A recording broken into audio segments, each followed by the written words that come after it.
Them up for a fantastic team.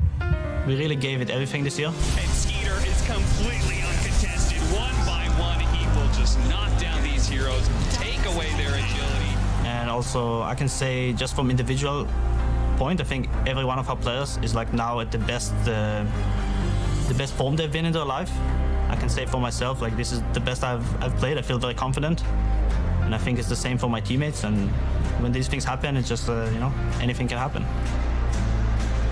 This is my first TI, first time on a really big stage. For me, it's all about managing stress. I like playing against EU teams because it makes me feel way more comfortable because we know them, as you said, you know. So not much of a surprise if you play them. We kind of know what's gonna happen. We all accumulated so much knowledge over the years, try to learn from all the mistakes, and I think we managed to create like a really good structure. And I feel like we understand how to get to the top, and we are trying to prove it to ourselves and to the world.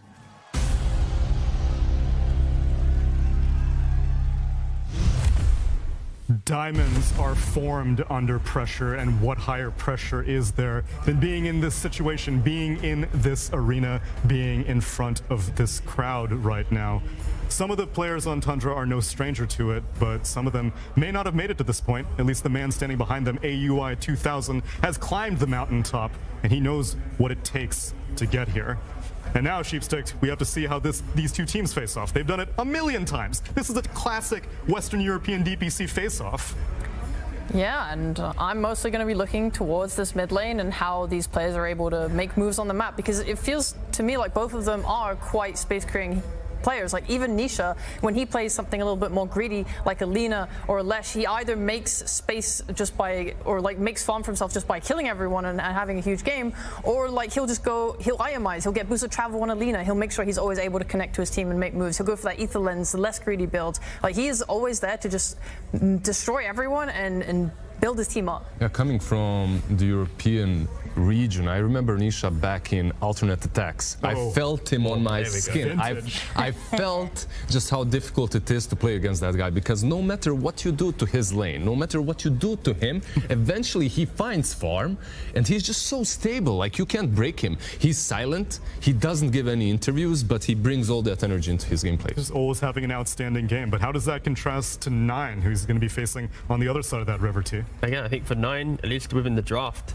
Tundra always does an exceptional job at just having a really strong foundation in regards to, you already know roughly what 33 is going to play. You kind of know what skid is going to be going, and it gives Nine a little bit more creativity to kind of lean into his deeper part of the hero pool, and maybe we get to see that today. There has been a 5-day break. I've looked at his pubs. He is playing a couple of the spicier heroes, only a couple games, but I'm not going to spoil it. Please, don't. Yeah, I want to keep these secrets, but I know we watched the previous series, Sheep, and you were very like, oh, nothing's changed. It's the exact same. So did these 5 days, were they just there for people to take some time off? Well, I think Aster like had a little bit of creativity there, and also we had that Night Stalker. But for the most part, it's like, oh, they're picking Leshrac and Marcy and stuff. But I like what you're saying. Nine does play creative stuff. I think that's cool. He probably might bring something else out, and he makes them work. Like his Tusk, he maxes Ice Shards and Snowball, and then he'll just go and gank somewhere and then farm through the jungle with those two spells back to mid, and like he's always keeping up farm that way. To hijack Tsunami's question though, like they had 5 days, and Tundra, they're a known team for, maybe... Say it, Lizard, don't sugarcoat it. Yeah, they flake at lands, right? Like it gets a little bit difficult. Do you guys think that these 5 days break might have been rough on them? I actually will go overthinking. I'm gonna say the opposite. Okay. I think that the 5-day break will give them the confidence and kind of the learning requirement to bounce back.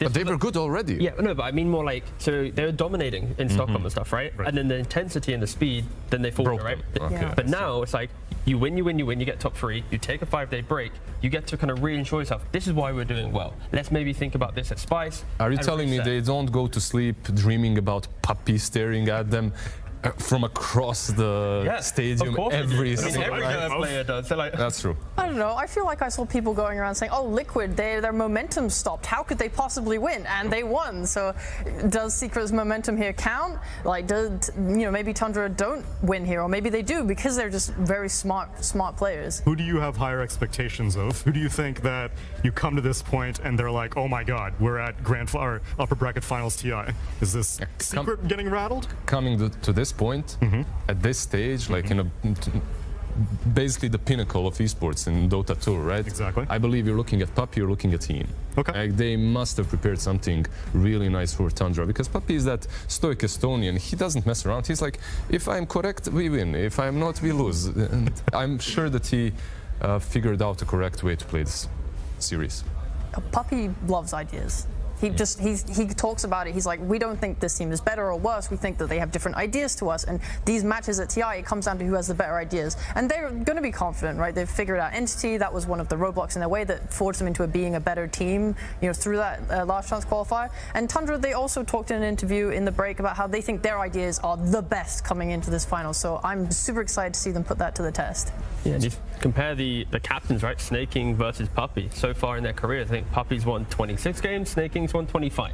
So in regards to the captaining side... head to head? Head to head. Okay. Just player to player. Not talking about teams, just purely head to head of the captains. And, maybe Snaking, he understands Secret and the Puppy kind of style of play because, statistically, they're pretty even on the captaining side.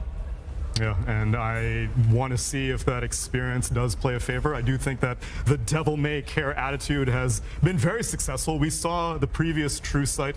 Silent obviously is a little bit more storied on team spirit, giving those speeches and giving that foundation. But the players, they were just happy to be there. And I can see some of that on both sides, on Tundra and Secret. If they have the strong base, you brought up Crystallis Lizard. This has been a glow-up story for him.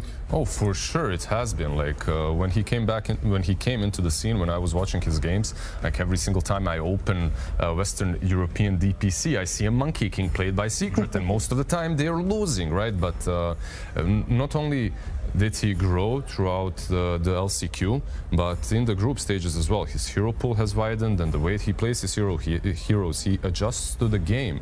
Like Rezo, in so many games, he's the actual carry. Like he's playing this Marcy on the offlane, he's getting BKB, Blink, Dezo, whatever, like he's just bashing you.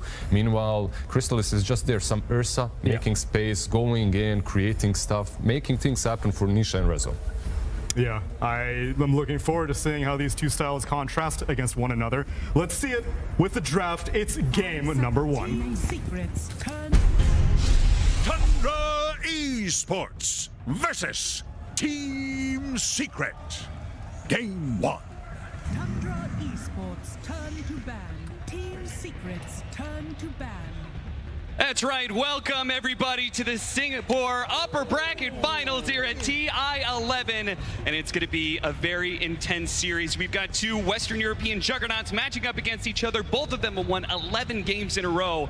That's finally going to break open here in this game. I've got SVG, Quinn, as well as Fly, who are going to be joining me for the draft here of this opening game 1. Gentlemen, I want to take with you, Fly. What's your first opening thoughts about this upper bracket final? So I think this is definitely one of the more exciting matches that we have, because I think these are two very different teams in how they approach the game, how they want to draft, how they want to play the game. So it's going to be a battle of two different concepts. So I think that's something I really want to see, how they play out. How did they come here with all the preparation time they've had? 10 seconds Yeah, I mean, she remaining. talked about the differentiating ideas and like the play styles, like Fly just said, and like the hero pools are just completely different. Neither team even dips into the other team's hero pool at all, as opposed to the OG series against Tundra, where they're trying to steal each other's heroes. It's like this mishmash of stuff. Like they just pick completely different stuff. I mean, we already see where the bans, right? Lishrak, Team Spirit have won their last 4 games with this hero. Tundra, I don't think they touched it in forever in the tournament. Same with Doom and CM on the flip side. But I tend to agree, these guys have very different hero pools. They use them in very different ways. I'm kind of curious what Secret chooses to leave in. Obviously, they're chosen to ban this Doom strategy, which I think was one of the underrated strategies Tundra's actually used in this tournament. But again, you're leaving all of those Zoo heroes for 33, and you're also leaving some of Sox's best heroes in the Tiny, the Hoodwink, some of these low CD stun skirmishes. You have to be able to deal with these, and I think in some ways, Secret have to understand where these strategies are going to come and already have the preparation done. Yeah, it makes me wonder what the pretense behind this Tusk pick is, right? You have, like we said, you have a long break to think about, okay, Tundra likes the Zoo, they like the, the 5-man, this ball, and you open with a Tusk and you wonder like what the idea behind that is. So we see the Mirana. That's a hero they've been picking, I think, in every last game pretty much, with a Broodmother first too. So this is something they definitely prepared. And we see that they keep picking this Mirana. Initially it was versus heroes like Marcy, so it's a hero that can get away in lane. It's hard for you to kill him. I think it's a similar concept versus the Tusk. You can get out of shards. And then this Broodmother first too, we saw it earlier today. It did kind of struggle earlier today, so I'm kind of curious to see what Secret's answer is to this Broodmother. Yeah, I mean, that's the thing about Tundra. They are always going to jam this Netta offlane duo, and they're just going to say, hey, here's our heroes, deal with it. Netta's played this Brood versus Monkey matchup a million times. I'm sure Chrysalis has as well. So it comes down to, hey, we're both okay with this matchup. Let's see which one of us is actually right about how this lane goes. I do think Secret's one of the teams that's happier than a lot of others taking their carry early this tournament. Yeah. Especially for Crystallis. I feel like they're pretty contentious. Okay, what do you want versus the Brood? They already thought about it. Pick the Monkey. They're happy to go into these second phases getting what they want. This is kind of an awkward opener to me, though. I feel like a lot of times Tundra either goes this Brood Zoo route or they go the Mirana skirmish route, not necessarily together. Like, this opener to me needs some stuns and some lockdown. Otherwise, you're getting kited around in the fights. I feel like especially when you play with Mirana, you generally get that stun setup from your off lane. They're not going to have that option now because I'm pretty sure we're not going to see Brood on any of these other lanes. It's kind of like you need both things to get enabled in the second phase. So Tundra really have to think about what they want to ban here, so when they get to that second phase, something comes out to enable both these together. Yeah, it's true. I mean, you have 9, so you have this counterbalance in that your mid-hero will probably have a stun. 9 almost always plays these random skirmishy heroes, but the bans being on point is very important because if you're picking this melee this melee mid-hero weak laner against Nisha, one of like the best players in the world, insanely high skill, you have to worry about, hey, is this lane gonna be okay if we pick Spirit Breaker mid, and if you can counterpick this, bam, and you get slammed. So you have to be really careful about that. I mean, something else I want to note is that they actually did take the Tusk first pick, which is one of the heroes Tundra has played the most for the mid lane. So we talked about them not really sharing the same hero pool, but Tusk is one hero that Secret plays. Usually it's been on Zayak. I think it's only been on Zayak. And it is something that 9 plays. So they are going to try to find something else mid lane that could fulfill that similar role. I think especially with a hero like Broodmother. Like you guys said, it is important to have some kind of stun. You have a Mirana and a Broodmother. They might look at something like Primal Beast for mid lane for 9. What else does this guy play that, could do this for them? Yeah, I mean, there's the Spirit Burger. He's played like a Void Spirit in the past. A lot of these, sort of unorthodox heroes you don't see super often. I mean, Avery talks about the Brood and Potem being sort of awkward, but I think there can be some sort of similar dynamics with Tusk Monkey King. Generally, when you pick a Tusk first phase, you sort of balance it with some magic damage, maybe a ranged hero to lane with it, and they pick the Monkey King instead because they're getting that response to Brood. So you look at a first phase where both teams have heroes that they want, but maybe the heroes themselves, in terms of the way they interact, is just a bit unusual, which I think adds to like how will things turn out because there's not very common hero pairings. Yeah, so these bans are a bit telling, right? Because Secret is banning Slark, they're banning Ursa. These are heroes that are good against these melee types of offlaners, so you can kind of see that they're planning something in the next phase already. I don't think these bans have anything to do with the Monkey King necessarily, right? They're kind of planning their second phase because they are first pick. They're gonna have to pick blind. They're gonna get counterpicked. So it's interesting to see. Like this gives us a clue as to what they're up to. There's also a possibility they just want some beefy hero for Rezo in terms of Tide Hunter. We've seen him played a couple times. That would indicate the Slark Ursa bans like you're talking about, right? And then I honestly think this Enigma ban is kind of whatever for me. Yeah. I think when you do this Brood opener, I don't think you care about Enigma. And I think if Secret really wanted that Tusk Enigma, they would have taken it. And I think it's almost like a bait at this point. Because I'm more in line with what you're saying, Tal. Like, they're probably going for something to help deal with the Brood in terms of AoE, that they're afraid of the safe lane, just run at you, beat you down heroes, making the lane matchup too unplayable. I also wouldn't be surprised to just see Hoodwink come out for Tundra out of phase. I think it's their go-to with this Brood. It's like either Hoodwink or Tiny here to get their low CD stun playmaker.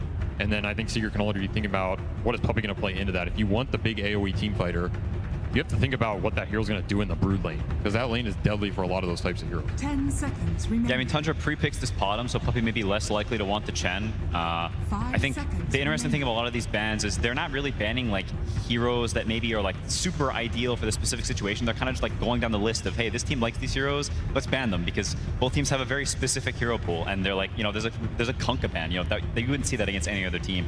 There's this like Dirge ban because they play 4 Dirge. There's like a lot of really specific things like that. Yeah, so I think we are going to see, I'm expecting something like the Tiny, like SVG said, for Tundra. We're going to see, because this is going to be one of their setups, most likely. And then the whole draft is going to be revealed from Secret side, and Tundra is just going to get to respond.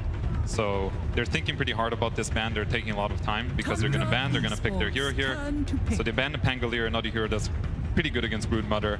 And let's see what they take here. Okay, this is a Tiny. Yeah, good call, has good synergy. I think heroes they're all very, very comfortable on. Saksa is very, very good at laning on the hero. He'll skill the tree, they'll go in lane, they'll contest every CS. Like, they're not going to give you these denies in CS for free. They're going to fight them. They're going to double last hit. They're going to use this tree. You know, maybe he'll pull some wave by throwing the tree. Like, they have all sorts of shenanigans up their sleeve. I mean, I now think if you're Puppey, you're just taking that damage dealer. I think your options are like, we've seen Jakiro and Lich played a lot this tournament. I think both be solid. I would like to see a Wyvern, but you'll end up going Disruptor. That is a good killer for both Broodmother and Mirana. She cannot leap out of the kinetic field. It's also, if you ever get to see Broodmother, you get to glimpse her back and you get to contain her because this hero is very hard to kill otherwise. So it is one of the best Brood killers. And I think this other pick is going to be something along Tidehunter, Mars. Those are what the bans indicated to me. So something that deals with Brood again, because you do have to address this hero. And they go with Magnus, actually. That's a different one. That's a very interesting choice here. We actually, if we were looking at pub history, Rezo was playing this a bit in pubs over the break. So this could definitely be some mag strat they built and having a good idea going in, like, hey, we're going to get second phase mag, because nobody was going to ban mag going into this game one, right? I think it's also not out of the question. This is a soft flex. Niche is a player who can play practically any hero in the game. Nine's not a player who picks like super hard lane counter picks, so likely he'll be playing in something that's somewhat playable. Maybe they get some Viper, some sneaky hero last pick that makes Skitter's lane almost impossible. Yeah, I think that's a really good call, because it is something that Puppey as a captain has always taken a liking to, being able to flex his heroes, whether it's a Monkey King that can go middle or safe lane, in this case the Magnus.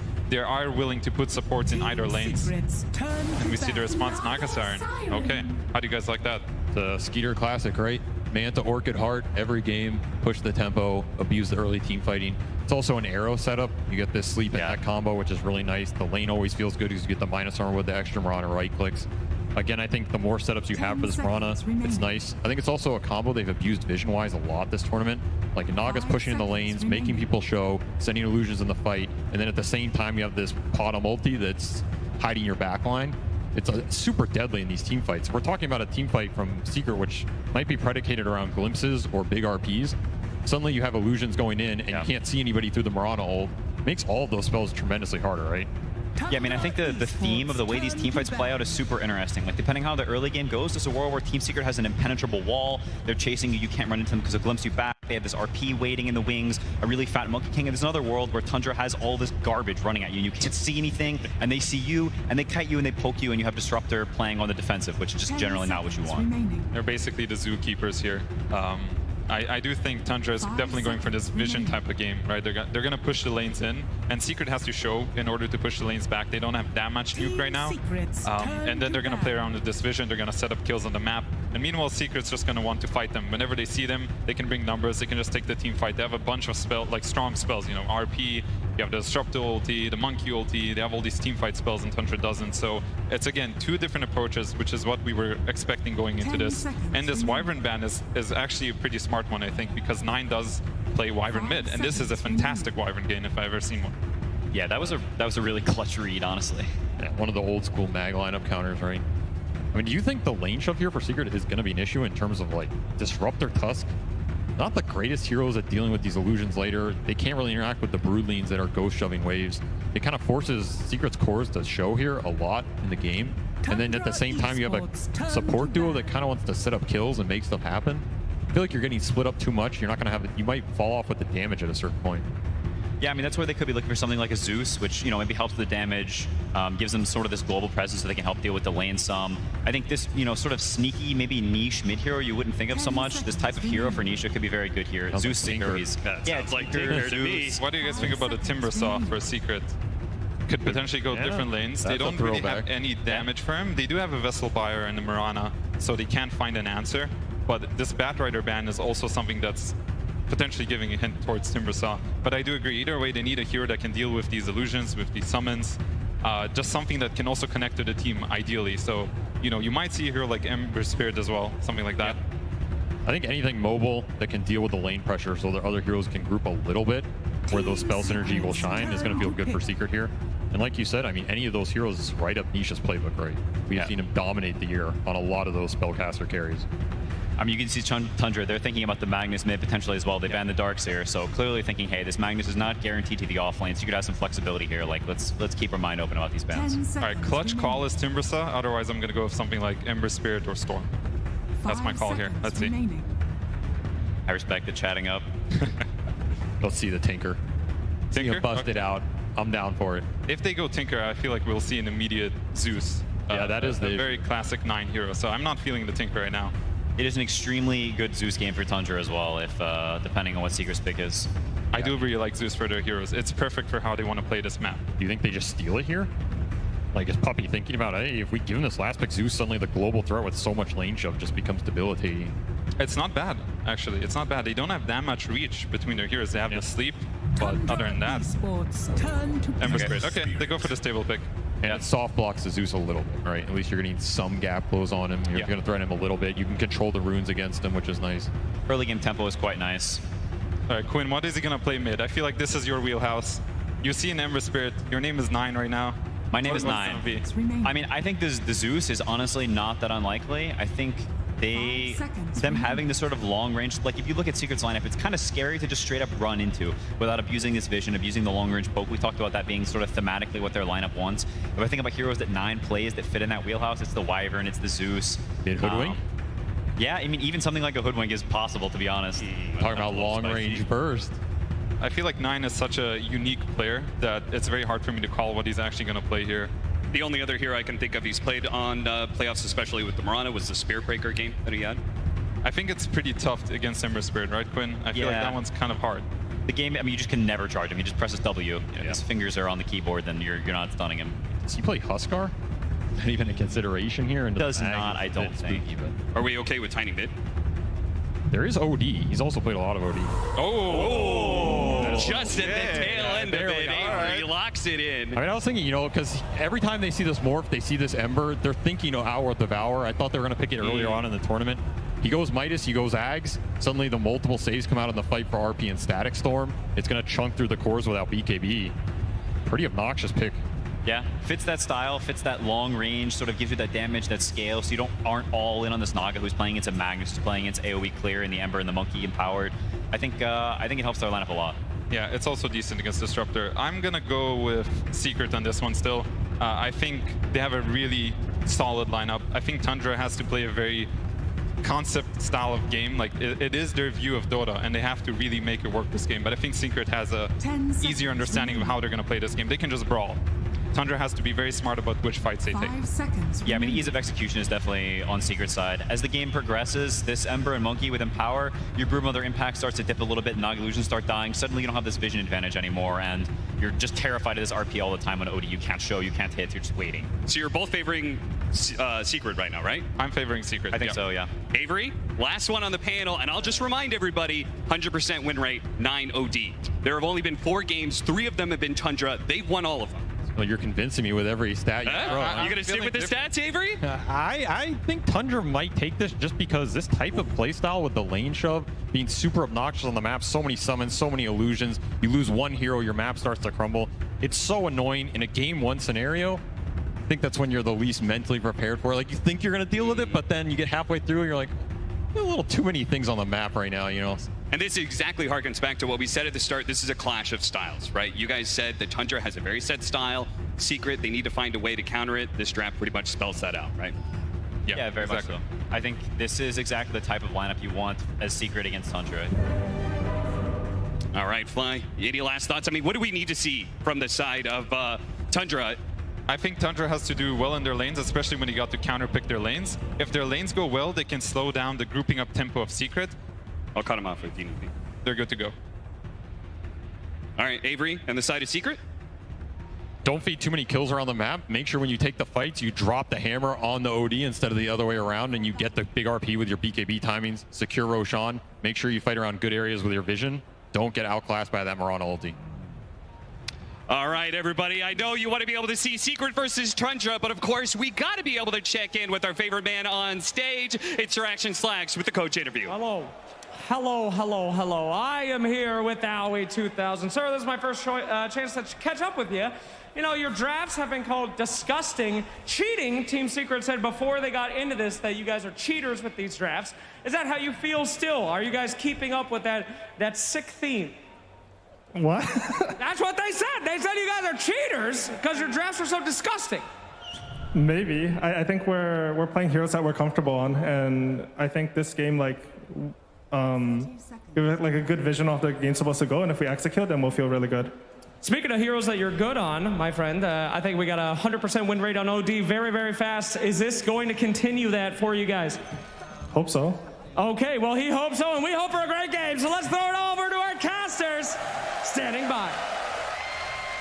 Thank you, Slacks. That's right, it's Cap and Avery, in case you forgot, Slacks. But here we are. We got to pause just to be able to catch things up, because we did have this situation where we had the teams kind of walking around while this coach interview was happening. Fortunately, we got this pause. Avery, we were talking about it before this game started. What was the storylines to this upper bracket finals? And for me, you actually said something that I thought was very fitting. You reminded me that Tundra was once upon a time one series away from being able to go to TI 10. They barely missed out on that one.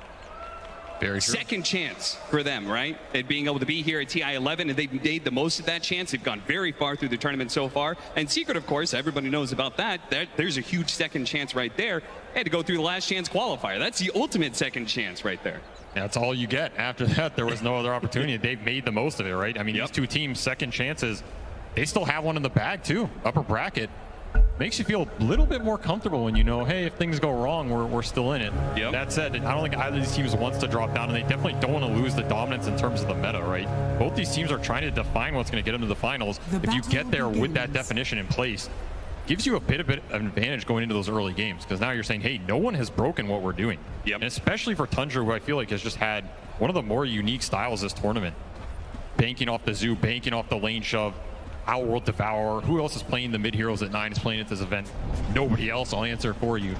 This is a team that really wants to keep that momentum going and not have people kind of break that strategy and make them second guess, hey, are these things as strong as we think? Because like I always said, right now, they're just playing what feels good. I was telling Bruno backstage, I was like, I feel like this game, this series could be just like just a stomp of a 2-0. I don't know which side it's going to be, but I feel like it's definitely two different ideas matching up against each other, and somebody's going to walk away right, and somebody is going to be a little lost mid-series and figuring out what to do. Definitely possible. This is a make or break situation, and Puppy, the all-time experienced captain, he has made or broken a lot of teams. I wouldn't be surprised to see it go that way. That said, early laning phase, another situation where you have to play versus Tundra offlane, one of the most annoying offlanes in the game. You're always pulling waves, always disrupting the equilibrium. Yeah. Never seems like you get that 2v2, so Puppy's already doing a little shenanigans with Soxa down here, chasing him down, trying to meet the waves. Of course, this will give solo XP to the other two, but Soxa does not want to run through mid. And this is kind of what Puppy was talking about when he was saying that they're just kind of like, I like to refer to Tundra, I'm not sure if I would call them dirty cheaters, but I would say dirty and nerdy. That's the combo that I think of when I'm like, what is Tundra? What makes them dirty and nerdy, man? These guys are the guys who break down the game to a science. They know every little mechanical interaction. They know every little dirty thing you can do in lane in order to swing a bad matchup, and you're seeing it right here. And Secret, they also know that, and they have come up with a plan to be able to deal with that. Puppy's trying to, as you said, meet the pulls together. I mean, you can call it dirty and nerdy. I don't know. If you're in top 3, I call it just good Dota. Yeah, that's good. Figure out the mechanics, abuse them better than your opponent. It's one of these things that these guys do the best. And meanwhile, Secret, they're going to have to play with that double melee off lane. So Skeeter is going to have a really good early game. Like, he is going to have very nice timings on his Naga. He's playing into Mag. You have to keep in mind this Tundra lineup, they have a couple save mechanics built in versus the big AoE teamfight that Secret's trying to push down later, right? You have to sleep to counter-initiate. You have the Astrals to counter-initiate. It's a lot of time you can waste for this BKB duration that at some point Crystallis might end up going here and trying to take the Roche fights with. Already queuing up Maelstrom, so the more you can deal with the lanes for your supports, the better off Secret's going to feel in this game. I also feel like the damage on Secret isn't like the fastest in the world. Like I could see a very real scenario where Crystallis, maybe give it a first blood, not quite. Yeah. But just the damage could just be a little bit slow. There goes that save, there goes the song, and you're gonna reset. Like Secret, when they choose a target in this game and they choose to go on it, you have to commit, and you have to commit hard. And you also have to get out of these lanes. Like, we've seen this Brood just destroy some of these side lanes. 33 is having a pretty good time. He has not had to invest a huge amount in regen. Normally, these super early waves is where Brood can struggle, especially in these core matchups like Monkey that tend to abuse him. Oh, 9! It's got a fairy fire. Just as we showed the stat there of how successful OD has been at TI, and specifically, there it is, the 9 OD. The only other team to try out this hero was Team Spirit, who ran it in the off lane with Collapse. Didn't quite work out for them. It is interesting, though. It's the first time they're going to be playing Dire side OT. Wonder how much that changes. Quick TP mid. Yeah, an early rotation that's going to catch 9 perhaps. Oh no, he ended up on the wrong side of the cliff. 9. I don't know if that was intentional or what. Maybe it was just good old-fashioned luck, but close enough to the cliff there that it puts Science on the wrong side. Nice little move. He'll sure it up. Still at Fairy Fire. I'm not sure he goes down. There's just not a huge amount of mana in the tank for Nisha there either way, but I think they're happy to get out of this lane in a pretty good position. Snaking, losing his courier. Not going to be too happy about that one. Oh, even worse. Our Ember Spirit my keyboard is not... did not actually get a chance to refill his bottle, so talking about being low on mana, it only gets worse. Looks like Snake King, it's just gonna fall. Resolution. It's way too hard with the 2-2-0 build he's got going on. Yeah, this is the buff to Shockwave, right? This Mag Hero is pretty strong on lane. Like, he's just chilling here with the ring. Downside of Mirana Naga is you can't pressure super early. So Rezo is just having the time of his life up here. Even CS with Skeeter, first blood gold on top. Even more unstoppable. And him having a good game is really nice because he has the most flexible item choices to some degree. He can go more early utility. If he can go the Vanguard, Arcane Boots, Mech, some of these early items can help them skirmish, accelerate the tempo. And at the same time, he's going to scale his other 2 cores. Puppy steps a little bit too far forward. Crystal's going to come in, trying to help his buddy out here, but it's not going to be enough. Too much damage from 33 and Soxta. As I believe Puppy thought he was doing a little bit of pulling. 33 is going to take some damage in return. He can jump under the trees and make a go for it. As you can see, Soxta was even trying to cut down trees to make sure Crystallis gets caught. But ultimately, feels like just pushing the Broodmother out of lane is good enough for him. Honestly, giving Monkey some solo XP might not be the worst. I don't think Puppy wanted to stay down here too much longer. That was a close call. You see that? 9 tried to stop Nisha from being able to pass over the bottle over to the Disruptor, but it did go off and he did get that refill. Every little thing on the main stage adds up. Puppy's lingering around here, maybe trying to secure the vision for this 6-minute rune. They would really like it to go the Ember's way.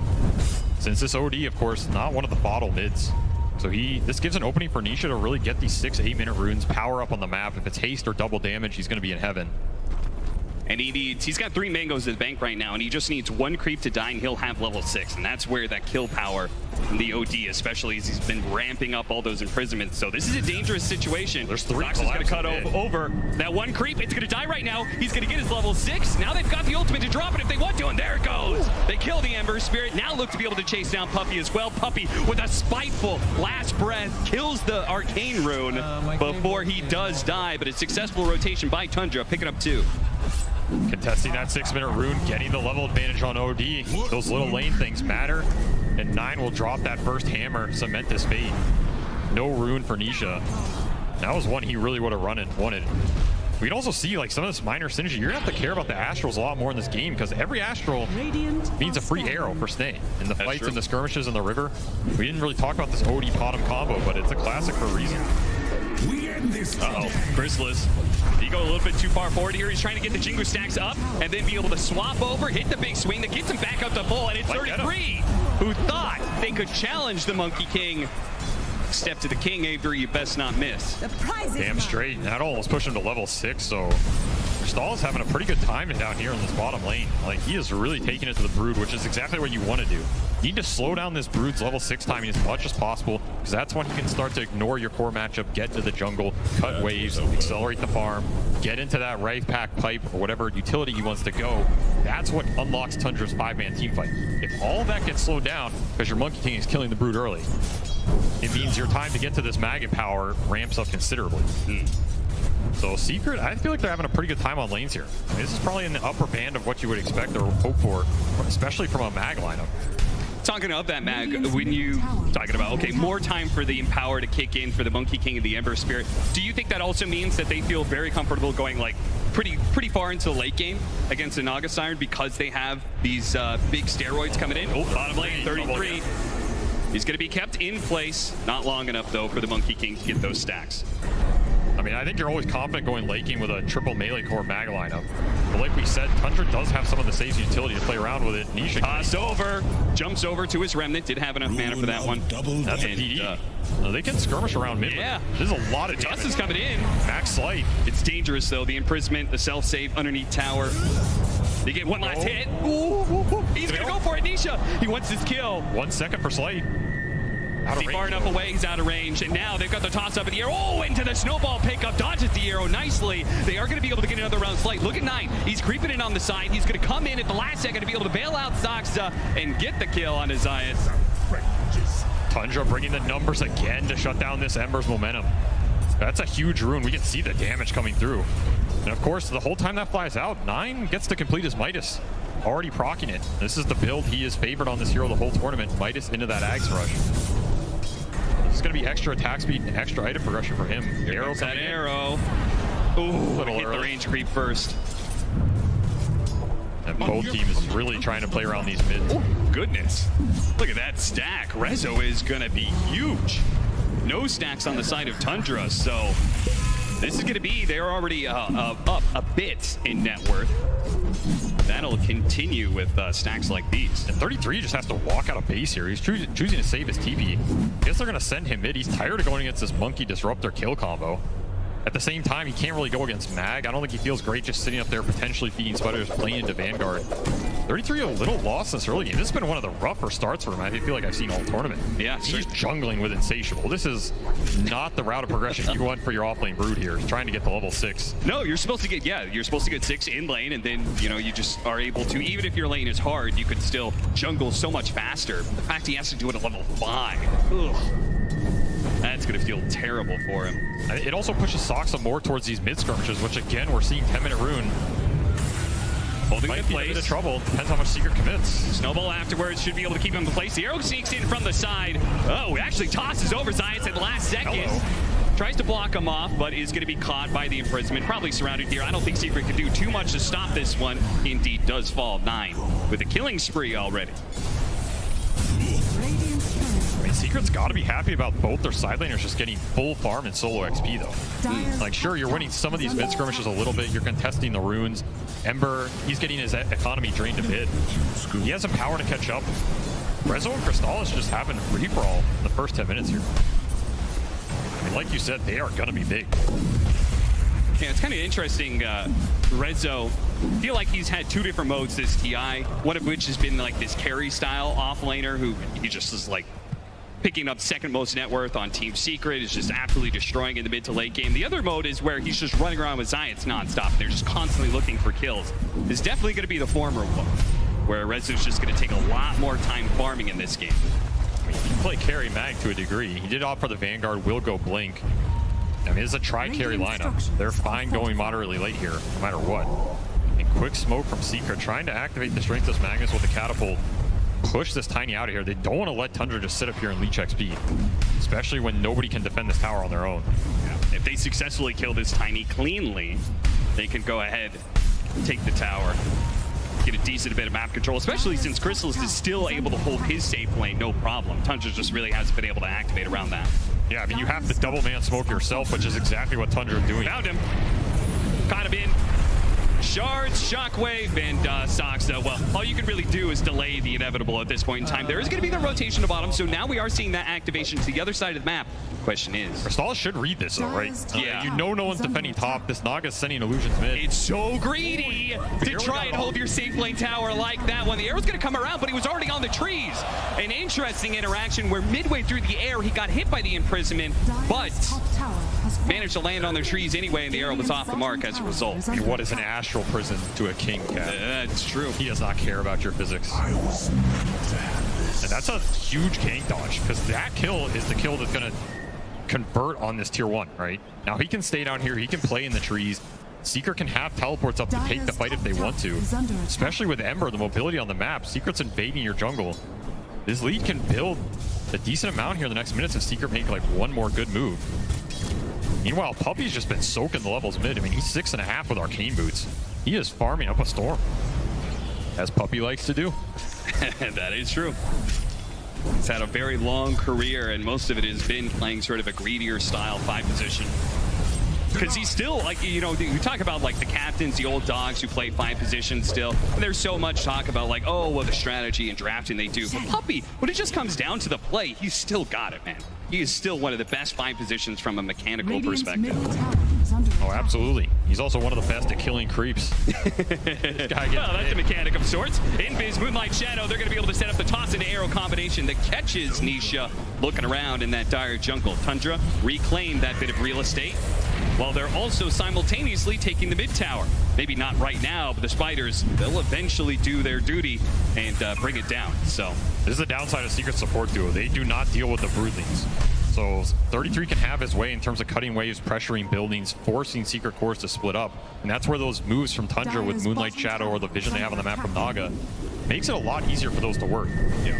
This is where Secret have to choose how they play the map, and they have to choose it carefully. If they have more anchor points like this Monkey or Mag they feel are strong, the other way is just group up. Blink reveal, skewer back, small little distance. They do hit a nice combo onto Zayats here, but they might be able to catch both here with a beautiful static storm. The chains on top, Snake King's gonna get run down. Zaxa does get bailed out though by 9, and that OD hits pretty hard. They don't want to play around him. They want to finish off that support. They do claim it. 33 was kind of hovering around here, isn't able to do much considering the lack of farm that he has. Doesn't really have an item to play with just yet, which is going to be that Wraith Pack build.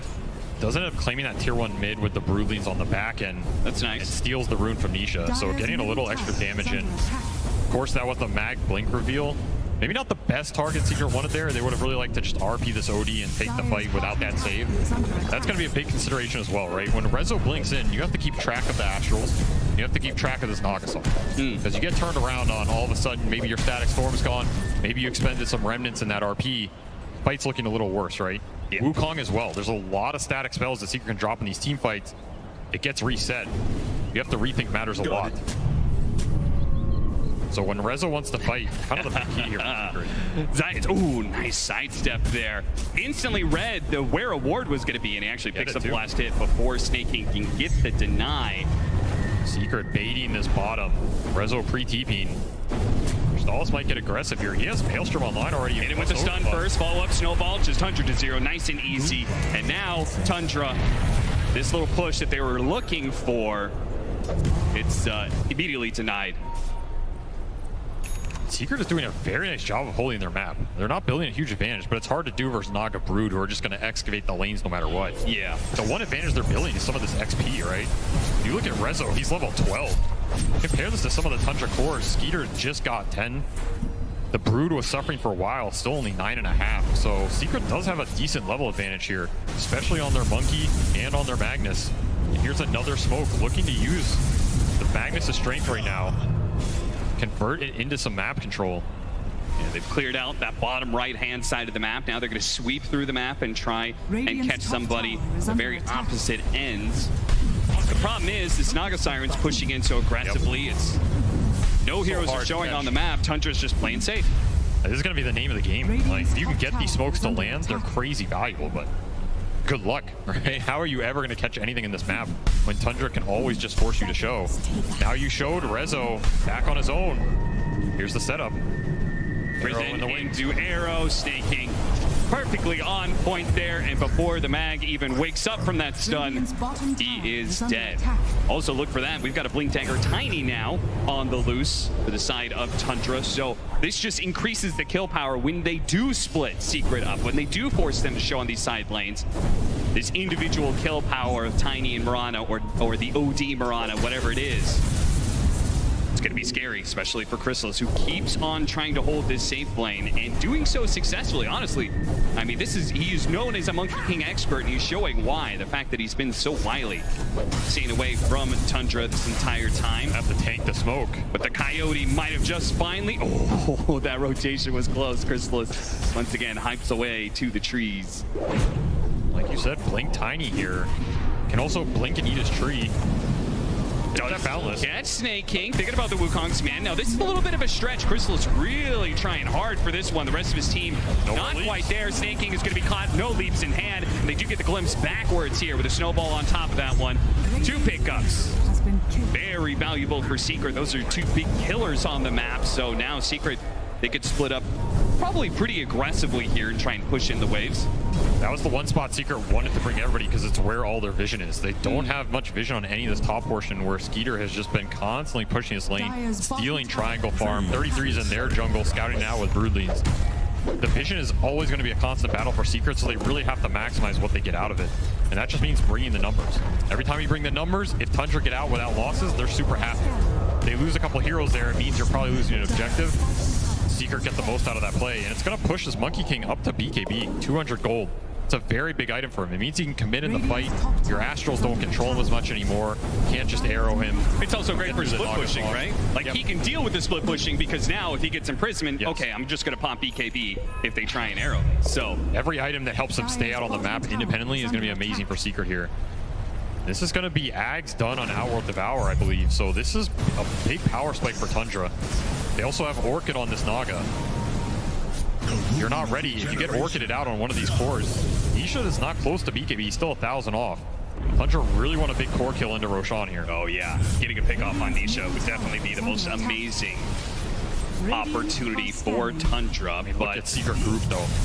Yeah, the Spider crawling all over the map. This is one of the advantages of the Brood Mother. You feed away a little bit of gold and experience, but what you gain out of it, the vision, what you see, that information is very much worth the exchange. Sometimes what you don't see, that scan clipped them on Roche, so Secret thinks they're Roshing right now, and nobody's home. Yep, it's gonna break. Staking.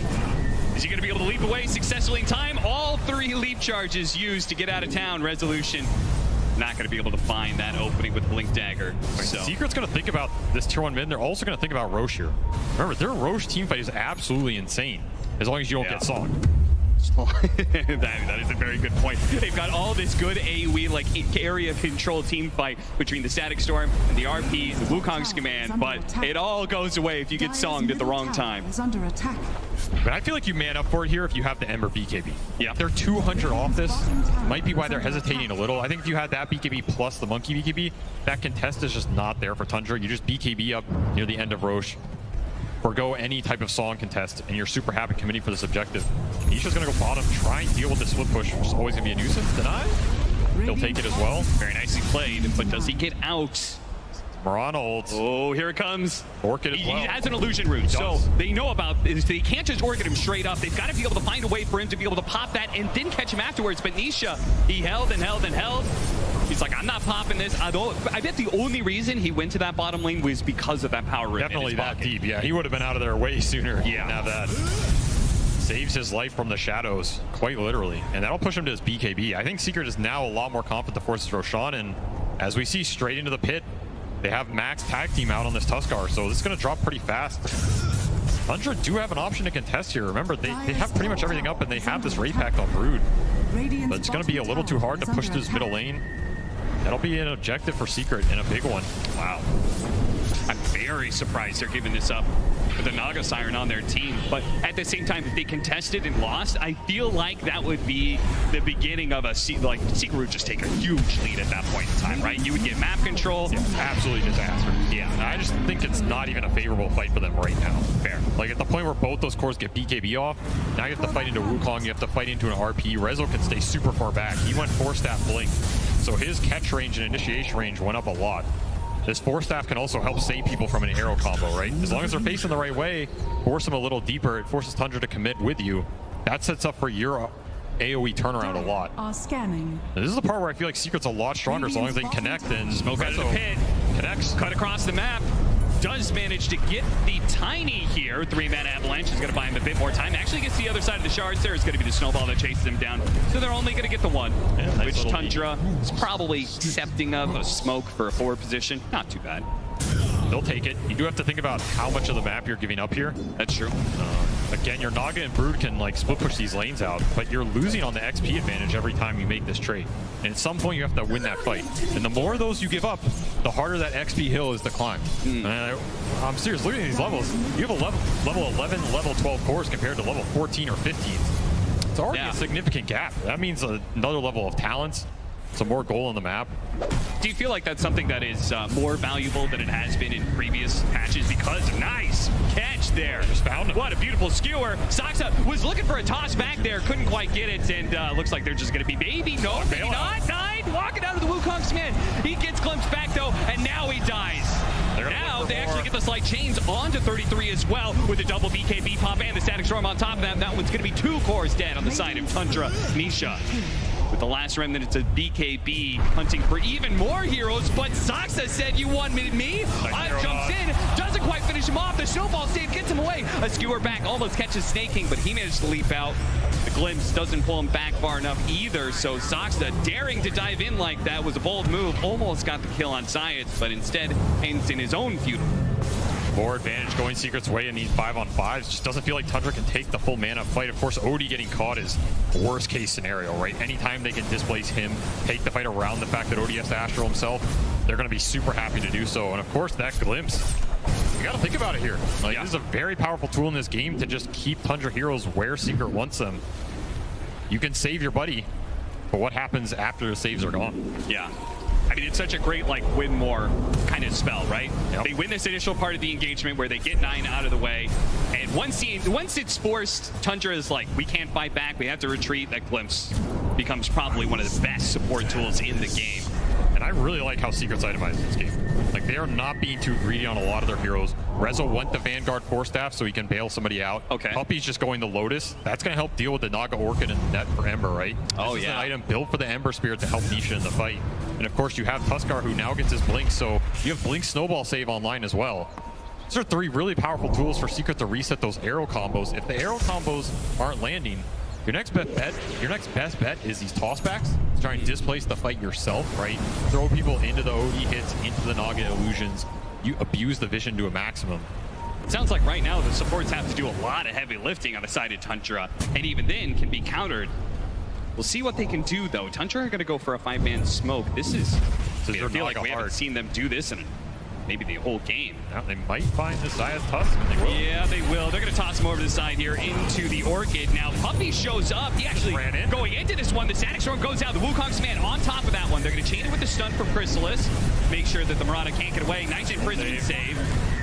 The 5 position is going to come back. The statues and the slight.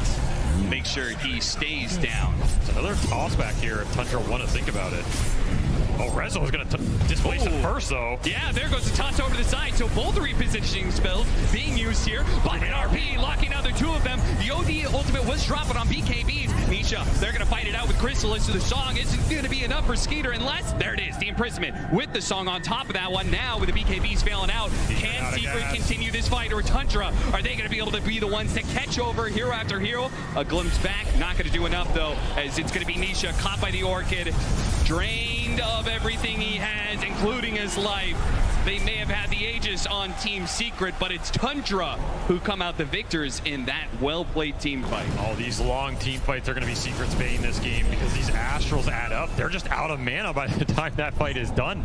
You look at that Ember's mana pool and the death pool, it's 580. You got nothing left to do anything by the time this fight progresses past that song. Just an awkward initiation too, right? Both Secret supports pretty much taken out at the start to some degree. Puppy has to drop the full kit. Just look how much this Mirana death gets stalled. Wasn't snaking by, but now we're getting more player arrow. Static Storm trying to protect him, but it looks like with the imprisonment, it's probably going to be enough. Now, Zaxa's life is going to get traded out 1 for 1, but they do have the ensnare on the Monkey King here, but he doesn't have his BKB, not for another 20 seconds. He's in big time trouble. They do manage to get the skewer back onto 9, but without the Monkey King, do they have anything to take advantage of this one? They do have the Ember Spirit coming in hot. 9, he needs to get out of here, but this damn kinetic field would lock him in place. Nisha goes for the kill, and Nisha will claim it. Shockwave managed to finish him up at the end. Now with the BKB, he's going to challenge Skeeter. Doesn't really have the damage against the Naga Siren, so we won't find a secondary kill during that BKB timing. They did cost Secret a buyback there from the Disruptor. Expensive. You can see how chaotic these fights can become very fast for Secret. They want to take the more organized 5-on-5 engagements where they get their big spells off and kill a core. The second these Astrals starts coming out, Lotus Astrals, arrows flying through on top of summons, on top of illusions, on top of broodlings. It's too much gunk to keep track of. And at that point, especially if your BKBs are out, the fight just becomes a nightmare. I like this pickup. Snake King grabbing the gem. Now that Tundra have kind of gotten back some of that map control away from Secret, they can start taking down some of these wards. Map goes dark for Secret. It becomes even harder to deal with these kind of split push lineups, right? When you don't have the vision. Becomes harder to team fight too. Like, Secret's a bit reliant on the jumps at this point, I think. It's about who they initiate on, how they anchor that engagement. Ideally, it's OD every time. Trying to the game, but it's not dead even anymore. No BKB on the Ember Spirit. Gets caught by the Moonlight Shadow rotation of Tundra. This map is just way too hard to play. Like, Secret need to do something to regain some vision control, regain some lane control. It's not necessarily going to get easier for them in the next 10 minutes here. Again, there's just so much ghost push happening on the map. You have Naga Illusions cutting top, Broodling's cutting bottom. Tundra can group, Tundra can pick you off and not have to show that much to do it. Another toss back mid on this mag. Getting forced out. Prisman reset here. Puppy. That's going to be a dieback on him. That's why he's kind of dropping everything. Ultimately, you're going to be dead for the solid 60, 70 seconds. You might as well throw all your spells out there. It's the same cooldown. It really is. You are giving some extra mana away. Pumping up the OD a little bit. Tower is under attack. Picking up a lot of momentum now on the Tundra side, a 4,000 net worth lead, and they're the ones now assaulting buildings. And I think that's such a scary part of these split push lineups when they start getting on your side of the map. It becomes harder and harder to get it all back, right? You feel like you're constantly, oh, now this lane's being pushed in. Now our tier 2 is falling, the tier 3 is exposed. This is the Tundra playbook. Yeah. This is what you have to be ready for in this tournament. I think Secret's idea is we get this mag lineup, we have a bunch of cores who can shove out the lanes, scale really well, take the late game fights. You can't get there, it's a problem though, and yeah, who's Titan Sliver? Yeah, who left that behind? Somebody has a regret in the jungle. Let's see, we'll check out the Tundra side. Oh, there it is, it was the Tundra. All right, well, that's a freebie for Secret. Oh, look at that. They don't want it. Or maybe don't look at that. They don't want any handouts, Cap. Want to win this game fair and square. That's damn right. I mean, the alpha move is you pick that up and you give it back to him. That's the next level play. Is under attack. Imagine if you win the game on top of that, ultimate mental damage being done. I mean, that is something Puppy would do. I would have beat you at full strength. Next Roshan, that's going to be so crucial, right? I mean, you have gone on this entire, yay, Rezo finds it in the end. Hey, look, there's the Titan Sliver. I've never heard such a resounding cheer for a neutral item in my life. He's going to pass it over to the Monkey King, so that's a pretty significant not only damage buff, but also the status resistance could be very nice. Very crucial. Roche does spawn here, but the biggest question is you need lanes out to be able to deal with it, right? I don't think you can just go in the pit and force it like you did last time if you're Secret. Maybe Tundra sleeping, but I wouldn't bank on it. They always have that sleep up, so you're gonna have to find a way to deal with these lanes. It comes down to this Ember just reading the map super well. There's a limit to that. When you have Moonlight Shadow, when you have all the vision Tundra has, it's just too much weight for Nisha to do it all. Now you're forced in a position where you gotta win the 5-on-5 clash. Tundra doesn't have to force it here either. They do have a Hex on Brood. This is an absolutely nasty item if he gets the initiation with it. Might be something Secret does not expect and does not BKB preemptively for. They throw an illusion up into the triangle area, trying to get some information. Secret is smoked up, though. And so Tundra, they start moving north. They think, okay, maybe they're up here somewhere. Not actually the case. You've got to find this OD or you've got to skewer one of these cores back pretty deep and then just triple BKB man up. So you think of the state of team fights, it's much easier for Tundra to win, and it's Secret who have this, like, the onus on them. There's this one play they have to do in order to win a fight. I think Tundra's super comfortable in this game state. I mean, they're also Dire. They can abuse buybacks on the Dire outpost for this Roche fight. Oh, yeah, that's true. There's a lot of things going their way right now. It's just so hard for Secret to make a move without Tundra knowing it and without knowing where they're coming from. They also have bailout tools. They can use support buybacks on the front line. They can use the tossback. They can use a Force Staff. The initiation is not guaranteed to go Secret way. You might just get hexed when you blink in. You might get Astral. Enough. You have to worry about them potentially just forcing it as well if you don't have vision. The Glimpse checking the Naga status. It will be real. Yep. Of course, what you're referencing there is illusions. They do get one shot by Glimpse, so if you hit an illusion, just instantly pops. Problem is, there's so many of them. Puppy doesn't mind doing a little illusion farming in the downtime. Not bad. I think Tundra's contemplating whether they want to just invade this triangle, but it's pretty much the only way Secret wins a fight at this point, I think. Yeah, I mean, if they're just chipping away at the mid-tier 2, there's really no rush to go to that triangle, there isn't. right? You could just force them to bottom eventually. Yeah, I don't think there's any reason to force it this game. And so you see Rezo, he's trying to look for anything. You don't know what mix-up of button clicks that one was, but he force staffed and horn tossed, but didn't blink forward. Soxa thinking about blind jumping. Radiant's cutting his way through. He's gonna find Science and toss him back over to the side. Nation's immediately gonna try and take advantage of this. They do manage to get off the snowball, and they're gone on top of the OD. That's all important, but he has the imprisonment. He's gonna come back into Chrysalis with the stun, but he blinked away just before the stun could have hit. And that is so much of the team fight on the side of Secret now. Tundra is going to continue to retreat, though, instantly to side forward onto the Magnus. He tried to go forward, but he had an Aeon Disc as well, so he's going to be okay. And that hammer did absolutely nothing to him, but it did almost finish off the toss. The Ember Spear is stuck inside the ensnare with no BKB. He will die, overextending. Now 9 goes in deep, though, with the RP. They land exactly what they needed there to turn the fight. 2 cores going down on the side now with a buyback on sides. They're going to finish off Sox, so he gets tossed over, maybe snaking low, beaten down. Chrysalis versus Skeeter, a one-on-one carry matchup where Skeeter has the health advantage, and he's got the ensnare, he's got the illusions, he surrounds the Monkey King, and now 9 comes back into play as well for the +1. Rezo for Staff Skewer on away. They're trying to catch him, but 9 so close to be able to get off that extra imprisonment, but the blink goes first. Ultimately, Tundra walk away the victors. I mean, honestly, it's not the worst outcome considering that Wukong stun completely whipped on that OD. I thought that fight was going to be way more hard. And of course, you force this OD buyback. So that's a huge deal for Secret here. You're going to lose the Roche, but this Roche was just... I don't think it was in the cards at this point in the game anyway. You're going to have to kind of wait out this Naga's timings, go ultra late, abuse buybacks in a 50-minute plus situation here. That is the key to victory for Secret. Right now, Tundra, they're going to have free reign on the map. OD buyback, but he gets the Aegis. So just to make sure I'm understanding this correctly, you think even though they got Roshan on the side of Tundra, the fact that they were already so far ahead in your head, that team fight was kind of a win for Secret? Just the fact that, as you said, I mean, I'm not going to call it a win. You know? It doesn't a draw, feel good. maybe? But just considering how that fight started and how hard it is for Secret to find these initiations, I mean, we see here, Tundra's completely reset, right? Yeah. Even on this second go, Rezo just gets insta-hex. These jumps are just very hard. Nisha tries to commit in, but at this point, again, your BKB is gone. You have no backup dispel. Yeah. The team fights become near impossible at this point. So the fact you got an OD buyback out of missing a Wukong stun is pretty good in my book. Yeah, it's fair enough. And it's all thanks to Resolution being able to hit that RP. And perhaps a little overextension there from 9, but ultimately he had the buyback, was able to use it to secure Roshan, and has the Aegis now for the next 4 minutes. You were talking about that hammer doing nothing. Something I've just been laughing over in this game is Nine's been running around with this Eye of the Vizier. Yes, the minus 15% max mana. That's how much value he puts on cast range. He's just playing for the Astrals. Yeah, I don't need a high mana pool, you know? I'll make it up with the saves, make it up with the dispels. Of course, you get mana from the Astral, so...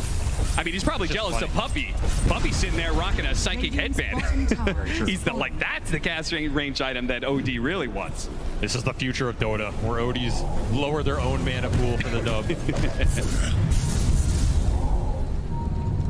I mean, it's also Tundra's game plan for the fights, right? They don't need to burst somebody. They don't need to take some super short-oriented fight. They just need to play it long, get a huge amount of rounds of spells off. Both the supports getting caught here. It's Puppy who's going to be run down. Looks like the Tusk maybe got away. He did. Well, he almost did. Well, Resolution's going to be found. Uh-oh. Now he's got Skew and he's got Aeon Disc. So let's see how far away he gets here. Is there an opportunity for him to be able to blink away during this Aeon Disc, or no? Hit by the arrow. Oh, he still gets it off. That status resistance lasted just long enough. He fogs him and TP's out. What an escape from Rezo. Twice now, the Aeon Disc that he picked up comes in clutch. Absolutely clutch. Doing a little tree work as well. Never hurt anybody. Yep. That's a lot of time, and every time Secret buys some time, it means they can get another lane out. Give him some remnant of map control and vision. They're pretty much stuck in the base at this point. Of course, I don't think they have any inclination of fighting this Aegis too much. No, absolutely not. And Tundra's caught up in the levels. They've caught up in the items. Skeeter is super far ahead in this game. 30k net worth. Opted for Bloodthorn, Butterfly, and BKB. This is like a man fight build, right? Yes. This is a build where he just wants to run in man fight secret cores. You're not going to be able to out right click me. Yeah, that Aeon Disc barely able to get away. Radiant's middle doing the work. Tracking live. We have the RP that lands onto the Naga side, but he's so damn tanky. They need to be able to 100% him there, but they've got the imprisonment plus the shard. So he's going to be able to walk it off, all thanks to that Roshan pickup. What a Gleipnir, though. Locking out a bunch of heroes. They also got on top of it. Once again, the OD, they're just walking away from this one thanks to that imprisonment save. They jump back over 33, who look to be able to finish off Puppey. Has an Aeon disc, and now the song reset comes in. Tundra, they built up these imprisonments. Nine's in the position. Arrow goes out. BKB from Chrysalis. Takes that one down. Back. Secret on full retreat here. Are they all going to get away from this one? Tundra, do they have anything left? Nisha, he barely got away. Glimpse back, goes around. They have the Lotus Orb to deal with the silence. That part is so hard. I love the Lotus Orb from Puppey, but it's so hard for him to be around this Ember Spirit all the time. Toss away. Skewer back at the same time. The slide and jump away from Nisha. Saksa thought he had an opportunity to trade his life for a big core, but Nisha's Ember Spirit is just too elusive. No more tosses for you. Rezel's getting fed up with these tossbacks, man. He is the ultimate displacer in this game. And these fights, they just go long. Gotta save those BKBs. I was surprised Cristal still had his arrow at the end. I thought it was going to be expelled for sure. Was very patient here from Seeker, and of course the tactical retreat. Not losing anybody in all of that? Yeah, that's pretty crazy. I mean, even Puppey was on like 10 or 20 HP there to brutally to the back. Managed just to walk it off. Fluffy had. Sometimes the 40-minute Fluffy had comes in pretty handy. Yeah. Don't take away that hat. Took it straight from Science, probably. These Astrals are going to be a problem. Like, Puppey's building towards Ags, but of course, OD Astral doesn't care too much about the Ags unless you're catching him in it, right? Yeah. It's true, which you kind of need. So, ooh, it's a two-man skewer. Do they have any sons to follow it up? There's the RP. Right in front of the tier 3 with the Static Storm on top of that one. The imprisonments, once again, the BKB is going to go out from Skeeter, and he gets the song up. Once again, they find this beautiful initiation, but Skeeter's Naga Siren is too tanky. He doesn't die fast, and we talked about that problem 30 minutes ago. They do not have the ability to burst down heroes, in which case Nine is always able to take his time getting the imprisonment saves. They just need more damage in order to convert on these finds, because they're finding them. They found the real Naga multiple times now. Like you said, just not enough damage to kill him. There's going to be an Astral save. There's going to be a song follow-up. At that point, he just walks it off. Initiation's so difficult. Now you're getting turned on. Bloodthorn going to work here, shredding Zayas. Definitely no shortage of damage on the Tundra side. You have that Bloodthorn. I mean, you've got to be able to check the OD on these other initiations or find him. You have to do both things at once, right? Yeah. Finding the Naga, finding the Brood, that's great. But if they can just walk it off every time, Tundra's not losing too much on these goes. You are heading into very late game territory. So who are you assigning, like, who has what duty? Do you assign Rezo? Like, you just look for any good initiation, and then what? Chrysalis, you try and jump onto the OD, or what's the play here? I'm not sure. It's not easy. Depends who thinks they have nice damage. Force Staff. Cuts the king down from his perch here. Does have BKB if he can get it off. He does have BKB, but he may not have an opportunity. Imprisonment at the last second. He's got some regen coming in. He's going to survive through this and get off the BKB. Well. Throws out the stun. A huge heal with the Satanic. Now the Wukong's command. The imprisonment once again. The Song of Siren. Doesn't want to. He needs to be able to jump out, but they're going to go back in. Do they find him? He's a tree right there. He's right there. He didn't find him. They hit him. He's not going to be able to jump onto the trees. He's still inside the Wukong's command, but Skeeter doesn't care. He's got his illusions. He's got his whole crew signing up for duty to bring down the Chrysalis Monkey King, and he's dead for 80 seconds. A huge opportunity now for Tundra to perhaps break open that high ground. No buyback for 150 gold. Oh, they don't know that, though. I don't think they have much interest in going high ground. I think they have interest in taking over the map. Getting even more farmer and their supports who are reaping the biggest benefit out of all this. I mean, hell, Snaking's level 20 on this Mirana, basically, with full Aeon disc. Even these supports are becoming very difficult to kill. Avalanche, toss, arrow coming in. No. Just sending the message. Yeah, just keeping them off. You can't push out these lanes too far. Meanwhile, spiders, illusions, the whole zoo is here to play. Soxa's building an Aeon disc of his own. I don't know how you kill this Tundra backline. It seems impossible. You pretty much have to find a good core, have to find the Skewer RP, lock down OD with this Static Storm. Maybe this Disruptor Ags is the key to making something happen here. Careful, Magnus from the bottom. 1 HP, guys. Make sure he dies. There's a panic. Victory's okay, Victory's okay. Yeah, healing. I think he's Snap, guys. I think he's here. He's up on.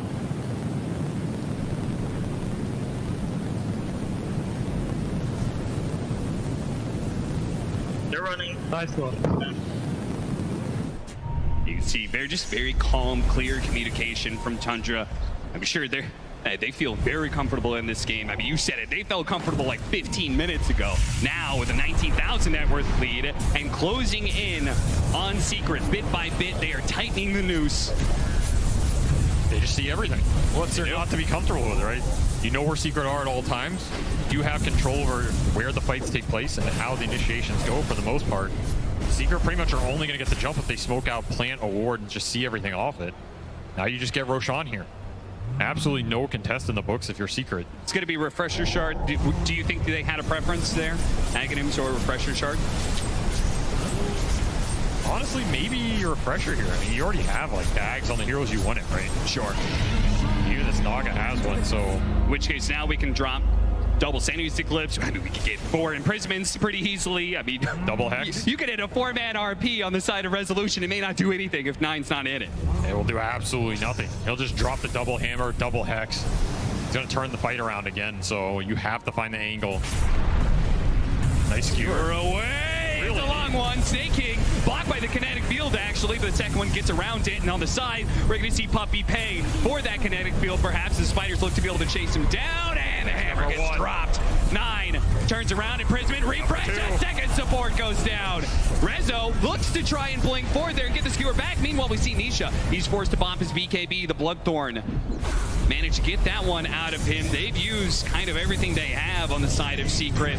They're going to have to full out retreat. They may just have to give up a full lane of barracks. This game is looking rough. There's just not enough damage in the tank. I think even at this point, if you land everything on this Naga and he doesn't Astral, doesn't matter. He still has Aegis. He still has the Butterfly evasion. You're just not cutting through enough of this. You need really need skewer, though. The skewers are always an opportunity. 9 in turn throws out the imprisonments. They cannot seem to be able to lock down these 1 heroes because 9 is always there to be able to get the save. They have that buyback though on the disruptor. They need to make it worth something here. They get the glimpse back, but again the Astrals, the imprisonments, they keep on going down, and this is still the first life. Soxy with the toss over on Anisha. He doesn't have BKB. He's caught at the side, and now the song wake him back up, and there's the second side. Wait, in the vulnerability over and over again, but he couldn't get away. He does have a buyback. They're going to try and get the die back on the Puppy here. Lotus Orb bouncing back some spells. Another skewer over the side through the kinetic field. They caught 9. They hit him with the stun. The fight there, and he's dead. All important. Finally, the OD is the one that gets caught in the initiation for Resolution, gets caught in the trap. And now the rest of Tundra, there is no song. There is no imprisonment. OD by. OD coming back. Uh-oh. They cannot afford this Naga Armor to die. He pops him in. The nice dodge there off the stun. The arrow coming in. Goes wide. He's focusing on Resolution. He does not want to get skewered any longer. The BKB is going to wear out soon. They've gotten on top of 9. Well, it's maybe just the Tuts who's gotten on top of 9. Nisha has the second round of the BKB. There goes the imprisonment. Chrysalis. And they follow up off of this one. Science. Oh, that skewer is off the mark. He blinks away first. And that, without being able to catch 9, so much of their extension here on Secret is being ruined. Again and again, the imprisonment's going down. Nisha throwing out the damage, does manage to jump back to his remnant. If they can reset here, ultimately, they still got a buyback out of 9. There is still a buyback on Skater, but both 9 and 33 use theirs in a losing game. That is a glimmer of hope, Avery. That is more than a glimmer. That is like best case scenario. You're fighting Aegis. You're fighting so many saves, so many of these skewers on point for Resolution. This is the only reason they're still in this game. It's just dragging them insanely far back with the talent, with the Aether Lens. You can get them real deep. And of course, that's a 3-for-3 buyback situation. I don't even think you're too sad if you're Secret out of this scenario. Yeah. We saw a whole lot of this guy at TI-10, the Magnus. The hands of collapse now. Channeling Resolution, channeling his fellow countrymen in collapse, trying to show off. You have to fight these tossbacks as well. Man, crazy. I mean, it's another scenario where your Wukong does absolutely nothing. If anything, Naga's just healing for it. Your Ember's dying to the hexes in the back. Yeah. We do see, though, this OD, if he gets caught, I mean, what a horn toss skewer here. Yeah, they got sucked on the static field, but I guess it just gets overridden. If you can find that OD and take him out, all of a sudden, Tundra have to rout. Like, their saves go away. A lot of the chip damage and the glimpses and all of this become way more powerful for Secret. but you have to be able to find him, and that is the trick in this game. Yeah, like Secret, they may have gotten the buyback out of them, but I feel like they're not going to be able to take advantage of it. I think they're going to be stuck inside their base. There's no way they can go for some crazy all-in. It just comes down to one team fight sort of play. I think Tundra is just going to lock them out. Just wait for the buybacks to come back up. That's why I said this game is going to go late, because I don't think Secret's giving up their base easy. And they're ready to defend it. At the same time, Tundra's building damage is very poke-oriented. They can't just force the throne in a buyback situation, right? Yeah. That fight does not favor them, especially when you start getting skewered into the fountain. I mean, it's not normal that you're talking about skewering into the fountain for a viable strategy, but at this point, it is something Secret can think about. Like the ranges on some of these, you have a refresher as well. You can blink RP skewer, refresh, skewer again, RP in the fountain again. The prize is mine. That's one way to help deal with some of these heroes, or separate the fight by such a distance that the Astrals just can't come through. With that level 20 talent in the Ether Lens, and as you said, the refresher, it's a very real possibility. And if they get the right initiation, maybe they don't even need the fountain anymore, because now they've got an Aghanim Scepter Disruptor. So if you hit 9, he's done so. He gets the Static Storm on top of him, he's not going to be able to do anything to stop it. He'll just melt. If you hit him, beautiful. Even if you don't, you're doing that to make the OD show. Yeah, that's true. 9 has to think about when he shows in these fights and how he's doing it. If he commits to try and get the save, he opens himself up. Right. That's when you get chains into a Static Storm, something like that. I mean, remember, this OD has been playing this whole game without BKB, without a huge amount of defensive items. He's even gone Moon Shard. You can't get much more aggressive. You get caught in the Static Storm, you're pretty much done. There is no save to bail you out other than the song. You better pray it's enough. Is he actually going to go Overwhelming Blink? Why not? Why not Arcane Blink? It's stronger. That is literally more strength, yes. Thank you, Avery. Snowball in. Zayat's being pulled into a nasty scenario where he'll just be avalanche. Now, Chrysalis is out. Oh, look at that. Zoxa immediately tried to pounce on the Monkey King to get him off the tree. Still caught him in the end. Is he going to be able to get off of BKB? They've got the Lotus Orb to be able to help him out. He pops BKB now, turns Static Storm. There's no real Naga Siren there. They've also caught Puppey on the side. So the two supports will die. Neither one will have a buyback in Skeeter. Whew. Zoxa almost catching the Monkey King again. Chrysalis barely managed to jump away. And these retreats from Secret have been on point this game. These are not easy scenarios to get out of, and they have done the correct job at bailing on a lot of these situations. Because messy fights like that, there's absolutely no way you're taking that type of engagement. So you need to get your cores out. You need to get them well. I even feel like sometimes Puppey's just running in to try and take some of the spells. Yeah. Get his cores out of that situation. As long as all 3 Secret cores are alive, they can take a base defense fight. Look at this. They last showed on the bottom side of the map, so they smoke over to the top side. See if they can get a pick here on maybe an Ember Spirit or Magnus out of position. Failing that, okay. We don't find that opening. No BKB on this Monkey. Skeeter, he's up the Bloodthorn. Oh, there it is. Instant sight being used as he blinks in. Aeon Disc gets just wiped out. The Nullifier completely disrupts that one. They do have a buyback onto Rezo. They're probably going to have to wait out the supports, though. We're almost up here. Chrysalis, you got to be careful. His BKB still not back up. They're going to go for the buyback now. The Magnus needs to be able to bail him out, but there goes the song. Perfect timing. Can they get out of the glimpse range, though? Puppey is going to be able to force that one. The man to dodge or the imprisonment. Oh, he got the dodge out. Nice illusion dodge there. And the arrow. Now the jammer's being dropped. Almost finishing off the Monkey. He turns around. Pots Satanic. Gets a little bit of heal. Not very much, though. Secret, they got to get back to the fountain. Any more glimpses? No more glimpses, apparently. Oh, he needs to heal. Oh, Zayats, he got songed on the blink in punch. That might be a very different fight if that happens. And of course, some sick Manta dodges from Skeeter this game. Yeah, very well played by Tundra. Nice reset by them. I mean, they are just playing this like Secret. They're holding on by a thread, and they're playing really well to keep this game still going on. But Tundra, very disciplined. They keep on poking at him and getting a little bit more resources out of him, a bit more. And they're saying, this is fine. We love this game state. You're losing range barracks, you're losing melee barracks. You're losing Magnus buyback? Yeah, Magnus buyback. Like, you will eventually run out of resources. We are going to drain you dry. And even if that doesn't happen, they still have full control of Roshans. They could still infinitely farm. I mean, they just keep sending the brood leads in too. Like, you just watch these mini maps. It's just dots of every color going into Secret's base, pushing the waves in. It's a very tough spot to be in. Yeah, even if you did ever push out the lanes a little bit and 5-man smoked out, like, it would be so obvious because the illusions and the spiders are always inside the Secret's base. I mean, this game has gone on, the OD buyback is up. So that's 6 or 7 minute window that Secret had to maybe abuse that. Just no way to capitalize on it. Instead, they had a quick smoke bottom. And break. They actually chained him there. They actually do find the OD. Moonlight Shadow goes out, and it almost seems like Secret is just making a break for trying to kill as many creeps as possible and get back to base in time. Lincoln's on Nisha. It's going to help him a lot this game. Not get Hex, not get Astral. Be able to come in the fight. So many spells at the same time. There's a lot. So the Bloodthorns, the Scythe Devices, the Imprisonments. And we saw like the Nullifier, right? The Nullifier is a big one because now those Aeon Discs, it's not helping you on the mag.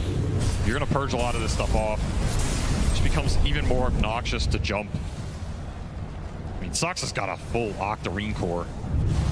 These Tundra supports are so farmed and they are so annoying. And who's going to take the Aghanim Scepter? Going to be the Broodmother. So now, talking about the spiders being in the base, and now you're going to have these spinner snares just sitting all around. If you ever try and step out of the base, there's probably going to be like 10 spinner snares you're going to be running into.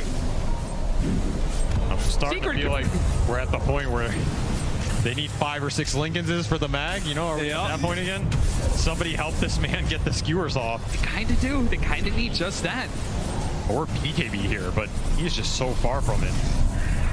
Setting up, Saksa finds the initiation. 2-man avalanche with a toss back as well. They do manage to get a skewer back into the tier 4s.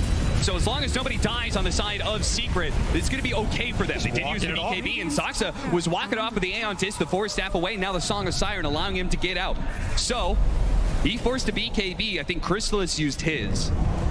How do you kill any of these heroes? I don't know. If you're not killing him in that scenario, I mean, you need Nullifier. You just need it. They need it now. Didn't quite get it. The skewer almost going off. The Nullifier is going to make that Aeon Disc useless. Oh, he dies. 9 finish him off. There's going to be a dieback. Now it's going to be a 4 versus 5. Chrysalis in a good position, though. And my goodness. 9 just exploded. And 33. That's the Squash Spider as well. They do have buybacks, though. Secret got to be careful as they push out, but they really want to be able to force more. They want to be able to stop these supports. There goes the buyback. The Bloodthorn Snare onto the Ember Spear. They need to help him out. But here comes down. They've got the Scythe, the imprisonment going down. This is maybe the last stand from Secret. It's all up to Chrysalis and Nisha to be able to fight through. Skater, he's going to fall once. 9, a dieback on him. They just changed the game for Secret, but Chrysalis, he's not sure if he can go for it. They're going to stick on a Skater instead. Saksa comes in, lays down a combo. Almost enough to finish off the Monkey Gate. He does die. He goes down. The one-on-one against Nisha. Now Sneaking joins in the fray. He jumps forward. Nisha, he must get this kill. He needs it so badly. Another round of slide. Not quite to the mark, but the double slide gets him before he dies. He finishes off 9. He gives Secret a small chance. Tundra are going to go high ground with 4. Just the 2 possible for a hold here from Secret. It's going to have to be some sort of crazy tier 4 defense, all up to Chrysalis and Puppy. This is 1 BKB. That's it in the tank. The Puppy buyback. Static Storm in 30. He's getting snared, getting illusion.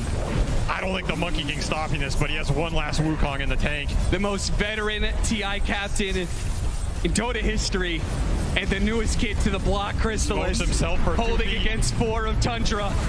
The tier 4s are down. The throat is exposed. They got to get in there soon. He pops the BKB. He starts charging at Tundra, but they just keep their distance. He's going to blow the Wukong's command. He tries to hold. He needs 15 seconds. Chrysalis, can he hold 15 seconds for the Magnus to come back and start getting those skewers? How long is this Wukong? He's praying for it to be as long as possible. He needs to be a little bit longer, but he's getting tossed out of it. And now Tundra, they pounce a second round, a refresh, a double stun, a Static Storm. They're trying to hold. They're trying to get out of the Static Storm. But are they going to be able to hold this one? The Manto away, the Song of Siren out. 4-staff, 4-staff, 4-staff, TP out, and Secret hold. Chrysalis and Puppy, they managed to hold somehow, some way. This game will continue.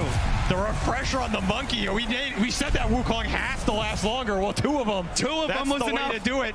Tundra just didn't want to commit for that throne, choosing to send everything else at it except the core heroes in. At the end of that fight, Skeeter says, I'm out of here, man. I am not going to push the luck and force the buyback. And you don't get another chance after that one. Divine Rapier, baby. It's time to go all in. A Divine Rapier for Chrysalis. It's the only real way this could end. I mean, a beautiful setup here from the Boundless in a two-man static storm static field. That's the only way you're killing these heroes, or at least threatening them. So like we said, it was only Crystallis and Puppey. That's all you need sometimes. That's true. Now they're looking for more, trying to abuse the window they have. Remember, no buyback here on this Brood for 70. No buyback on this OD if he gets found. Crystallis just running down tries mid. to sneak it. Saksa. He tried to kill a creep wave. He really does not want to let this opportunity for Secret to go high ground while there's still 60 seconds for 33. I mean, this is 50 seconds, no Brood. Divine Rapier up on Monkey. No buybacks for Secret. They need this throne, and they need to race it. Tundra's pushing it bottom. Nisha, if he could just even hold these heroes here while the rest of the team pushes down that mid lane, but they're actually going to come back. But Secret want to take the fight. They do not want to end up in a throne race. Get a glimpse, get a glimpse. Oh, Puppey. So much time cost here. But of course, you have an exposed throne on half HP. No glyph. Secret just have no choice in that scenario. Have to come back and play the defensive position. You have to imagine if they'd gotten to Tundra's base in that interval. Oh, yeah. What is this? Now, this is absolutely next level. What did I say? Nerdy and dirty? That's the only way to play it right there, Tundra. That is nerdy and birdie to the best of degree. Pulling the creep wave with his courier, and he keeps it alive, too. Goddamn brilliant, Tundra. He didn't have anything else on the map he could have done that with. With all the gunk on the map. Even the couriers making it hard for Secret to get these lanes out. It is beautiful stuff. Illusion. Just when you thought you had to fight everything, they throw a little bit more your way. Yep. That said, Secret, they are smoking up mid. Remember, no buyback on OD Brood. Divine Monkey might just one or two shot some heroes here. Refresher coming up in 15. Oh man, a double boundless strike would actually just one-shot some heroes. Glimpse back, first thing, fine, 33. Instantly, the RP goes down to 2. 9 with the save though. 9, 8 being chased down by the snowball. Gets the first half away from Sox, and he locks down the 2 supports, and bam! There they go. There goes one hammer. 9, setting up for a little bit more, gets the reset up the song. So now with just the cores alive, they are trying to get out. They can out. Keep their distance and maybe get out fully. Saksa, maybe not so lucky. That is going to be very bad if he dies here. Another hero with no buyback. Again, Secret, they have been down and out this entire game. Anything that resembles parity in this game has got to be a win for Secret. They are just like stuck inside their base for like 90% of the game. And now we've gone to a point where we're kind of even, and there's 60-minute items. Secret can actually get out on the map and pick up these 60-minute items, which are a game changer. Apex for snaking here. Tundra is definitely going to do some farming and choose who to give it to. Still, you have 100 seconds, no Tiny, 50, no Brood. Secret can get lanes out. Remember, they're not mega in this game. They still have bottom barracks. They can push it out pretty fast between Monkey and Ember. I think you try and find something here. I don't think you're just complacent with trading neutral items and letting this Tiny Brood respawn for free. That said, it's obviously easier said than done when you have so much trash just pushing in your lanes. Yep, that's exactly what Quinn called it on the panel, right? You've got these spiders running at you, these illusions constantly. You have to have a way to be able to deal with it. Secret's idea was the empowered triple melee lineup. And it's still not enough. I mean, I'm amazed at how much they found in these late game fights. The discipline and that target is a huge prioritization. pick up. The mirror shield, I almost want to see that on the Ember Spirit, so yeah, you reflect the spell, reflect an OD spell here. Might just win you the fight. Yeah. You know what I love is that Tundra, is that they got the Pirates hat. So as if, you know, like they already have a 38,000 net worth lead, but let's go ahead and give them a little bit of extra booster. It's actually, they actually got it on the side of Secret now too, so they can both be digging up bounty runes nonstop. Shuffling items around. I don't think is there really anybody who wants that? Oh yeah, they got a Tiny, Giant's Ring, Tiny. How does Tundra always end up with a Giant's Ring? I feel like I've seen Skeeter end up with a Giant's Ring so much. Yeah. I doubt he's going to take it on Naga this game, but this guy just always get it. Of course, we're going to wait for the Tiny respawn just to see how big this Tiny gets. Everybody. Can we see a BKB Tiny with Giant's Ring? The most untiny Tiny of all time. Secret still need 2 more. Oh my lord, he's a big boy. Show him. Good God! Now that's a hero! Mamma mia! Is that a hero? Is he bigger than Roche? He's coming for you! Where's Roshan? Put him in the pit. ultimate rock monster face-off. Put him in the pit. Put Roshan in Tundra's bait. We'll swap him out here. I mean, that is a visual monstrosity. They have been inside their base so long, by the way, they haven't finished up their tier 5 items because tier 4s are also dropping for the side of Secret. Got to farm through them. I mean, yeah, they still have 1 tier 4 and 1 tier 5 left. Pretty much all you've got is Fallen Sky on this Tusk. You've got that Mirror Shield. They're going to give it to Nisha, so he has Lincoln's plus that. Trying to keep this Ember alive as much as possible. He got the Refresher, too. Almost level 30. These late game team fights are not as straightforward as they used to be 20 minutes ago. Like, there is a lot of gas in the tank for Secret now because of these Refresher Orbs coming out. Yep. Multiple Wukongs, multiple stuns, multiple DKBs, multiple ults. This is going to come down to buybacks and how much Tundra presses their advantage with the Roshans, which they're still probably going to get him, but how much does an extra Ags do for Tundra here? Not a lot. How much does an extra Refresher Shard do? Not a lot, right? Yeah, that's true. If you're just now joining us, we're 63 minutes into game 1 of the upper bracket final here, Secret versus Tundra. If you're wondering what all this craziness is going on in your screen, it's a lot of tier 5 items going into play. It's Secret who have been pretty much, it felt like they were kind of in that like 5% win chance for the last like 30 minutes, but they've held on. 10 to 5%. Sheer perseverance.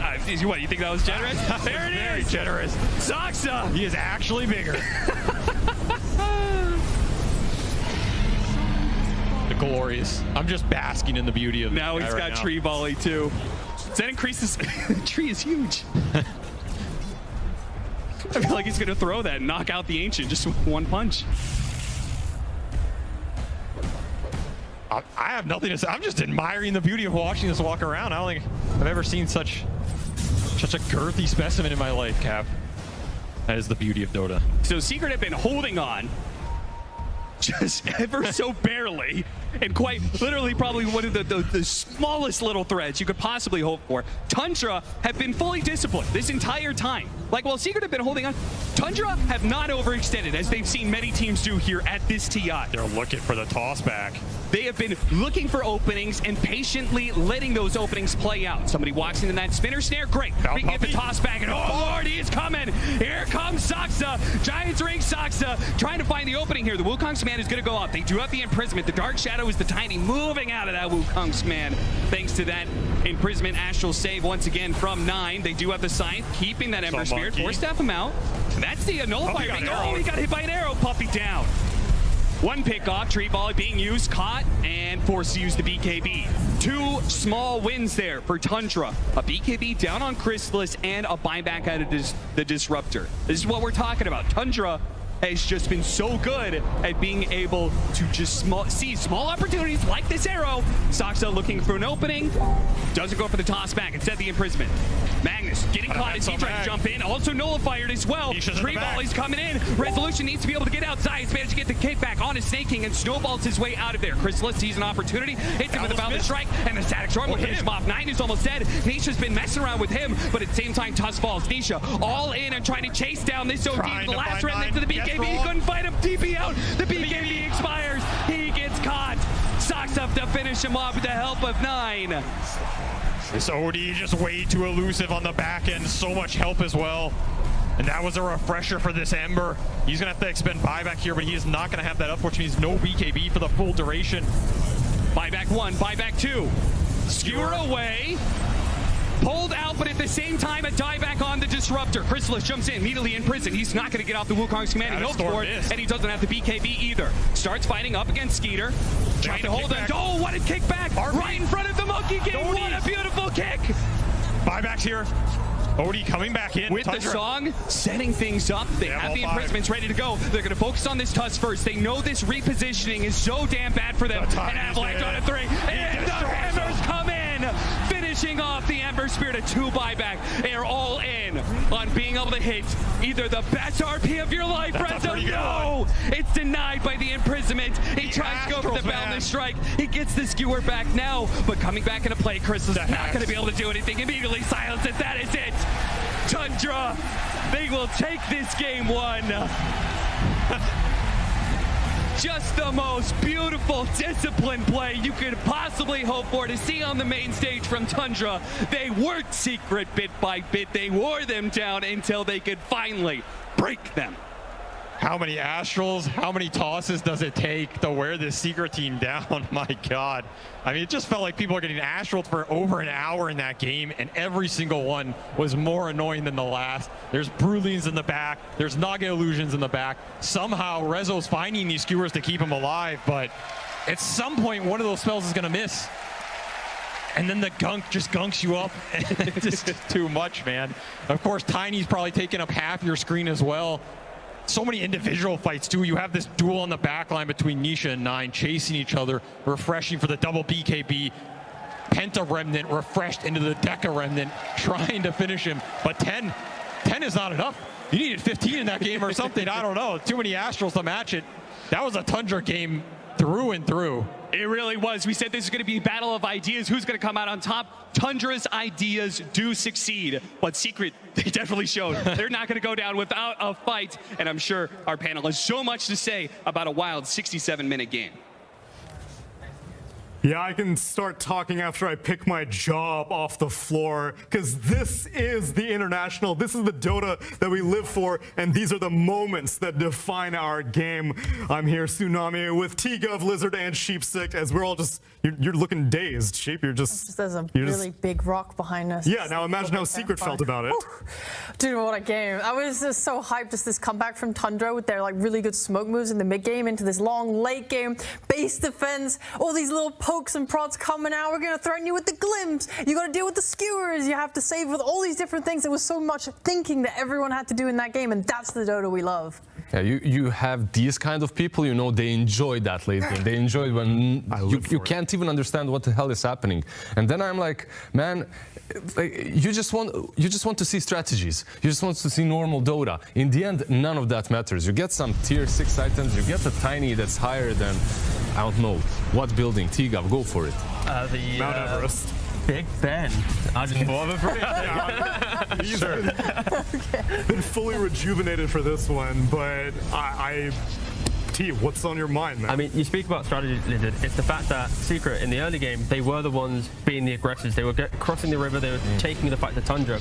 But they take that one fight in the top lane, where they utilize the OD, go get those imprisons, and since they then win it and get across the river and set up their kind of aggressive positioning, you have Skidder with the Naga Illusions pushing it out, 33 with the Spiderlings pushing it out, and like Skidder, he plays over an hour-long game. He doesn't die at all. He's 14-0-24. He's backed up by the OD the entire time. Like, Nine really just unlocked Skidder to pop off. It's something like the Dazzle plus Naga, Dazzle plus anything that buys a heart, really, that was played like a month or two ago. Now you have Naga and OD. Astral Imprisonment, get that heart going in after you leave the Disruptor's ulti, then you can heal up, reset the fight with sleep. It's just so nasty, and this is Tundra 101. You have Brood Mother sending her little broodlings everywhere. You have Naga with the illusions everywhere. You just cannot play. I like what Secret tried to do, right? Like with the Magnus, with the Ember, with the Monkey, you get that Empower. It works versus any kind of a zoo. And they said in the interview that they needed to address the zoo. Obviously, it didn't work out for them. It definitely worked out for a while. It was nice because it felt like Tundra really struggled under the pressure that Secret were applying, because you're able to farm with all 3 cores with this Empower, and also they're more aggressive team fight. In the mid game, it was hard for Tundra to fight into it because 33 had such a bad start on Brood. So when Tundra gets shoved into the same side of the map as each other, like Naga wants one side of the map, Brood Mother wants one side of the map, like all these heroes are competing for farm with 3 Empower melee cores. It's really hard for them to find farm. It's probably the best thing that happened in Secret's draft. That's the Monkey King on the safe lane. Like, he generally does not lose versus melee heroes, and he definitely did win super hard against the Brood. Forced her to jungle at her, like, what, level 5? Yeah, he didn't even get his spawn Spiderlings. He was there early on. Yeah, like minute 14, 15, your tier 1 tower on the bottom lane is already standing. That was the moment where I started trash talking Tundra's draft. Like, yes, I recall. It's not gonna work. I'm glad that you exposed yourself, because I was about to call you out and be like, Lizard, somehow I remember a different result coming your way. And you may have heard Cap allude to the fact that Tundra is dirty and nerdy. And we keep saying that, but what does it really mean? What are the analytics behind us saying such bold things about the team? Well, maybe Purge can explain it in a little bit greater detail. That's right, Neil. Tundra's drafting has been very innovative so far this tournament. They're ahead of the meta. They're setting the trends. For example, in the group stage, they picked Crystal Maid in 10 of their 18 total games. She ends up with a 65% win rate. really, really good. Every other team looks at that and says, oh, CM must be really good. Let's pick CM ourselves. And then she goes on to be the most picked hero of the main stage so far, doing really good there. But Tundra, when they get to the main stage, they just say, our favorite support lady, we don't need her anymore. We're just going to pick Mirana every single game. They haven't picked her one time since they started. They haven't even banned it. No respect at all to the hero that they trended in the tournament. We just saw Mirana in this previous game. On top of that, Tundra, the other way that they're setting trends is, for example, their Doom pick. It's been banned against them now 13 times, all in the first phase, the most powerful time to ban a hero. Very effective. That's because 33's Doom is so good. The total bans against them account for 1/3 of the total bans against Doom in the tournament. That's 33%, of course. One trend they haven't embraced at all, though, is the Leshrac. It's the second most picked hero of the groups. It's a 76% win rate. Definitely the most broken hero of the patch. They haven't played it one time, and even more shockingly, Tundra has played against Leshrac 0 times in the entire tournament. It's pretty remarkable. They have banned it now 6 times, the previous game and the previous 2 before that. So basically setting trends, forcing their opponents to ban other weird heroes that nobody else is picking, and now picking more weird stuff like we saw in the last game. Secret, on the other hand, they picked Lesh 5 out of 18 matches. They picked it every game the main stage, except for the last game that it was banned. They had 4 wins when they get it. So it's the hero of the tournament, but Tundra just doesn't care, and now they're just in a great position because every other match that's happening isn't the normal meta, or the information you get from the other games aren't going to be applicable to Tundra, and that's what gives them a really good upper hand in these games. They go to the beat of their own drum, Purge. Thank you very much. Yes, but one thing that I'm a little bit... Oh, you want to talk? There's one more hero. Oh, tell me about it. I think it's Kunkka, actually. We should talk about Kunkka. Well, tell me about Kunkka. What's he up to? Hey. He's got a really good beard. Oh. Handsome fellow, I gotta say. I'm inspired. He's got 2 masks on. The multi-mask. Wow, beautiful. Why am I even hosting them? We could have done it in AR. Thank you very much, Purge, for that information. And yes, it does seem like Tundra is very strong. Now, how much stock do you put in adaptability? Because Secret, they have played a hell of a lot of games to get to this point. They went through all of LCQ, they went through all of group stage, and now they're going through the bracket, and they drop a game. All of our upper bracket were 2-0s. Now what, T? Yeah, I feel like for Secret, at least, it's trying to make sure that their first move into the enemy jungle leads to success. Because they were in a really good position to take the fight, to take some momentum. But Tundra, they're some of the best teams at taking these defensive fights, winning, and then occupying an aggressive position to choke out your opponent. Like, if you think of the biggest net worth leads across TIs, Tundra has the second biggest net worth lead against Talon earlier. Then in this game, they had like a 60k net worth lead. Like, when they get into a winning position, they hold it. So I think for Secret, you can't let Tundra slowly get into that position where they just kind of choke you out in the game. Well, I'm still pulsing with excitement, and I can only feel it all the way here in Norway. I wonder how Singapore is dealing with such an exciting game. Let's check in with Slacks. Hello, hello, hello, my friends. It is I, Sir Action Slacks. We're here in front of the arena right now, and did you know you can take a picture with a replica Aegis? Very cool. However, I've always wondered, what would someone do if they just saw someone stealing the Aegis? My friend is here. He's going to pretend to be security. What's your name, sir? Irfan. Okay, fantastic. Now, I'm going to run and try to hand this Aegis off to someone, and you got to go up to them and have them point to which direction I went. I want to see if they're loyal to me or if they're loyal to you. Are you ready? Yes. All right, let's go assault someone that has no idea that it's coming. Are you ready? Yes. Time to go give away the Aegis. Count to 20. Here we go. Excuse me, excuse me, excuse me. Out of my way, out of my way. Out of my way, out of my way. Miss, can you hold this? Please hold this, please hold this. Listen, don't tell anyone you saw me, okay?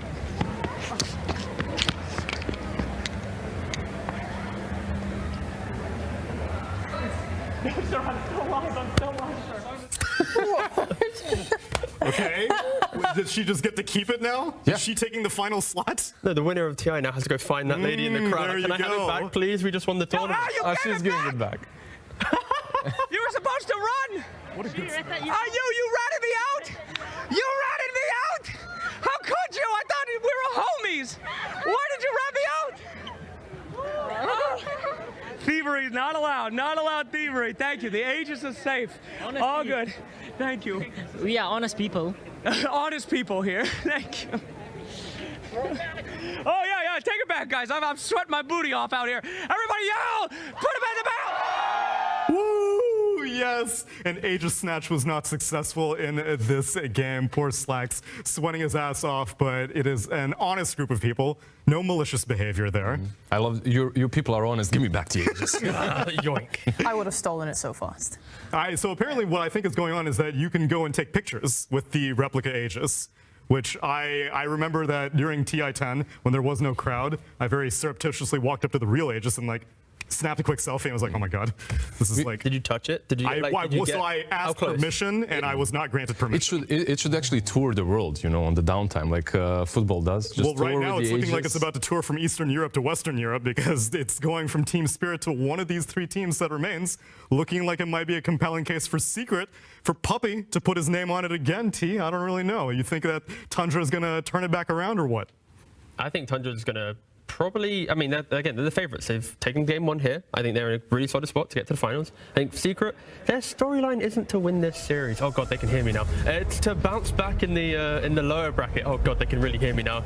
Yeah, I'm kind of believing in Tundra just because of how dominant and methodical that game one was. And the way they're playing, right? Like Naga, the way they even approach the Naga drafts, the fact that he is going for this new build, it's not that new. It's been being built in pubs for quite a while now. But Orchid, the way they combo that with a Mirana, that's a 4 or a 5. You always have that extra surprise coming from Mirana's ulti, and then into the Orchid, then into the Ensnare. Also the fact that they buy a gem very, very early on, they devoured it, and they always send the gem back to the base, right? Like they secure the map, they secure the vision, and then they set up these ganks with heroes that you don't necessarily expect. And we had a lot of skepticism surrounding this draft sheet. I know that you saw Brood and Naga, and you were like, oh, I don't really think that, I mean, there's a lot of clear on the side of Secret. Whoa. This is backstage talk. These are off thoughts that don't truly reflect my feelings on the draft. You hate them. As I said earlier on the draft, it had problems. When Secret properly applied pressure, that draft really struggled because there wasn't enough farm distribution for everyone on the map. However, they made really good comeback plays, utilizing Sax's Tiny. His tossbacks enabled so many of those fights during their comeback when they were starting to reclaim the map. That was good. This was good. This was what made their stuff work. Skitter is so confident on his Naga, on his CK. He plays these illusion heroes like they're not illusion heroes. Yeah, and sorry for exposing off-the-record knowledge. I'll give you something that's on the record, though, because Tundra had some thoughts on Secret. I think Team Secret is a very formidable opponent because I think they've defined their roles for each other very well, and they know exactly what to expect from each other. I mean, obviously they have Puppy, so like it kind of goes without saying, honestly. It doesn't need to be explained. And by this point, it's also for Nisha as well. It's just such an amazing player.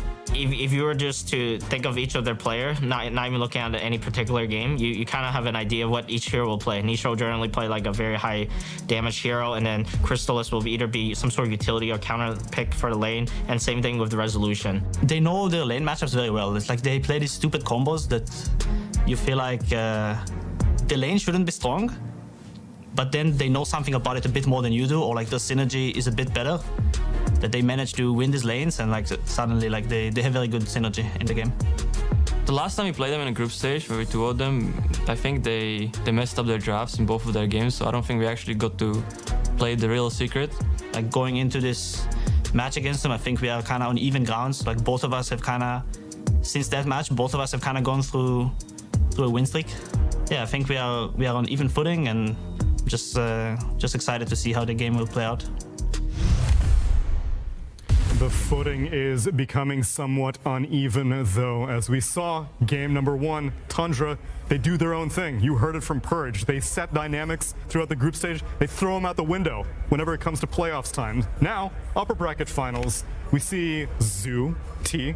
Do you think they go back to the well on that one, or is it too telegraphed? No, I feel like this game 1 was a perfect example of Tundra getting what they wanted. Secret, when you enter that first phase of bans, you kind of know what's going to be hitting you. Tundra, they're not this unpredictable team in regards to their openings. It's normally that kind of 9 specialties. I feel like for Tundra, they just keep doing what they're doing. They won the first game. They're looking good. They're looking solid. You don't need to change up. For Secret, though, it's if we do the same bans and maybe let Brood through, do you want a different answer? Like they crushed him in lane, but the overall game, like losing out on map presence. They came back. They made a comeback with the Brood that got crushed. Like you don't see that very often. And also, if you're Tundra, you're probably feeling really good right now, Sheep, right? Because in group stages, 2 games lasted 60 minutes. It's true.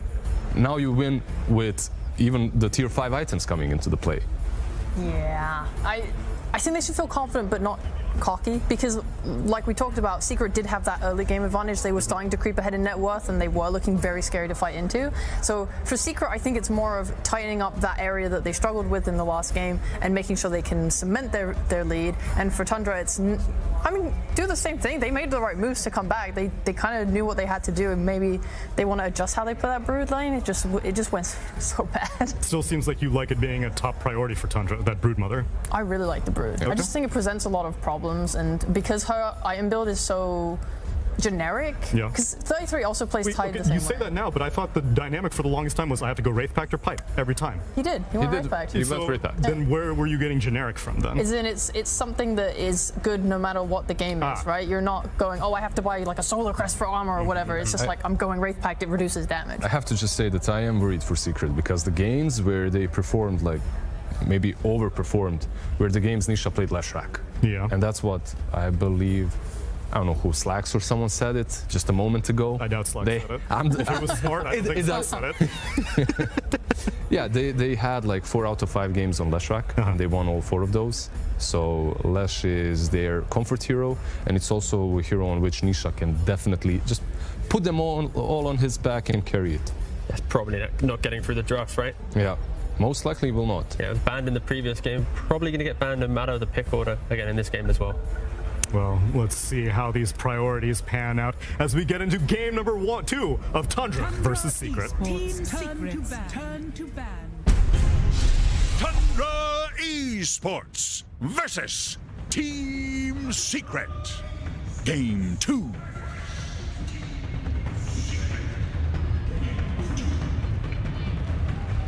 Now, we heard earlier from that video from Tundra themselves, they said they talked about when they faced up against Team Secret in the group stage, they said they didn't really feel like they faced the real Team Secret.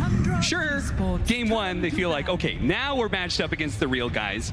Both games, though, game 1, both in the group stage as well as now on stage, they won with the Naga Siren. So, I don't know, something's working for Tundra. Their ideas still work against Secret, even if it was a little harder this time. Yeah, I mean, I think kudos to Secret for pulling it back and making it drag out that so far. I think Secret is the first team I've seen do what you have to do against Tundra, which is survive their offlane. Tundra's offlane is extremely fierce. They're very dominant in the laning phase, and you can fall really far behind. And Secret just totally trampled that. They crushed Tundra's offlane, which I don't think anyone has done yet this tournament. So I say, even though Secret lost that game, I feel like they have a pretty good footing in that they had a really good laning phase. And if you have that against Tundra, then you're set up to play at the very least an even game. Yeah, honestly, I think this OD last pick was, I didn't realize how strong it was until I actually saw the game. I just didn't realize it. You never play against this hero in Pops. I haven't played against this hero in months. But this OD with the Shard, he completely nullified the way Secret wanted to fight that game. And I think without OD, this game would have been completely different. So we'll see what they want to do to change it up. They do have second pick on Secret this time, and I do think they're a team that benefits from second pick because Puppy likes to hide his picks. He wants to play pick these heroes that play multiple roles and then hide them till the very end, and this is easier on second pick. I would agree. They also slightly shifted the bans, banning the Brood instead of the CM this time, so saying, all right, you have 2 5s, you're going to pick every game, fine, we'll just lead them both, pick one, whatever. Sure. We're going to ban your like super annoying Neta cores, you have to pick something slightly different, you know, pick this Visage on 8, maybe it's a little weaker in lane, you can exploit it a little bit more, you know. I think that's probably a better angle for them. 10 seconds. I was surprised they banned this Maiden in the first game. Like, I get Maiden as a hero that they're winning every game with, but they're also winning every game. And I think, to me, it's like, is Maiden going to destroy you in a series compared to a Brood or a Doom or, you know, like some Naga Siren that's really the core of their strategies? Because this Maiden obviously accelerates their support duo a lot. It helps them skirmish. It gives them some extra lane shove for their pick-off combo. But I feel like I'd rather play against Crystal Maiden than like the Brood or the Naga, you know? Do you think it was more about the opposite? Do you think it was like, we're going to give you Brood Mother and break it? Because they, as Quinn pointed out, they did win that lane. So maybe they thought, okay, we're going to show that you can't use this tool for not just this series, possible. but also potentially grand finals as well. Yeah, I mean, that's definitely possible. It's something that Puppy is like notorious for doing. Like, fine, we'll give you your best strat, we'll beat it, and then like you're screwed. Then your draft is hosed, and you don't want to play the Brood again, and then now what do you do, right? But I mean, they lost, so you just ban it to screw it. I don't want to see a spider in my game again. And here we go already with the Flex Dawnbreaker, which we've seen, I believe, Crystallis play it, and then Resolution can also play it. They are on second pick, so they're going to hide this till later. And I think this hero is really good for Secret, the way they play. They like to have Nisha on these mid carries, which is also better on second pick, right? Because he's going to see his lane, he's going to get a counter pick. And then this Dawnbreaker can go either lane, she can connect the mid lane with Nisha. Silencer is a solid hero against CM, no pun intended. You have the global for ulti, and you're also decent lane matchup against her as well. Are you going to get Visaged here? Yeah. Yes, sir. Okay. I mean, it's just, you're opening up the Silencer, right? Like, this is the ultimate Visage on response team. You know they want a Wraith Pact hero if Doom is out of the pool, which it is. And Brood is out as well, so if you don't take your Wraith Pact hero here, you're maybe not getting to second phase, and I feel like they really want a Zoo hero versus Silencer. It's one of the best ways to abuse this hero. Even if you end up getting countered in the game, your lane's terrible, you can always just throw birds on him, and he's kind of forced to make a decision in terms of spell casting because the hero's just too slow. He's very clunky on the map, he needs a lot of farm. So I think Tundra got a pretty happy Visage pick, but I agree that Dawnbreaker should be very good for Secret in this matchup. Like, it's one of these cores that can shove waves, deal with the early skirmishes, and still scale, and help their mid-hero scale. Yeah. We've seen these Dawn Storm, Dawn Shadow Fiend combos be really powerful as tournament. Yeah, I mean, I think if you compare these first two heroes from Secret to the first two last game, I think they're a lot happier in terms of, like, it gives them more flexibility in what they pick in the second phase. They have a lot more damage, a lot more, like, casual fight. It's not two heroes that sort of do the same thing. They have pretty good magic damage. They have decent scale, you know, it, like, sort of balances in a lot of ways. I think they're much happier with that, because now Nisha can play, like, the, you know, the carry type of hero, or we can play the spellcaster type of hero. Rezokin has different options. I think they're more open in terms of, like, what they can pick down the line. It's going to be interesting to see if they want to address this Wraith Pact in any way, because I felt like last game the Wraith Pact actually had huge impact. They didn't have a simple way of killing it. You know, Ember doesn't want to hit it, Monkey doesn't want to hit it. You want these kind of range heroes. Sometimes, you know, people would pick a Snapfire, something that can actually deal with the Wraith Pact timing. So I'm trying to think what they're going to pick for Secret in the next hero. It's going to be Zayak's hero, most likely. And they could set up a way for the Silencer to lane away from Visage too. That is also a possibility. They only really have been playing melee fours for Zayat, though, right? Like, when you think of the Wraith Pact killers, I think of, like, Piranha, Snapfire type deals from the 4. And he's pretty much just playing Earth Spirit, Tusk, Nyx. Job's done. I'm gonna go in and wreak havoc. Especially when you have Silencer 5, you kind of want as many forms of solid, easy initiation as you can get. Yeah, I mean, they could be looking for that Wraith Pact killer from the core position on 18. When you look at Tundra's heroes, they're a bit clunky in the way they fight. It's very like, we stand in a ball, we hit what comes into us. So if you have this sniper, this SF, this turret hero, says, okay, that's fine. If you're gonna sit there, I'm gonna sit there too. I'm gonna punch you from farther away. I'm gonna beat you backward. Like, that type of thematic fighting for Secret, I think can be very good, and also like helps give them an answer to this, you know, Wraith Pact, which is super obnoxious. Yeah, they're banning Naga here, though, right? I'm trying to think about it. I feel like you ban Nog. I don't think you want to play another Nog game. Even if you're confident you're going to get the cores, I feel like it's another hero that makes the way the fights play out very difficult for Silencer. It's just very obnoxious. He sends stuff in, he sees you, you start getting chipped. I mean, the question is, if you have 2 cores that you can pick against Naga, do you still need to ban it? That is the question here. That is a big question. You do get to counter it, and it also depends a bit on what support they want to pick here. And like you said, he's been playing mostly melee heroes. Which one is the best here? And they do ban it, so I think it's an okay thing to do. They keep losing to it. Clearly, Tundra is an amazing team with Naga Siren, so I can see Clock here, I can see Tusk, something that just fits with his MO, which is just pick melee heroes. Do you like the Earth Spirit? I feel like it is one of those old school Visage counters in a way. Like, you can get on him, start burning the stacks, be extra tanky, you just get BKB, he doesn't do anything to you. In theory, he is stronger than the other supports in how the fights break out. He is weaker in lane, but you're right. It is a lot about fighting. You come to LAN Dota, it's a lot about fighting. You know, logic kind of goes out the window sometimes. Very true. That's what happens on stage if, you know, you play in front of this huge crowd. But they do go for Nyx Assassin, which I do think is a weaker hero against, you know, Visage's timings. Yes. I mean, there is the upside to this Nyx hero that the combo with Dawnbreaker is pretty powerful. You get this 10 stun increase talent, and you just get chain stun. The Nyx hits you, stuns you, Dawnbreaker drops on you, and you just get chain from for like 5 seconds. They full to 0 you. So, I mean, we saw last game Tundra playing this more of this pick-off style, whereas I think Secret this game has much more of that than they did last game. So maybe, you know, being able to split the map a little bit more.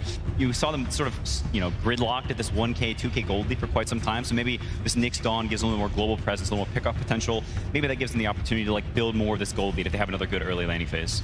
So I think this is going to be the hardest phase for Tundra, because they have to decide what to show here. They go with Clockwork, which is definitely good against all these heroes actually, because it is a solid support matchup. And then which core do they go with here? What do they want to address? Do you want to address this Dawnbreaker, which can go to multiple lanes? Do you just want to pick something that's just good in the game with Visage? You know, like for example, they've played the CM Chaos Knight lane a lot, and that's a very hard lane to beat. I could see CK. I could see Ursa. They want something to just go in the Roche pit, try and abuse the Wraith Pact early. Like your Global's on cooldown, your Dawnbreaker ult's on cooldown. Just go in the pit, start getting the Roshans up. I'm feeling CK. I'm feeling CK. CK? Yeah. I think it just fits their MO, you know? Again, it's also true. summons, it's illusions. Yeah, yeah. It's not a Naga Siren, but you still get to throw stuff out there. You could go Ags. Sounds there. You can go Ags.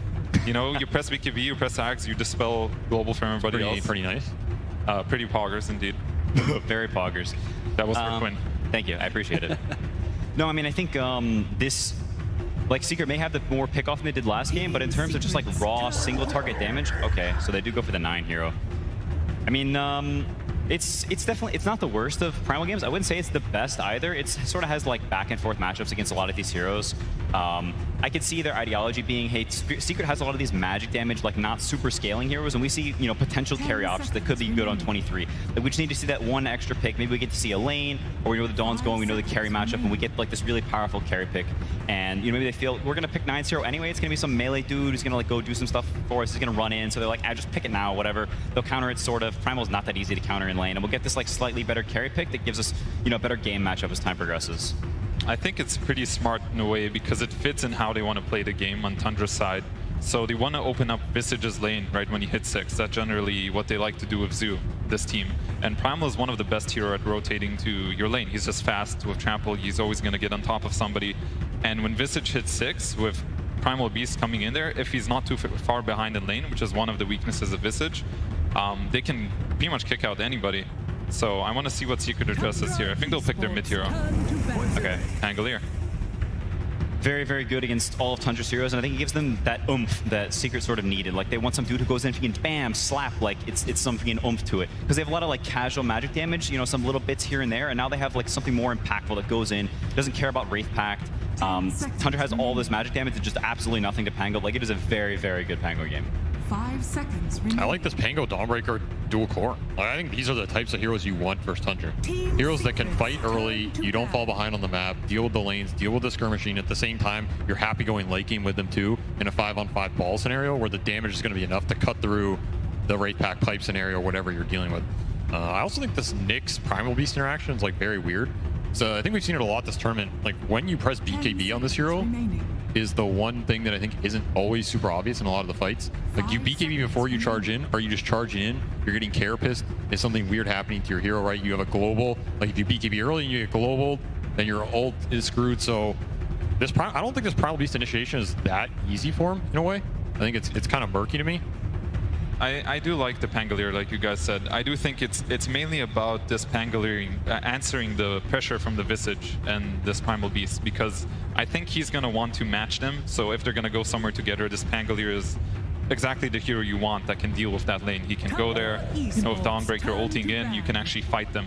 You can fight their timing. And, you know, like I said, this is LAN Dota. It's about fighting, right? Even Tundra last game, you know, they push all these waves. But to what end? They want to be able to fight. They want to be able to see somebody and start casting spells, start poking them. And it's a similar thing, right? They have Clockwork with the Vision, the Visage. It just fits their MOs for both of these teams. 5 seconds remaining. Yeah, and we can see Secret this game with another smart ban. I think banning the CK, like you were talking about, you know, it's just like very, very comfort.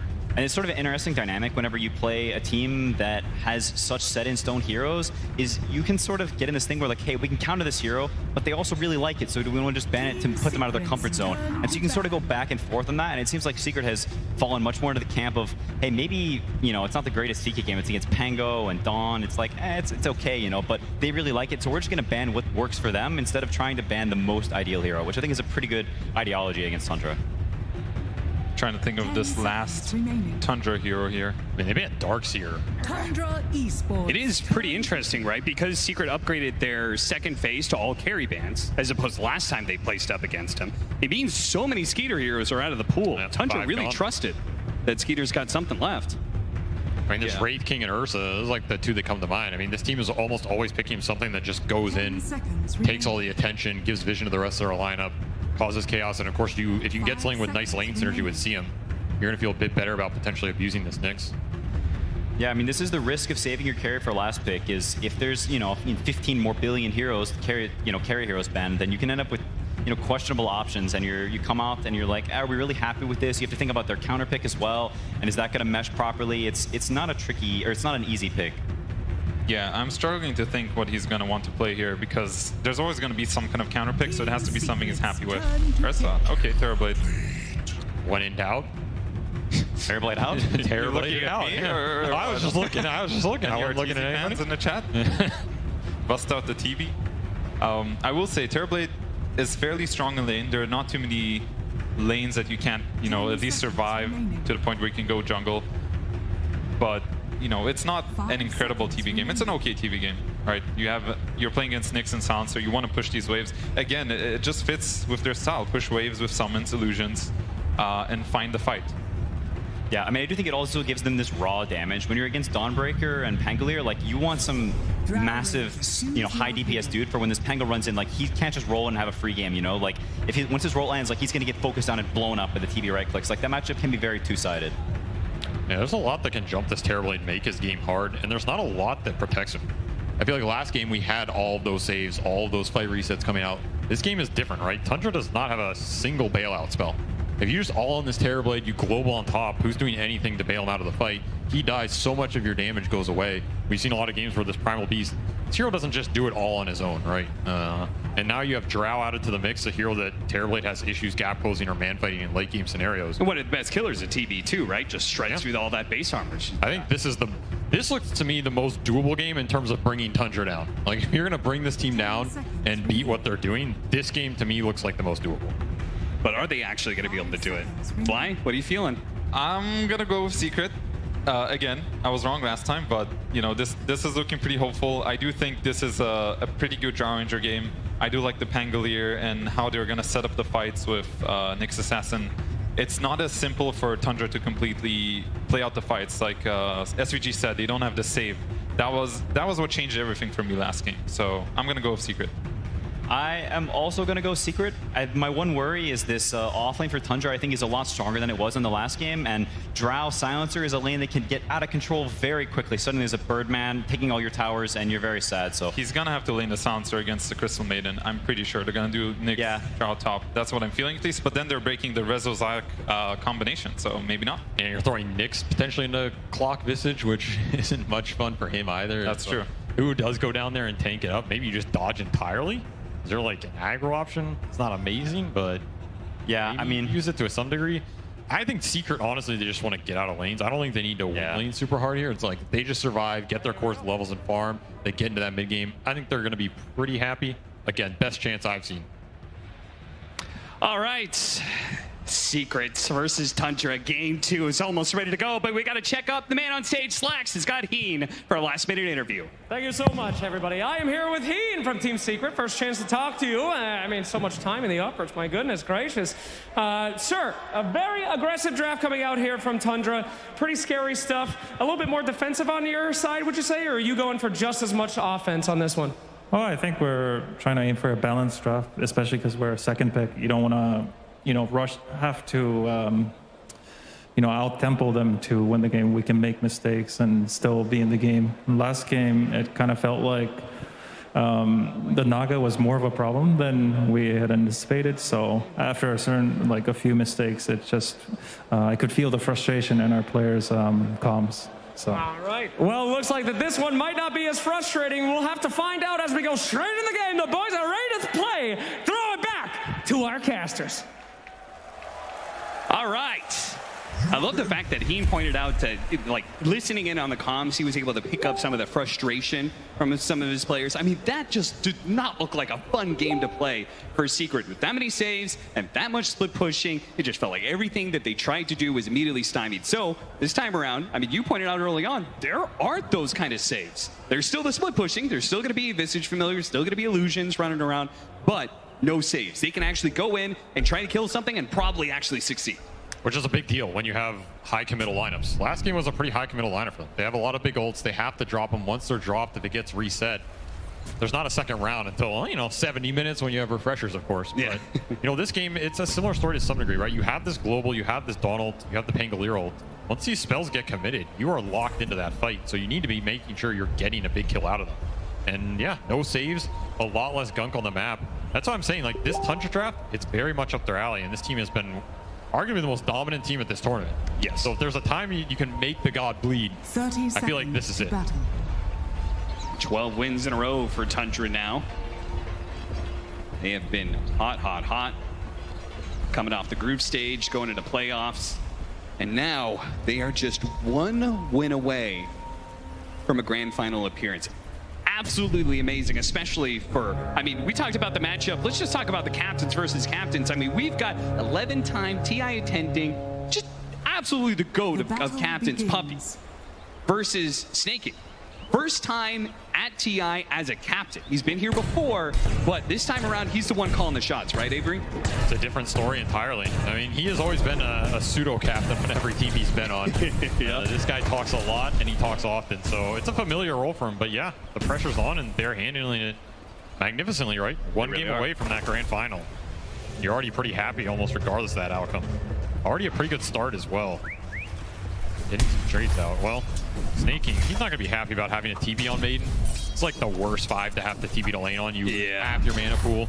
Pushes him down to triple mango. Lost some in, so Secret, any little start they can get off these lanes is nice. And like Fly was talking about, they did end up putting the Nyx down here, swapping that silencer up towards the Crystal Bait.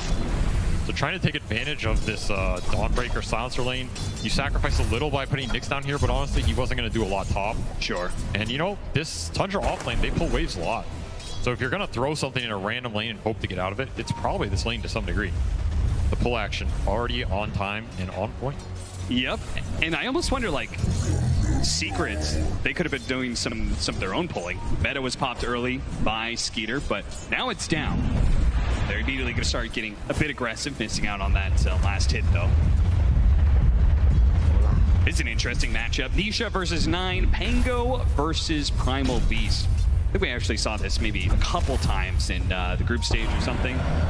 And it's a matchup that both of them are just going to be kind of bleeding each other constantly. Particularly the Pango, anytime he puts damage on the Primal Beast, he starts getting those stacks up. I mean, Primal Beast is the alpha dinosaur in this game, so I favor him a little bit. Yeah. He can dominate with the, you know, the uproar stacks and that type of deal with the trade.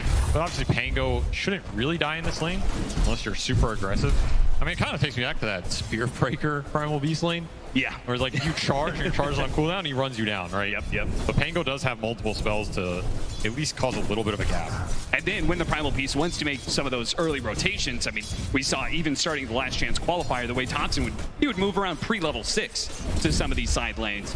Look for that Pango, who is a little bit more reliant on hitting his ultimate, but he's just a great counter initiator, right? I mean, was it Fly who said he just constantly is going to try and follow the Primal Beast in the Visage wherever they try and put pressure on the map? Yeah, you just need to check 9 in this game. Just don't give him like some free rune into a bottom rotation that breaks the Drow lane. Yeah. That's the lane Secret really want to think about. Like the Primal Beast going top for a Parablade, who really cares? It doesn't progress the game for Tundra. Sure. Primal Beast going bottom, killing your Drow, breaking this lane open, giving Visage extra levels to get to 6, that will break this game open. So that is the one big move Secret need to think about. And if they can make this bottom lane go a bit better for them, it's also going to help that. Nice damage coming out. God, Visage hurts, man. Yeah, he certainly does. These little clashes back and forth. You see a bunch of 100% win rates on some of these heroes. The Primal Beast for 9. Now also Zayat's on the Nyx Assassin, also 100%. Nisha going for a little bounty rune steal. 9 says no, sir. I am the beast. You may be mobile, but you're not going to go farther than that onslaught can take the Primal Beast. Even Puppy getting chased off lane a little bit. Second meta pop top. There's another one. Puppy even on the silence. I mean, 9 is dominating the lane in terms of the resource advantage, right?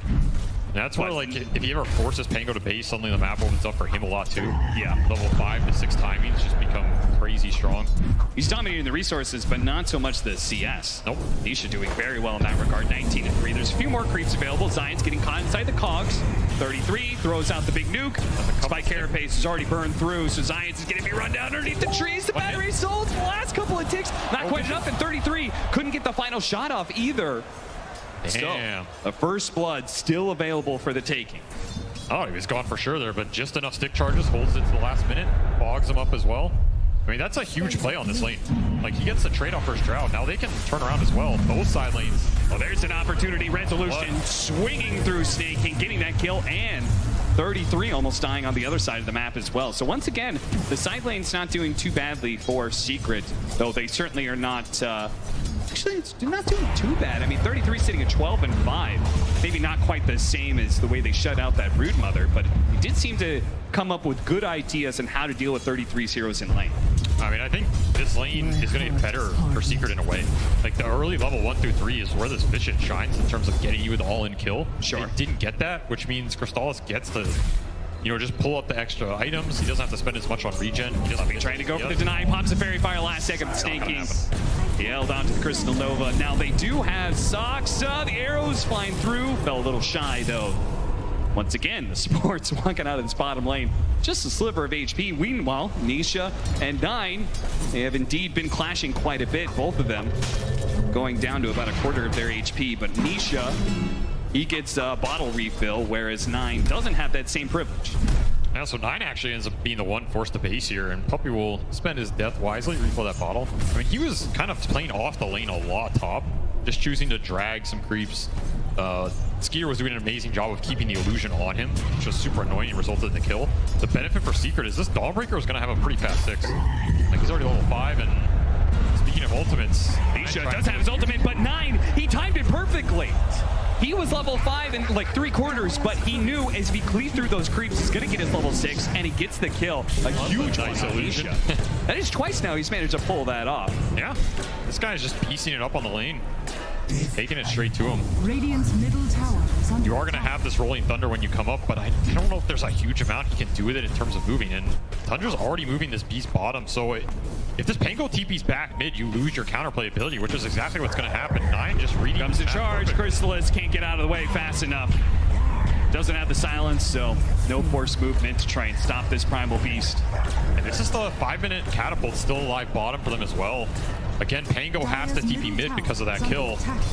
This tower can just take a huge amount of damage here. 9 might choose to stay around a little. He's going to go back towards mid for XP. Underneath his own tower here, Nisha not wasting any time, couldn't get off the freeze there. And so with this rollout, should be able to easily collect the kill on Skeeter. So trading out the carries this time, at least when it comes to the top lane, Snaking is going to be the +1.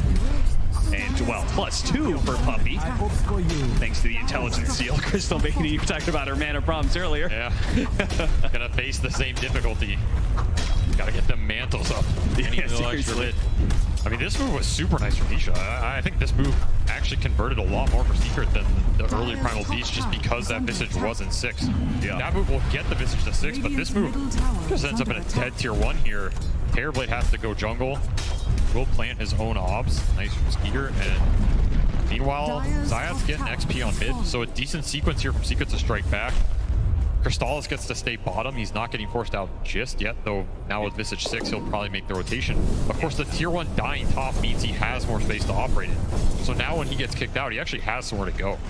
So that move is super valuable for Secret in terms of how they're going to play the map here. Do they have anybody who can continue to hold that tower against the Visage, or is this just long lost? Does Secret just not even look to the bottom part of the map anymore? I mean, you do have Dawnbreaker, all right. You can throw this Solar Guardian in on some random hero down there. It's just, I don't think it's going to be enough damage to kill the Visage, and then you're stuck down here battling the birds with heroes that don't really want to battle them just yet. Sure. See, that's like Nisha's duty this game. When he feels strong enough to combat this Visage, fight through with the swashbuckles with whatever item he wants to go, I think it's when Secret really want to take the skirmishes. They can defend it with him, though, because you have that Solar Guardian backup. Like, if Nisha wants to stand on here and stall this push, it's very viable. So it's just a question of whether or not Secret feels like the risk is worth the potential reward of stalling out 33 any longer, or if they're going to get drug into a fight against the Visage that they're not ready for. It seems like they have made the call. Nisha's going to be hanging around this bottom lane, so it's a possibility still. I mean, I think it's fine to send him down here. Like, he'll still farm a decent amount. Sure. You're going to stall this Visage up a little. At the same time, if you get XP on one of your supports mid, remember, these 2 Secret supports, it's a pretty slow and greedy support duo. Yes. Silencer Nicks, need a lot of levels on these guys, and ideally some basic items too. Hello, Soxa. Didn't actually punish him there at all. Zayat's not ready to go with the Impale. Oh, double damage Primal Beast. That is scary, but Resolution, he's pretty tanky. They're gonna follow him here. Can he get the hammer away? No, he's definitely going to be stuck here in this position. They managed to dodge the hammer stun, but there is going to be Nisha rolling through. Onslaught over to the side here. Nine trying to get out. He does not want to fight into the Pango, but Nisha has hunted him down. They're going to keep him chain stunned up against the wall. A 4th kill for Team Secret. And 4th intelligence for Puppy. Every little mana pool adds up, and especially versus a hero who's pretty small to begin with, right? Yeah, absolutely. So nice counter kill from Secret. Again, Nisha just reading the map. If this Primal Beast is going to play aggressive, he can turn those around. He'll always kill him on the return. That area is just so deep for Tundra, right? Like, yeah, part of the map. The tier 1's still there. Secret can instantly respond. The trade will be that tower bottom. The downside of Pango, he can't be everywhere in this game, right? Yep. But I think he's had a fantastic early game. I think Nisha, he's done enough to propel him into a pretty solid mid game here. Will go that Diffusal Blade. Now you have that deadly combination of, you know, stealing some intelligence. That's true. And your mana at the same time. BKB costs mana now, Cap. Yeah, I mean, that Arcane Ring is going to be pretty important, I feel like, for Snaking. Just to keep that mana pool of both himself and others nice and high. Giants with the first move here of the Vendetta. You have the Nyx mana burn too later. Oh, that's true. Mana burn synergy. Where is he headed to? I don't think he really has the power to do anything about the Visage. He can hit him and impale him, and they can follow up with the Dawnbreaker, but... No, he wants to find Terrorblade in one of these jungles or just a free support kill.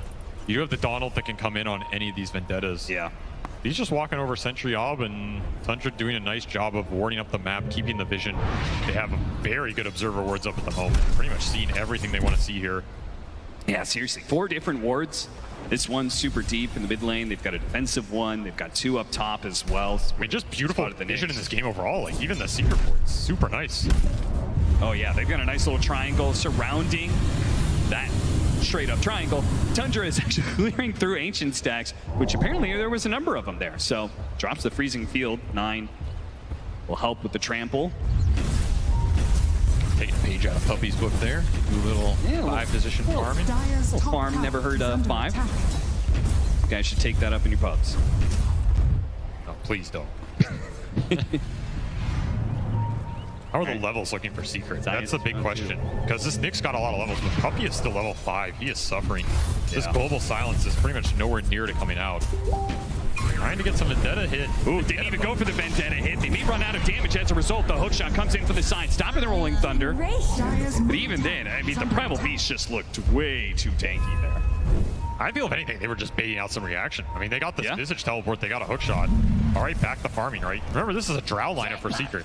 Like, traditionally, Drow lineups, you're aiming for some pretty later timings, right?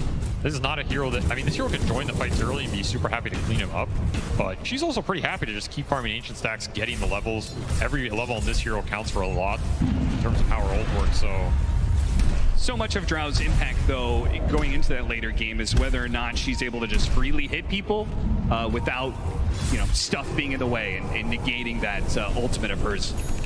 Do you think that's why? I mean, we have Primal Beast, we have Clockwork. There does seem to be a decent number of heroes to get on top of this Drow Ranger, or is that not enough in your mind? Yes, Solar Guardian Global Nyx to bail him out.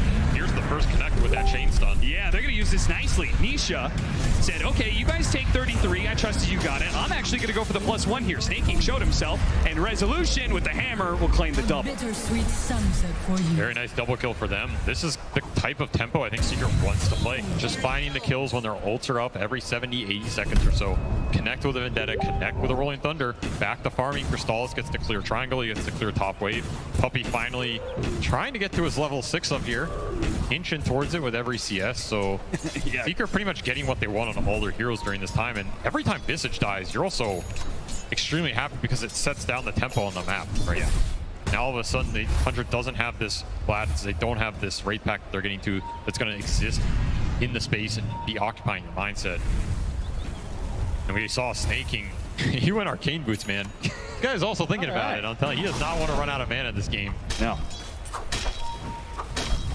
Go for a Force Staff next, which is certainly going to help out a lot against, I mean, they have so much where the Rolling Thunder on in with the Dawnbreaker ultimate on top of that. They want to be able to get people out of these AoE stuck situations where they're chain stunned.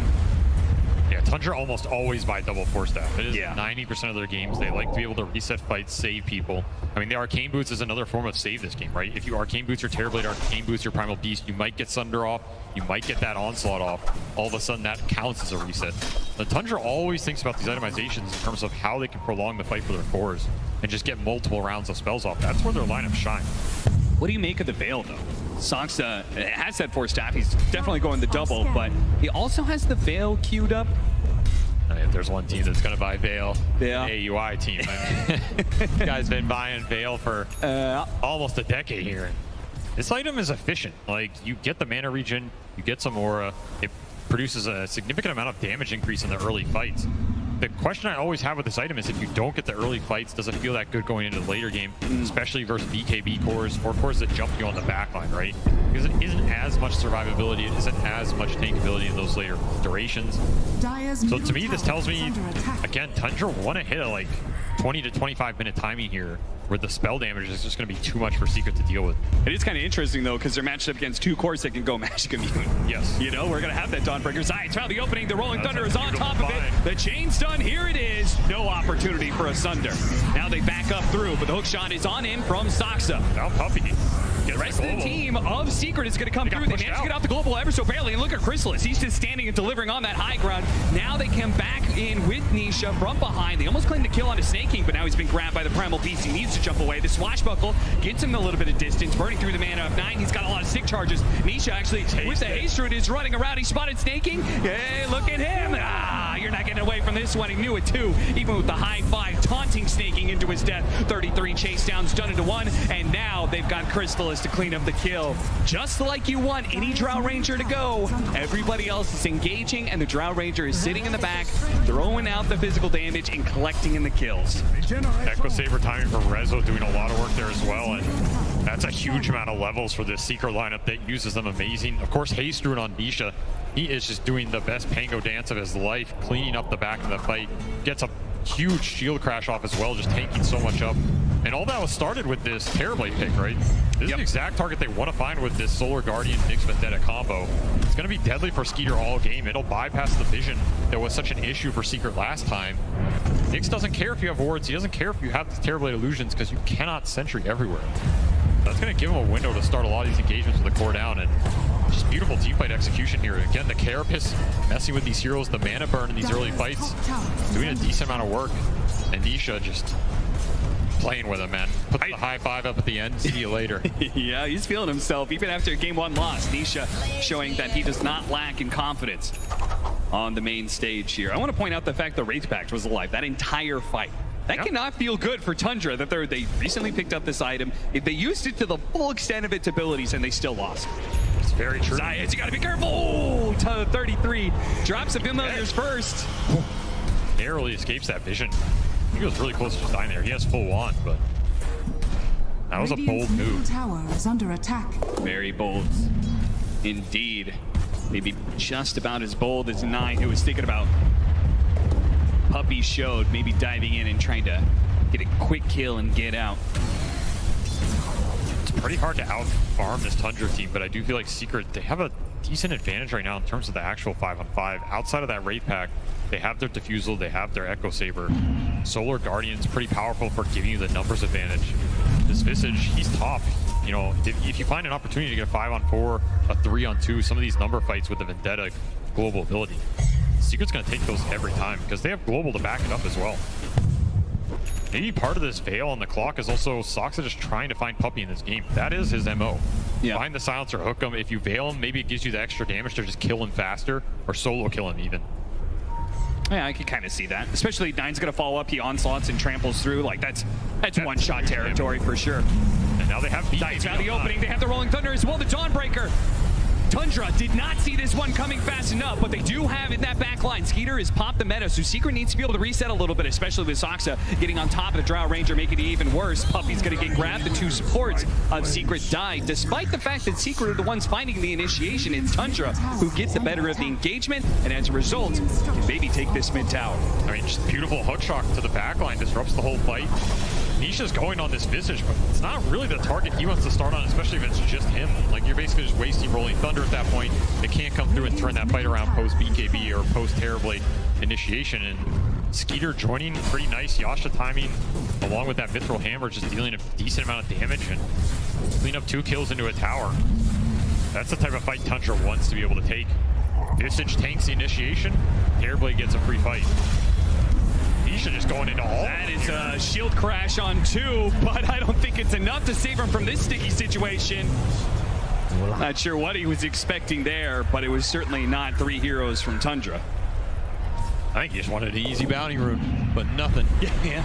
Nothing is easy on the TI main stage, Cap. No, certainly not against Tundra, who have been...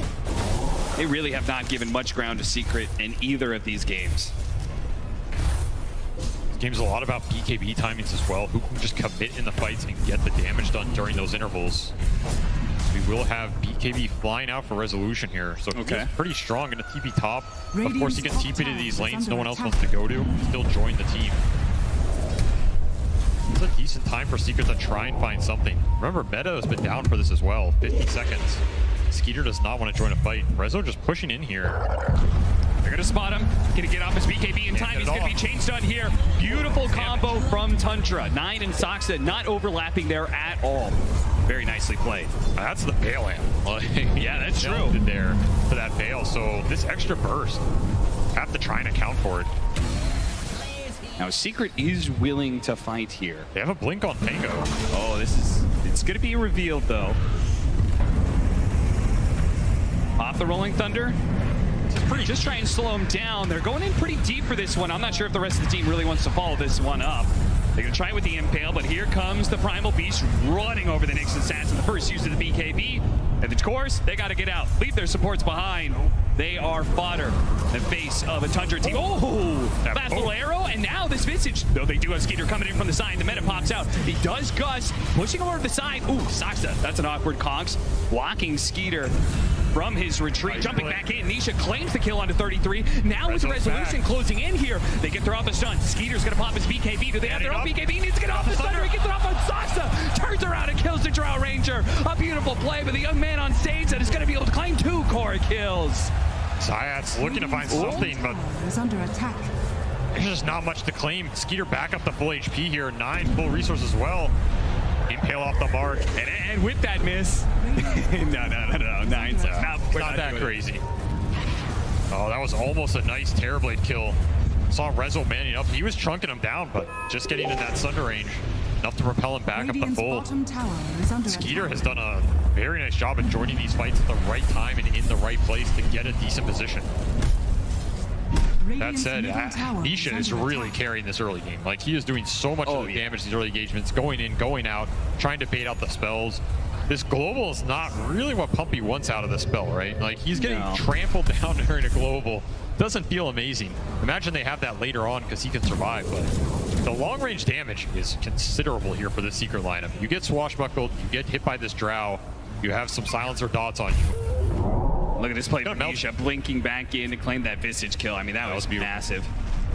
But Skeeter. First is pretty close.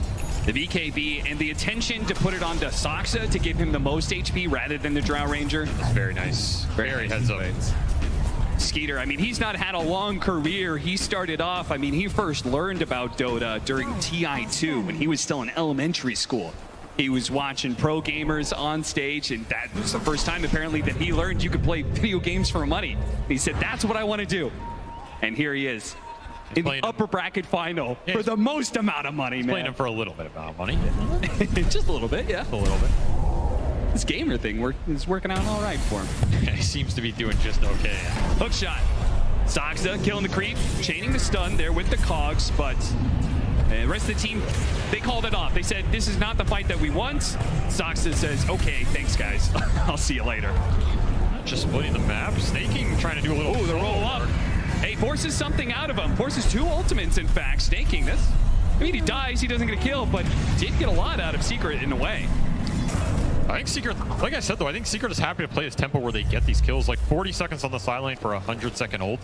It's not the worst, right? Yeah. To me, this is Tundra waiting out this meta timing. They really want to take the fights with Terrorblade this game. They need his manpower in the engagement. Sure, Visage survives for a while, Primal Beast survives for a while, maybe kills the support, but the fights where Skeeter joins is really the ones where they want to clean up and get the conversion into the objectives. Next one being Roshan here. He has full Hurricane Pike, so you can get pretty aggressive in these engagements. Just Hurricane Piking in, meting, taking the fight to this Drow if she gets caught. Would expect Tundra to group up, probably try and smoke for some sort of good fight with Vision very soon here. Get the right kind of fight, take Roche. Snaking, he's just going to teleport in on cue. Okay, here it comes. Smoke everybody but Skeeter, let him show somewhere, send illusions down the lanes. I mean, with BKB and an Aghanim Scepter on 9, this Primal Beast is so scary when he goes in. What gets popped? It's gonna break, drop the sentry, doesn't catch Zayats fast enough. They're going to threaten the Roche, though, and Secret need to think about whether Tundra's committing to this. They don't have an easy way to get Vision in that pit. That is super awkward. I mean, somebody kind of has to put their life on the line to get that information. It's a mind game. It turns into a free pick, perhaps, especially now with the ward going down. This situation is going to be very awkward, especially when the enemy team has ways to force you to show elsewhere. Similar to that last game, Skeeter, he's on an illusion hero. His job is just be super obnoxious with these illusions, shove the waves that Secret doesn't want to go to. Yeah, but if they find this initiation, Skeeter, this could be the best hero they can find. Okay, they're not going to be able to get a fast initiation for it. Ooh, the roll up. Is he going to be able to get off anything here? Nisha is just dead immediately. The physical damage overwhelms him, and now Zayat's going to be chased down. They spotted him. They're going to pop the drums, chase him down. They've got the slow, and that should be it for our Nyx assassin. He's got a Vendetta up in a second, but I'm sure they have detection, even if he tries for it. She does not. Holds on to that spell for now. That's kind of awkward because they're running into the BKB carry. Yeah. I don't know how Secret would be able to change stuff. It would have to take. They needed Vision over the Terrorblade, I guess. I mean, I think they're just hoping to force a reaction, maybe get out. If they find another core who doesn't have BKB, they're happy to take that fight with the Solar Guardian Global. At least they got this meta out on a good portion of the map, right? It prevents Skeeter from just instantly going to Roche with meta. That said, he did have a TP up. That was the dieback for the Nyx, so he was dead for 70. It's going to give a decent window here for Tundra to just clean it up without that meta. Now you're in a position where you can test as your Secret, and I mean, how do you even get tested? There's no way without Pango. It's going to be very close here, but not close enough. Yeah, I mean, I love the fact that Tundra recognizes we don't have the meta, so we need to throw all the damage we have right now, and they're going to do it just in time before Nisha can get into the pit with that Rolling Thunder and disrupt things and cause a bunch of chaos. So, I mean, great read by Tundra. They got that timing down to a T. Fast plays, win you games. Yep. Making every second count here. That's going to be ages for this Terrorblade. Makes it even scarier in these engagements, and Ag's done for 9, so his Primal Beast damage is starting to ramp up. The initiation, though. Nisha, they had the vision to be able to get the opening. The Drow Ranger's going to get run over, though. 9 popping his Ags, but he has to chase in real deep for this one. Can anyone bail him out? He's just getting trampled to death. Somebody help Crystal. It pops him at the last second, but 9 grabs him in the end, pulls him down. Now, underneath that tier 2, I mean, he's fast. Can he get away, though? No, the final swashbuckle gets him in the end, but they get drug in a little bit deeper. Zayats, he's going to be chased down on the side here. At the same time, 33 is kind of toying with them, trying to bait Secret into going for more, but they will not get baited. 33 just straight up throws damage onto the tier 2, saying you guys can't fight right now. Force staffed aggressively, force staffed in, force staffed back into the line, but Resolution cleaves out the support. The Stone Form gives him a little bit of time. Nisha, he's got to keep his distance here. That's Thunder. Secret can keep poking here. They can. Can they actually keep them in place, though? Slowed down by the curse and the hammer. Nisha comes in through the side. The shield crashes there, and boom! There goes that Visage. There goes the Wraith Pack. Popped as soon as the cloak is gone. Yeah, this poke and physical burst is ramping up for Secret. Desolator on Resolution. Just doing a huge amount of work in these engagements. You get the proc on any hero, throw the swashbuckle on top. Suddenly it's a decent amount of minus armor coming your way. I mean, Rezo is the carry right here. You know, it really is. Going back to his days with the multiple TI runs here. Not unfamiliar territory for him. Yeah, I mean, I always think of, when it comes to Resolution and carrying on the main stage, I always think back to that time we stood in for Team Empire, and I mean, his performances at that TI were incredible. I mean, he's 9-1-7, level 20. It's the highest level in the game. Yeah. He's having a beautiful game here. Shard online, Echo build back up after the BKB disassemble. Less luminosity attacks required. Like, he's going to shred these Tundra supports if he gets on them. Crystal Maiden basically just gets Starbreakered into oblivion. Skeeter needs to use his BKB timing well. If this fights go really long and Secret still have the manpower up, I feel like this is not the same situation as last game where Tundra can stall the fights out super long and just benefit from the Astrals and the tossbacks and the arrows. Yeah. This is more you got to commit with your Terrorblade, get the damage done, and make sure it counts. At the same time, though, while Redzo's having this amazing game, we saw in the last fight, Chrysalis, because he still doesn't have BKB, he's just being soloed by a single hero. I mean, 9 is so farmed in this Primal Beast that he's just able to trample him down. Yeah, it makes you wish you had 2 Force staffs, right? Yeah, that's true. Maybe that is the key of the game. I mean, Puppey has one. He's building Glimmer as well. Top tower is under attack. Any extra mobility you can give your Drow. Very nice hook What a shot. hook shot off of that, but it does give an opportunity for Nisha to get off the Rolling Thunder if he wanted to. A global silence from Puppey, though. It is something expended. Yeah, Skeeter's looking to go in here. Still has Aegis. Not about it. Skeeter's chasing Puppey with the Eye of Scotty. Slowed down to a crawl. He is pretty tanky, and they actually can't finish him off somehow. The hell, he has like 26 armor. Yeah, I mean, the tier 2, I guess that armor aura was maybe just enough to keep him alive. He just walks it off. Well, now meta has been used, and the Aegis is going to expire in a minute and a half. There's going to be timing here for Secret. I mean, it was the marksmanship.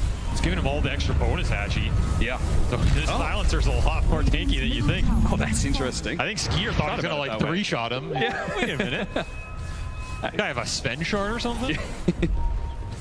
Now Secret have an opportunity to abuse the meta cooldown here. Smoke up from Puppey. Wants to try and initiate with this Nisha Pango. Either find the back line. Surprised they're going right now.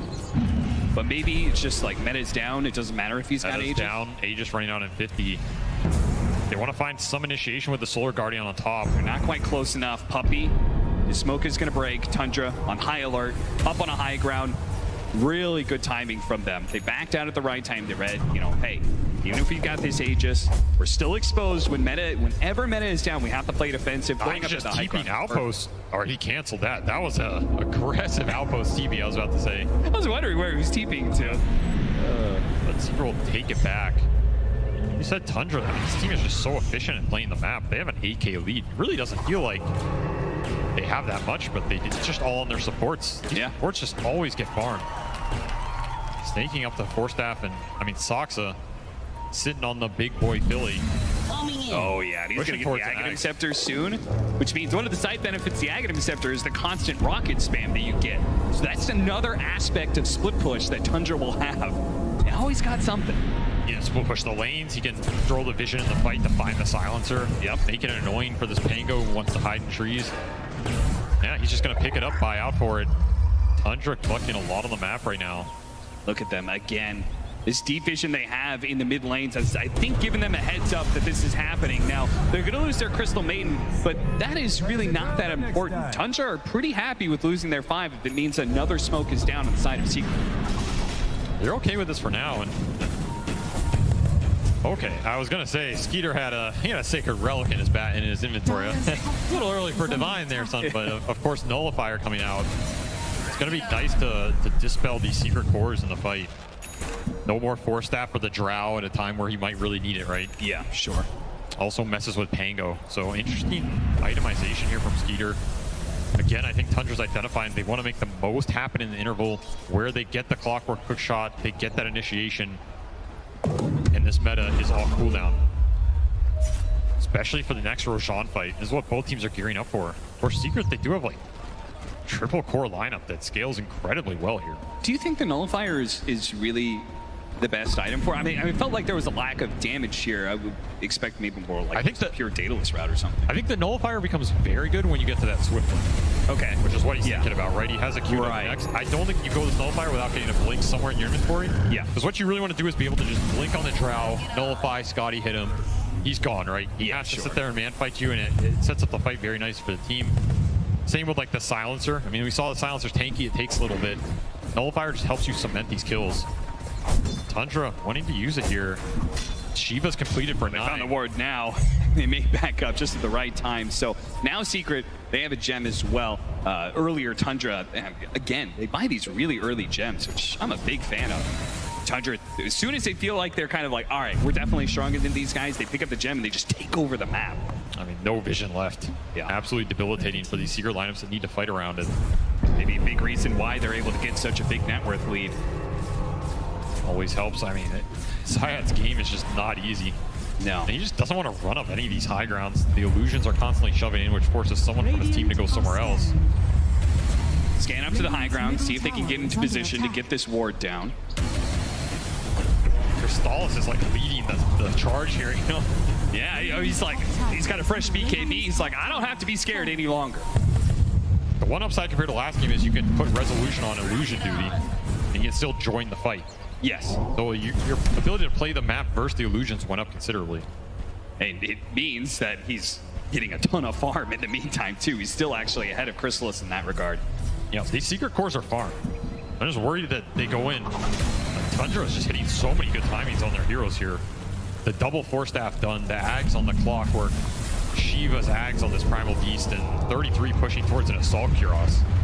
That is like the huge armor differential gone, right? AC, Buckler, all these things huge versus Drow. Now they're opening. Force staff nice pushes them deeper into Secret. Maybe that's not what they wanted. At the same time, 9, well, he tried to go in, and that initiation didn't feel good either. So Tundra is now on full-out retreat. The roll-up, Nisha going to be able to deal with the frostbite. Can he get out, though? He's going to be grabbed by 9. Swashbuckle over to the side. There goes the Crystal Main. Nice two-man stun as well from the Nyx Assassin. A force step in once again, and the Terrorblade. Triple kill for Crystallis. Turns over to 9, who had to deep commit in order to finally finish up that Pangolier. No stuns in time. The BKB lasted long enough. Puppy. Oh, got him just in time. Zayat finds a 4th kill for Crystallis. You wanted that rampage for the books, but damn close. And Secret clean up 4, only losing the Pango there. Very happy to get that trade. The gem will be rescued here. Oh, they saw that on the ground, but Tanking got his courier out fast enough to be able to recover that gem. So that's quick fingers on the couriers from this Tundra side. They really do. They know how to play with every single unit they have in their control. That is the exact fight Secret wanted to hit. They got some vision out. They tank it, the initiation with the Pango. The global was beautiful. Separates the fight, and of course, can't ask for a better time. Getting that into the second Roche here. Aegis on Drow is a huge deal. This damage is starting to come through for this Terrorblade. I thought that was an aggressive force stab from Secret at first. I was like, that was nice, but it was Tundra trying to save him from the chain stun, which you can't blame them. But it ends up just pushing him so deep, and then Nisha on the back line.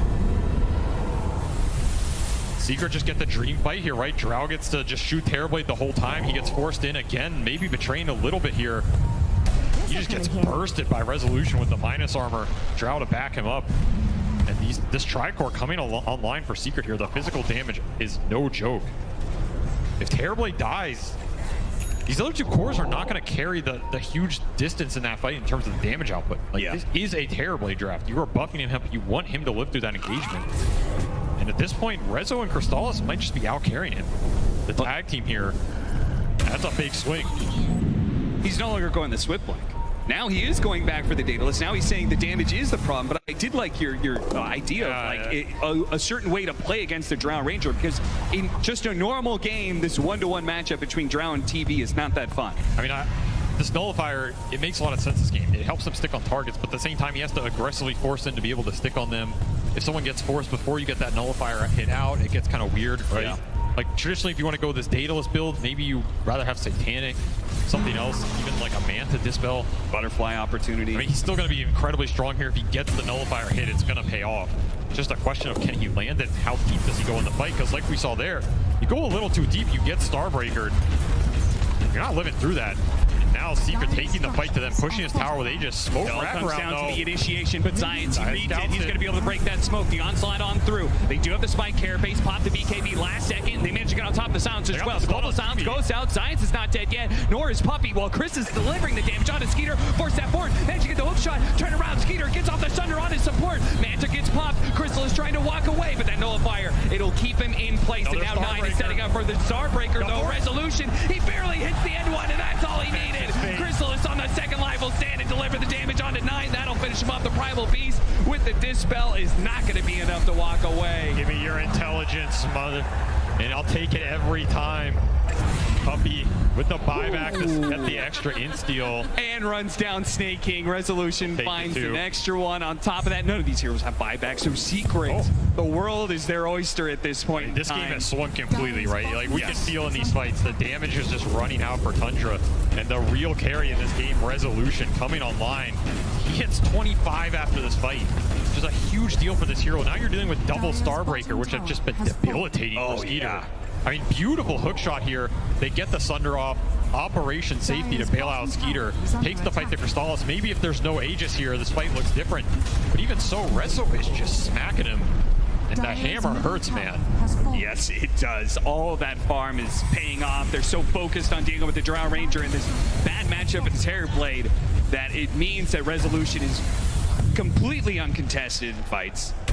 Delivering damage right there. There's a man on stage who set all that up in the first place. His Vendetta positioning, breaking that smoke, that was made beautiful. an awkward initiation for Tundra. I mean, that's what wins Secret the fight there. Like, imagine Puppy gets broken on instead of that Nyx. It's a completely different engagement. Instead, 9 has to spend his entire BKB duration and half that fight chasing Puppy around. He doesn't want to be doing this. It's dirty duty. Someone has to, but it takes him way longer than he wants. And now Secret taking control of this game. Now they're scaling into that late game Tricore where Shiva's on Nisha on top of a Timeless Relic Arcane Rune. He's going to be pretty strong in this next engagement. Huge amount of spell damage coming out. If Drow lives through the initial burst from Tundra, it's going to be a hard fight. Rocket Player scouting Puppy. They're going to go for that free kill. And he had the gem too. Nisha's going to try and follow this up though. They do have the Dawnbreaker ultimate coming in on the side. They're going to chain stun down this Visage. They've worked through the cloak. The double hammer goes to play. And Snakey, well, trying to freeze the field. They're getting on top of Crystallis. This time around, when he doesn't have that second line, Skeeter's got the meta, and they can start laying to the Drow Ranger. But they need to be able to get the disarms. And now with the chain stun going out, the Drow falls, yes. But Resolution and Nisha, they are just cleaving through hero after hero. The Primal Beast again trying to walk away, but Resolution, he'll run you down. He'll drag you down into the dark, down until you fall, down until you go all the way back to the fountain. Resolution Starbreaker breaking Tundra's dreams here, closing this out 2-0. He wants to send it to a game 3. This man is absolute resolute. He really is, and it's so fitting. He showed up on this roster with Zayats, completely turns what was kind of a mediocre lineup for Team Secret. They really did not find much success. And it seems like this combination of Zayats and Resolution we see on the right-hand side is what has been enough. It's a secret ingredient that has turned Secret into an absolute killing machine. It may just give them the chance to even up this series against Tundra, the upper bracket final. Secret is just all over Skeeter in these fights. He just does not have the sustained health like last game. And they are able to burst this Terrorblade down regardless of the Drow. And yeah, you love to see that, man. Harking back to a little bit of the TI1 days. Back then at their very first international, the boosts were closer together, much closer. They're face up against each other. Here at TI11, it feels like a similar vibe, and you could see Zayats, he loves that. Oh, especially when you're dead. There's nothing else to look at but that guy across the stage from you. He's standing up and shouting. Yep. Little extra mental mind games going down, and that's 2 lanes for Secret here. Cementing themselves at a 15k gold lead. They have the buybacks. Tundra's probably gonna have to buy out to take these fights. Full control of this game now. Octarine done on Nisha. Aeon disc for Puppy. Jumping him just became a little bit harder. I mean, now you really need to get back into this nullifier. You need it, but yeah, Skeeter's just getting kited, right? And even if he takes down one of these Secret cores, pick your poison. Are you going Drow? Or are you going Dawnbreaker? Yeah, somebody's got to deal with this Dawnbreaker, man. I almost feel like 9 getting his level 25. I know most people go the extra duration, but I almost wonder if getting the BKB piercing disable would be better. Just deal with this Dawnbreaker, who's like BKB and challenging the Terrorblade every time. It might be. If you can just get this Dawn off your Terrorblade, at least free him up a little bit, or maybe burst him. I don't know how much it's doable, but you have to deal with Resolution at this point. He's just cleaving through your entire team. I mean, he has Blink. He has everything up, pushing towards Strength Blink. In fact, he's saving for buyback. So even if you kill him once, he is going to buyback. He's going to Solar Guardian back in. This Dawnbreaker has built-in Aegis here, as long as he wants to keep the gold up, which he will. Yeah, that's actually a pretty cool idea, because they're essentially just one team fight away from being able to finish off this game too. Yep. We'll see how Tundra is able to hold now that the shoe is on the other foot. Rocket's coming out, doesn't see anything. Skeeter might get caught. Oh, this would be the worst situation. A two-man stun set up with the resolution, ready to go. Both will fall. Both do have buyback, but there's going to be a third hero on the ring. It's 33. Roll on through, stop the onslaught as well. Everything being countered on the side of Secret. They've used their buybacks, but they're not going to be able to do much. Maybe they can. Knight jumps in, grabs the Drow Ranger, and they do manage to get him. Immediate buyback. Secret trying to reset around this one. A beautiful stun from Science. Once again, another two-man follow-up. Nisha keeping his distance here with the swashbuckle. Is going to roll up to the side. They're going to try and deal with this Nyx assassin. Go, Dawnbreaker coming in. Here comes the stuns. Can they chain stun him? They burned out of mana. He needs to be able to get off a Sunder, but he doesn't have an opportunity to do so. He falls. A dieback on the carry, but at the same time, oh, the Primal Beast went in, but they couldn't actually deal with the Drow Ranger who's just in the back line. Throwing away the damage. Resolution. He will not go down easy. He will not go down without a fight. He finally does fall, but Tundra, it's too late for them. They blew far too much to be able to bring down the Dawnbreaker, and now Chrysalis is here to clean up. They buy back where they can. They do have the roll-in coming on through. That's going to be able to get the chains done on to 9. He's dead as well. 3 dead, no buybacks. 33 going to be collected, and that is it. GG. Team Secrets. They will close out this game 2 and even up the series. I mean, that's what everybody wants to see here, a game 3 between these two teams, and that felt like Secret's playbook through and through.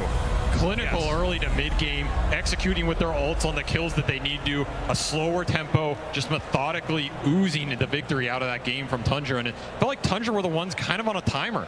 Like, they're trying to play with this Terrorblade timing, trying to get that meta to maximize the usage, but that one fight clicks. All of a sudden, they're on the back foot, and it's just too hard to recover into all those carries Secret has. I mean, you got to give a shout out to Resolution in this game, right? What did he end the game on in terms of score? Absolutely brutal performance, just crushing them with the hammer to send it to game 3, 14-2 and 16. Yep. He hit that super early 25 and never looked back. Double Starbreaker with the shard, disintegrating that Terrorblade.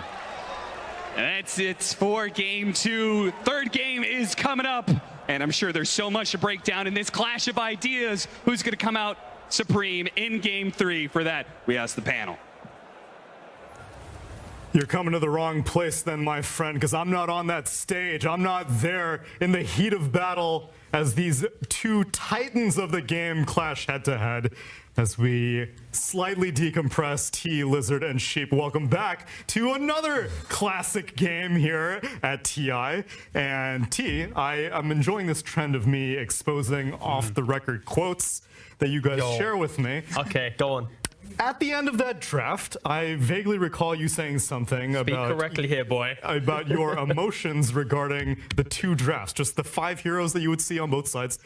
You felt kind of strongly about one. Yeah, I basically said that Tundra's lineup is the type of lineup that I'd love to see in like a ranked game. You know, when I'm trying to get my 30 MMR, I see those 5 heroes, I'm like, oh, I'm gonna double down. That's comfortable. And then Secrets, I basically was saying it was about, it's kind of a bit scarier. It's positional. If you get yourself in position, you can win, of course. But it's like, of course, I lean more towards Tundra in regards to the ranked analysis there, but my golly gosh, did Secret play a beautiful You just lost double down the MMR. I just lost 60 MMR, but it's fine. Sometimes it happens, you know, you double down, then you check everyone's names, you see some, I don't know, some baby rager that you had in your pubs that's actually feeding, that's 8,000. Forgot to avoid him. Yeah. Forgot to avoid him. On the other side, there's Rezo playing the Dawnbreaker on the offlane. And Shippo, do you like the 3 carries from the side of Secret? I like their heroes a lot more this game because it felt like they could actually cover each other in these fights. Like last game, it felt like Secret had the gusto and the outplays in the early game, but they couldn't cinch the mid-game fights, right? Tundra had a exactly similar situation happen again. You go into this 15-minute mark, and you have Skitter at the top of the net worth chart, leading above everyone else, and then all 3 of Secret's cores, and then the other 2 on Tundra. And now this has happened twice. This time, at least, Secret have the global, the Dawnbreaker ult heal, and the roll to actually fight properly.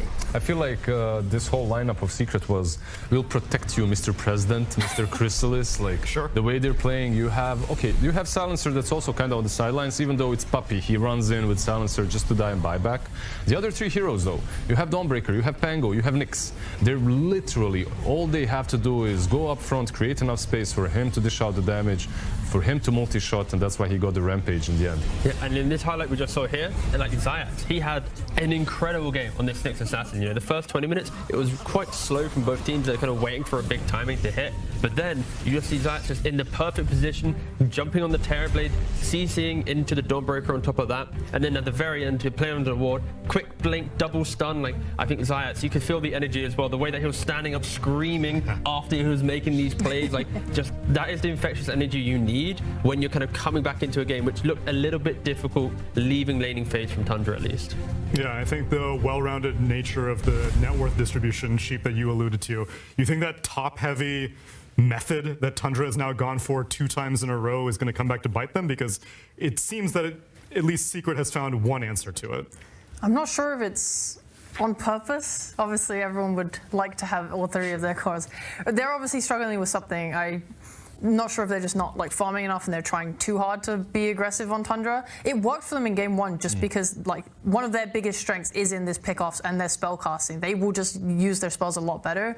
It's just really hard when you're playing into global. Like they managed to get onto Secret side of the map and then just couldn't quite cinch those kills because of, you know, like the global coming off and then they just take a great fight. There's also one problem with Clockwork. Like that man buys an Aghanims and he's taking all your farm.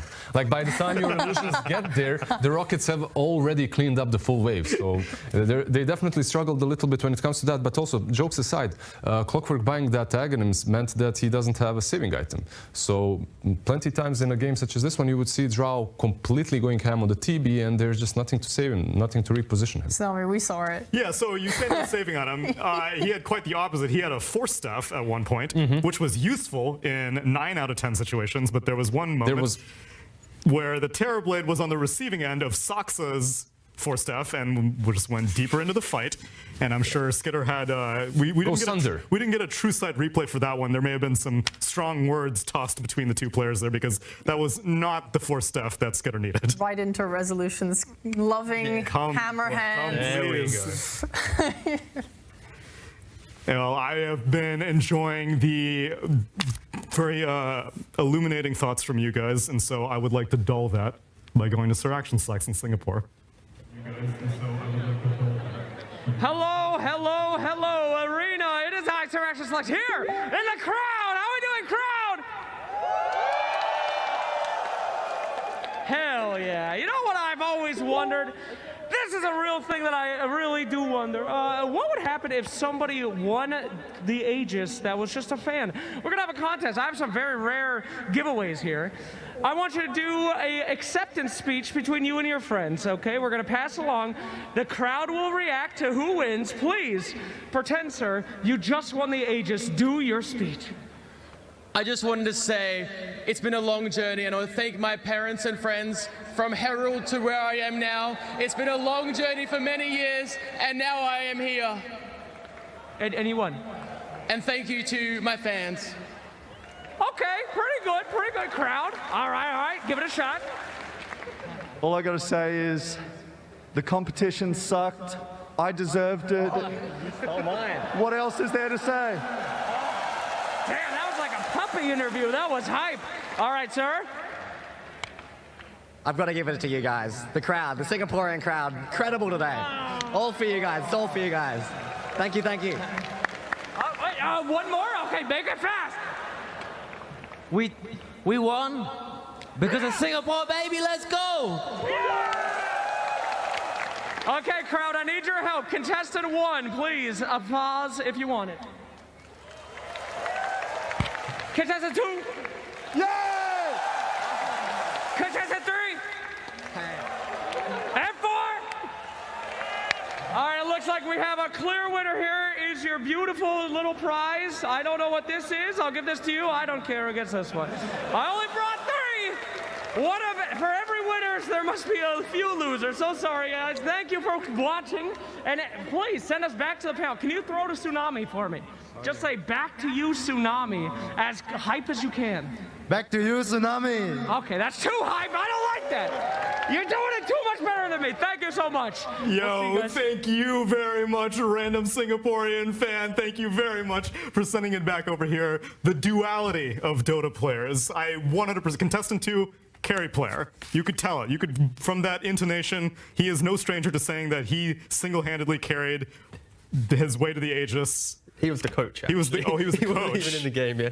Yeah, I've also had people take credit for victories that are not deserved, but I am happy that the crowd has been getting into it because, yeah, we've been now embracing the Singapore indoor stadium. It has been living up to the hype 100%. I'm glad that everyone's getting into it. And now they have a third game to look forward to, Sheep. I am thinking that we are setting the bar extremely high for this TI because the Liquid series versus Aster, amazing. And now Tundra versus Secret at game 3. Oh boy, we talked about the adaptation, right? And by God, Secret did. They really adapted. I think their draft was just stronger and better, and they executed it nicely. And I want to see them carry that through to this game 3. And for Tundra, I don't know. Skitter is an amazing carry. No faults with him. You keep doing you, baby. Sure. But the rest of the team really need to kind of sort out what they're doing. Maybe they could apply more pressure to Rezo. He is just like reliably carrying these games like with no problems, right? You feel it, right? Of course, and they even did it early on, like they were setting up these traps for Rezo because they know you're playing into a Dawnbreaker. One side of the map, you have the whole team. On the other side, there will be Rezo just farming away. They caught him a couple of times, 2 times to be precise. Later on, you just can't do anything about him. He gets that BKB and he's a menace. Yeah, I think, Tundra, they were on like a 12-game win streak up until this point. Secret, they finally just beat them. And Tundra, they're just a hyper-defensive team. They wait until their timings, and then they look to punish. Secret, they found a way to punish that timing where Tundra felt most confident. So I think, yeah, they're coming into this game 3. We heard it in the interviews. Both teams think they're evenly matched. 2033, they clearly are. Like, it's hard to really pit one to either. I think draft-wise, it's fine. It's just in the game, there's these small plays, like, did they get the 4 stuff off? Did they position correctly? Did they have the vision? So, yeah, it's an incredible third game coming up. Yeah. We've been very wholesome throughout the whole tournament, but in the pre-game interviews, I heard cheating drafts, I heard nerds, I heard a lot of bad stuff, but I'm expecting a really good game. Oh, I thought you were about to like dunk on subvert expectations. I'm expecting BM pauses. I want some all chat. I want strong mantles of intelligence in the base. Give it to me.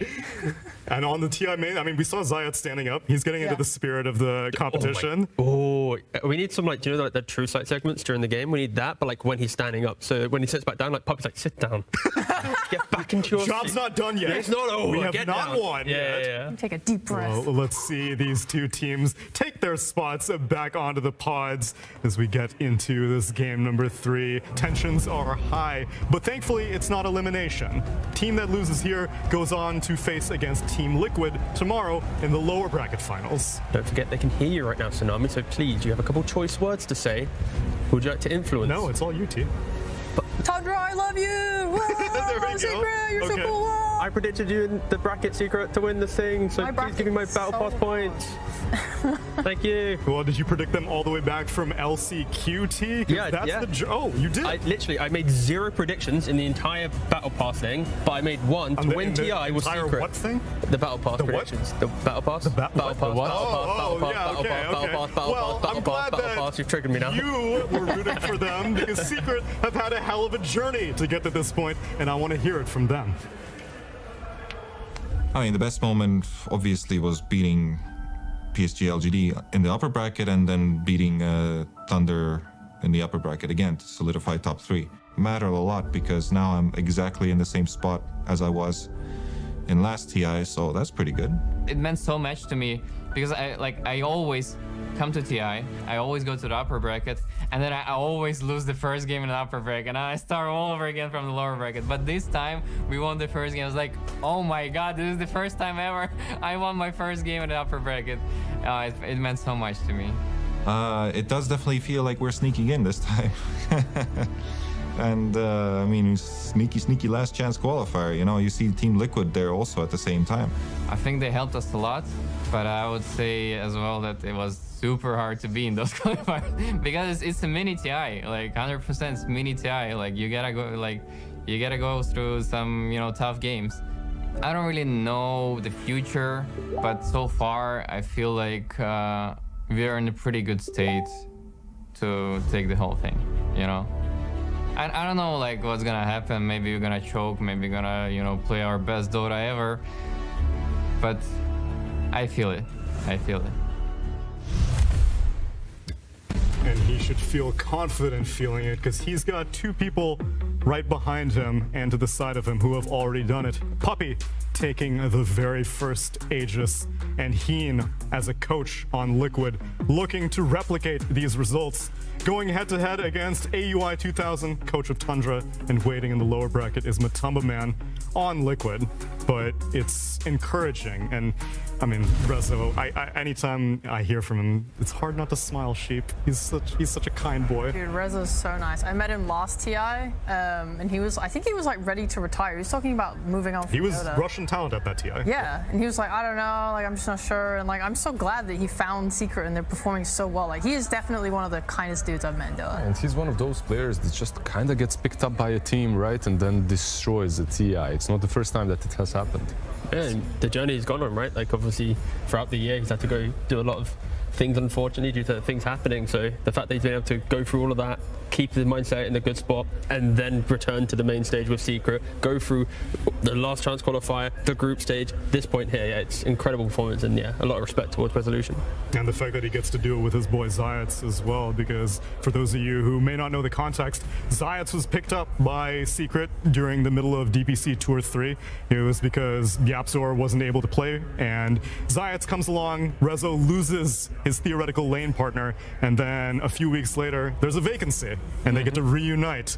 And we thought that maybe it was a bit of a honeymoon period at first, maybe at the Riyadh Masters tournament, and then it just keeps going, and they keep doing well. Just chemistry, isn't it? If you find the right players that want to play with each other, they get to these tournaments. Like, what was it? Blitz mentioned how it feels like 3 separate tournaments to get here. Like, you want to have players that actually want to play with each other, not these just world-star rosters that are forced together because, oh, we got the money to bring them into the squad. Like, these guys, they want to be together. At that time, you're probably like, you're in Team Secret, Zats comes in, suddenly Puppy starts speaking like Ukrainian, Russian, Estonian, whatever. Zats as well, and suddenly you hear Rezo, and then again Rezo, and you find yourself with a new teammate. Although even though you said that, T, I remember that whenever you were showing your graphic on which two of the most prominent players would make combinations, we see Zayats and Puppy. They're willing to rotate. Now let's see if we're going to follow these dynamics in game number 3. Take it away. Tundra Esports versus Team Secret. Game 3.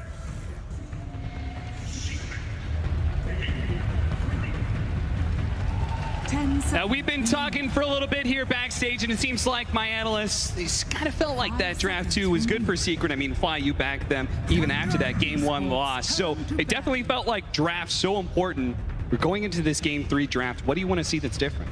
I want to see, first of all, I want to see Secret banning this Broodmother. So Tundra's going to be forced into a different opening. They already banned out the Doom, and just go for a different approach than they did the first game, because Tundra does have second pick again. That is scary, right, Quinn? Yeah, I mean, second pick, running it back. I think the core bans and giving them this, like, they just beat the CM. Was it really more impactful than a Potom? Probably not. If anything, I think the Potom has some nice qualities for Tundra. I could actually see them pick the Potom over the CM if they leave both, to be honest. But yeah, they do the 2 core bans. I think this is much better than the first go-around.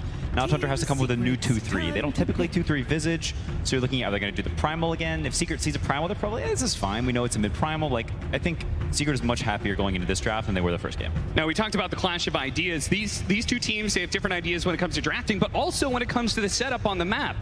We saw earlier, Tundra, they prefer Dire, and Secret actually actively choosing Radiant against what most people would expect right now. Quinn, why do you think they chose Radiant? I genuinely don't know. It may be something to do with them playing their triangle for this Roche hill. You saw a lot of like tension and waiting around this Roche pit, and I know the hill. Like, you can sort of play closer to the hill on Radiant and like meme with the Roche pit, like throw some arrows, you know, whatever. I think they may value that dynamic or something along those lines. That would be my best guess, to be honest. You guys, anybody else have some ideas? It's interesting because in a way Dire has a better access to Roche almost because they have the outpost there. They can fight, they can buy back, they can TP in. Radiant can't. Right. So it is actually hard for me to understand, but we did play, like, from my perspective, we played Thunder, who chose Radiant, and what they like to do is they just like defending their side of the map, and the Radiant jungle is overall bigger. It's easier to place sneakier wards that are hard to find. Okay. And that makes it harder for the enemy to invade if you want to put your resources into that. So maybe that's why I'm not 100% sure. Laning is generally better on Dire. Yeah, so the Dire offlane is generally considered stronger. Yeah. I could see it being a defensive type thing. I feel like if we go back to a lot of those historic Secret teams that played pretty defensively, they played to scale, they played to farm. My brain is telling me a lot of those like Radiant defense type situations. Like Radiant Triangle just feels really hard to break. It is much bigger, the hill, like it just feels like you're walking into a fortress. Yeah, so I could see that being part of the game plan of Secret. Feels like the side lanes maybe slightly better for how they play him or something, I don't know. But then you have to ask yourself, isn't this better just when you're on second pick? Because on second pick, it is easier to get that better win condition. You get the overall last pick. That's what happened last game. They picked this Dryandra last, and you know, the entire game, Tundra's one fight away from losing that game. This game, Secret's on first pick. Tundra is going to get to respond in whatever the way they want. And we saw the first game, it was kind of a similar story with this OD coming out.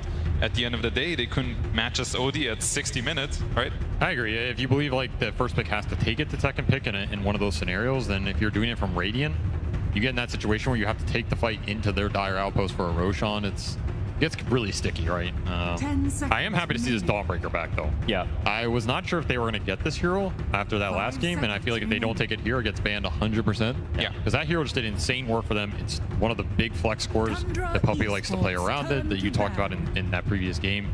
So I feel like this draft is, again, this is like more in Secret's wheelhouse in terms of, I don't feel like there's some crazy 33 hero already causing them problems. It's just kind of like a skirmish team fight oriented game. Like you said, I think the Potom is actually better for them than the Maiden, just because of the vision aspect and the stun. But otherwise, I feel like Secret's probably happy with this in terms of the first phase trade. Yeah, I think so too. They have this Dawn Flex waiting, so maybe Tundra picks Netta's hero at the phase, but it's like, it's not some end of the world stuff because you can still counterpick it if you want. So you're at least getting one guaranteed lane counterpick. You can late pick Nisha's hero, so maybe he's not going to see his lane, but he will see a lot of heroes. I think they are a lot happier because, you know, Tundra picks this double sup. It's not something super scary. It's not oomph, you know? Like you see in the last game, there's a Brood, bam, like you need to respond to this. Your whole draft is revolving around this. You're scared. You're thinking about what they pick. Like Tundra picks 2 subs, and it's fine. It's, you know, decently well-rounded. There's nothing wrong necessarily, but I think Secret is in a much more comfortable position. They're happy with what they have, and they're sort of, you know, planning things out. They can get some better structure, I think, than they had the other game. I mean, they also just get to ban, like, whatever they don't want to play with. Yeah. The 2 supports are locked, right? So you get Naga ban, you get OD ban. Probably the 2 most annoying heroes from game 1. And I think it's kind of the beauty of a best of 3, and sometimes, you know, you see it in a best of 5. The teams develop over time. They run into these different scenarios and they have to adapt. And you can see that Secret has so much confidence in this Dawnbreaker, and they take it and then they ban everything that they've played against before. And now Tundra is the one that has to adapt, and they're going back to one of the things they used to do, which is pick this guy, his Tusk.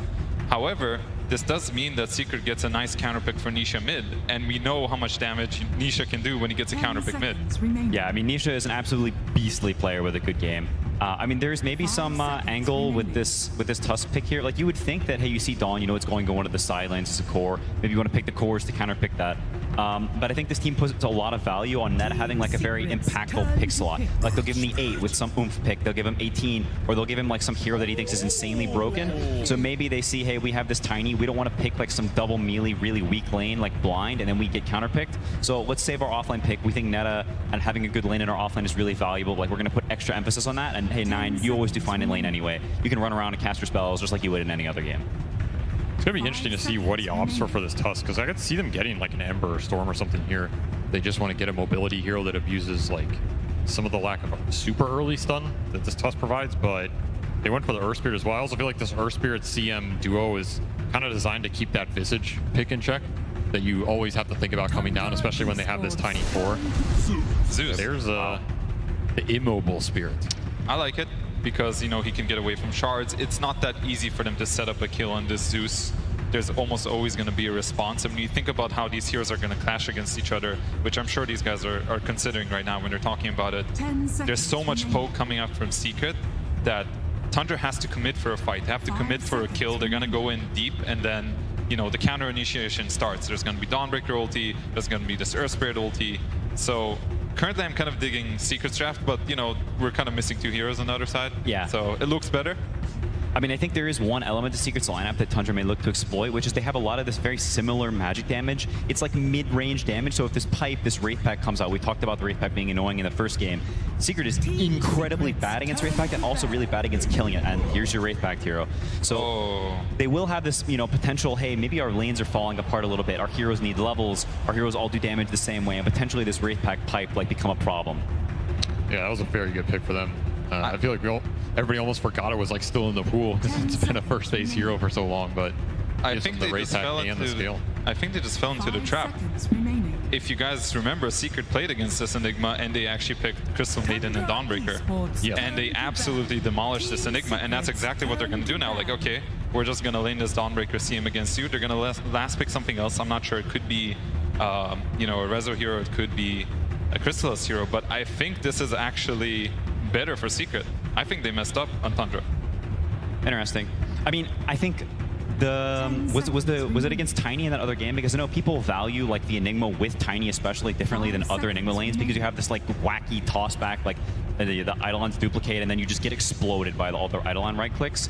I mean, I think this is another one of those situations sort of similar to the first game where Tundra's like, hey, we know like what you're going to play against this, and let's see who has the right idea and how this lane plays out. In the first game, it seemed like Secret did. Maybe it's, you know, maybe Secret has it again.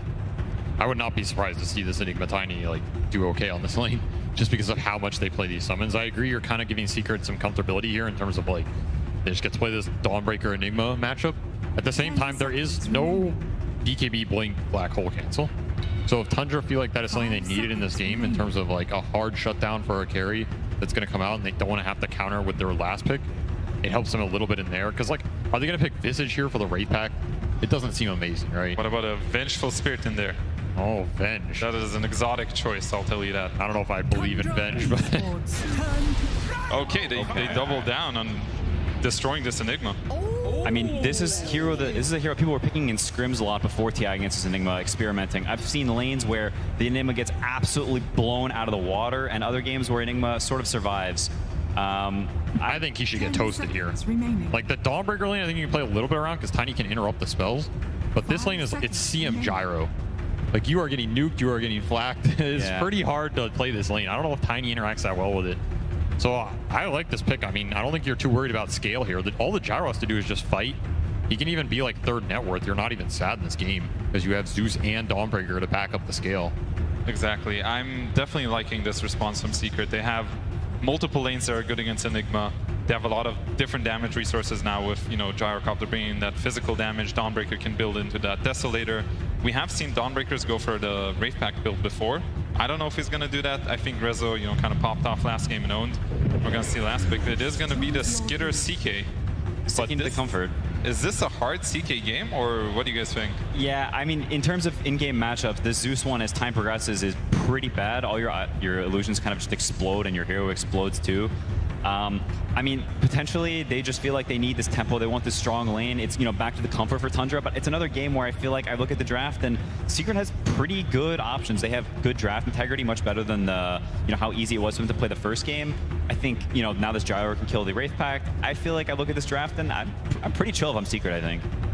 I think it's similar to the second game. It's like Tundra's trying to get this carry who can push out the lanes and give this kill threat between the Tusk and Mirana that they like to use, along with the Tiny, some ability to open up the map and find the kills. But Secret just has so much lane shove to back it up, and on top of it, they have the global ability. They have the Solar Guardian, they have Zeus ult, so they can back up some of these heroes that otherwise would be scared to push lanes or get gone on. They can turn it around. And I think that was like, I think the Solar Guardian was huge in game 2 in terms of breaking how Tundra was trying to play that map. I totally agree. I think this Dawnbreaker pick, especially, they realized that after game 2, this hero is what is going to help them defeat the way Tundra wants to play. How do you want to play this game? Push out the waves, and then, you know, the fact that other heroes are showing and they attack elsewhere on the map, can't do that against Dawnbreaker, right? So I do agree. I do like Secret again. A lot of it is going to come down to how this Enigma does in the bottom lane. If something happens where they get this kill with Toss, it can completely change the way that this game is going to go. Yeah. So that lane is going to be all important. But Quinn, how else can Tundra, like if you guys are all leading towards secret ways, what does Tundra need to do to claim the W, go to the grand finals? I think a lot of it just does come down to this Enigma lane. If he has a good start, suddenly this Wraithpack pipe, they start looking extremely intimidating. Secret heroes can be very low damage. They can start being like, oh guys, we can't really kill the heroes. There's this Tusk randomly running around. I think when your offlane does really well and you have this super mobile mid, like it can exacerbate the problem like greatly. Like suddenly this Tusk is all up in your business, and what can you really do to this guy? Any lane swaps or anything that would help enable this, or is it just purely going to have to be through play?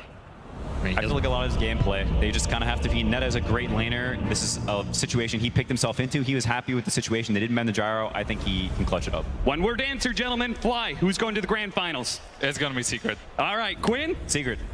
All right, you heard from our analyst. Thank you so much to Fly and Quinn joining us and breaking down the draft to such an extreme level. I feel like we all learned something in that one. But game 3 of Secret versus Tundra. It's about ready to go. One of these teams is going to be going to the grand finals. Maybe the other team will join them, but it'll have to be a very long Sunday for them. They'll have to go through the lower bracket. They'll have to play 2 series in a row. It's always a rough one. Nobody wants to do that, except maybe Matumba. That guy likes playing Dota. Yeah, I mean, he's trying to get as much Dota in before he retires. I mean, this is another game where I feel like this Tundra draft does exactly what they've been doing the whole tournament. They have a bunch of heroes who can push the lanes out. They have an illusion carry. They have a summons offlaner. They have this killer mid for 9, like the spear breaker, like the OD, whatever. He can run around, make some crazy stuff happen, help set up the kills for supports. It got us this far. Let's not stop. Yes, right? It's very much up their alley. At the same time, I do think like this Dawnbreaker's has to be one of the heroes that's better conceptually against the style, because she's extremely tanky, shoves the waves pretty fast, is giving you that scale advantage. At the same time, in a way, she's protecting other heroes from shoving out lanes, right? Imagine Nisha is pushing lanes as Gyro's pushing lanes later in this game. He gets arrow, Tusk jumps him, you have the Solar Guardian come out. Yeah. Suddenly, Tundra are in a position where they need more heroes to go for those types of kills. And every time you force them to have to commit more and more numbers, those moves become a little bit harder, right? So Tundra has to just be that little bit faster and a little bit quicker, and 3 runes. Nice kick away. Tip. That'll secure, yeah, that 3rd bounty rune. So does mean he doesn't have rolling boulder, which I don't know if that's important or not when it comes to this lane. And they're also going to put the Earth Spirit down here again. So similar to last game, Zayas will take the safe lane with Chrysalis, not doing that CM gyro lane, which I feel would just melt the Eidolons. Yeah, why not? I mean, flak is enough at the later levels. So yeah. Maybe they're just fine doing this. They want to set up the stronger off lane. Maybe they're worried about playing double melee into this Chaos Knight lane. Maybe it's just Rezo, you're the carry, right? Like, let's secure Resolution Dawnbreaker this game because we saw what it did last time. I mean, Gyro, like we talked about, doesn't have to be the true one in this game. Gyro can just play for some spells, running in, being annoying, shutting down the Enigma early, and catch up later. He doesn't have to have the greatest start of his life because, again, very strong scaling Tricore from Secret if this game goes late. It's already doing so much, Puppy. Pushing back the Snake King Mirana, blocking the easy camp as well. The other side, Zayas actually gets a pretty nice W here, and being able to pull the hard camp off of Saksa. A little bit of block in here. Nisha doesn't really care too much. In fact, he slows him down. 9 in response, snowballs onto the range creeps. I don't know why, man, but little stuff like that always gets me. I love to see those cute little 1v1 matchups and how just the little plays and counter plays make the difference between one CS. Zeus wasn't doing that a year ago. That is true. Saksa gonna be run down here. Is this gonna be our first blood? Looking like it. Zayas will claim that one away from Chrysalis. First blood for Team Secret already, especially with the 3 bounty runes. They're up by a K. Yeah, that is a very fast start for them, and very nice for a hero like Earth Spirit. I mean, we were discussing these melee cores for Zayas in a lot of the games because this is just what he's playing. Nyx, Tusk, Earth Spirit. I think Earth Spirit is his best hero. Like, yes. His Nyx is crazy good. He had insane impulse late game, but this is, I think, is actually his best hero. And if this hero gets off to a good start, you just bypass a lot of his issues, right? You get to the faster level 6, you get to some early items. This hero doesn't need much. You get to an urn, you get to a BKB, and you just become a beast. So getting the first blood gold here for him in a safe lane Earth Spirit scenario is the cherry on top here for Secret. They are leading the CS board in all 3 lanes. I mean, seriously, this Enigma is getting destroyed early on. I mean, they took maybe a little bit of a risk. And as you said, they could have done Crystal Maiden Gyrocopter and just absolutely dumped on 33's game. But instead, they tried to make both the side lanes, or tried to win both the side lanes by putting the Crystal Maiden down there. And it's worked. Yeah, they're just winning them both. This is a very fast start for Secret. Meanwhile, I feel like Nisha gotten every single CS in this lane, 19-5. He's having a hell of a spree right now, but he is getting dangerously low all the time from Nine's spam out of shards and such. They got a Thunder, don't miss. Apparently not. Not even a high ground miss. Zayats getting blocked in. He's not going to be able to roll out of that one. Chrysalis will in turn pick up a decent number of those Eidolons. And actually, whoa, I didn't see that. Neutral creep got him. Got it. Oh no. Oh, yeah, that's a decent trip to base then. Yeah, it really is. I mean, you essentially traded your life, didn't give any gold over to Tundra, and you got Eidolon kills out of it. Those Eidolons are super nice for Crystals. He also gets some solo XP. Free trip for the Earth Spirit who finished boots off the first blood gold. These little sequences going Secret's way. I will say, nice double deny from 33. He was like denying one Eidolon with his hero and another with other Eidolons. Yeah, I did see that. That was cool. Out. Like, very small things this team does extremely well. Yeah. Trying to keep the advantage. 33, easily one of the best micro players in this TI. And he's put into good work here once again. This time around, no neutral creep to deny them that last hit on Zayats. They will get that kill. But again, Chrysalis gets all the Eidolons. So the trade-off is not really that clear. It's pretty weird. I mean, honestly, if I was this Earth Spirit, I don't think I'd be too sad. Because it costs Tundra their combo in terms of resources, right? And it pushes the lane in because you get the flak, it shoves out, you kill Eidolon. Crystals will get to do this pull. He's not the one dying. He gets a bunch of solo XP. I think it's what Tundra need to do in terms of coming back to the Enigma, pushing his net worth up, getting the XP for Tiny. Yeah. But it's definitely not some like end-all be-all. And I mean, that's also the deadly combination of this Tiny Enigma. Like, you just step up too far, you get all in. I mean, Zayats will have to walk all the way down here.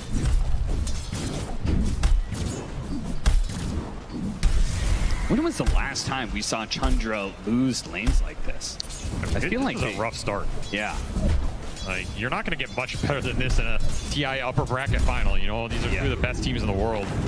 And Secret pulling a decent lead out of these lanes, especially versus the CK. Well, Chrysalis maybe overextended himself a little bit. But Zayats stopped Soxa in what would have been an avalanche tossback under tower with Malphite still on him. Like, that could have been a kill on Chrysalis, but Zayats put a stop to it. I mean, this CK is just, he's getting beat up top. He's had to invest in extra regen. The extra CM nukes doing a decent damage in terms of the economy. And Skeeter's gonna have to catch up this game. Like, this is 3 Secret cores pulling decently ahead in this early game for only 5 minutes. Yeah, Skeeter's not gonna be happy with that one. And again, this is a double global lineup. So if you fall behind, Secret pulls ahead with the levels. Yeah. Suddenly you have Thunder God's Wrath, you have Solar Guardian online, whereas you're trying to catch up with your own ults. And by the time you get there, it's harder to use those because they have the global response. Yeah, like one roll in from Zayats could be a kill on any core if they're far enough ahead. This would be an all-important kill. They're going to have to snowball and do manage to keep up with Nisha as he tries to hop over the cliff. They do have the roll-in, though. They need a little bit more damage. Nisha delivers a bunch before he goes down. Maybe Secret can collect some kills in return. 9 is so low. Puppy's going to throw it out. Frostbite's going to be game.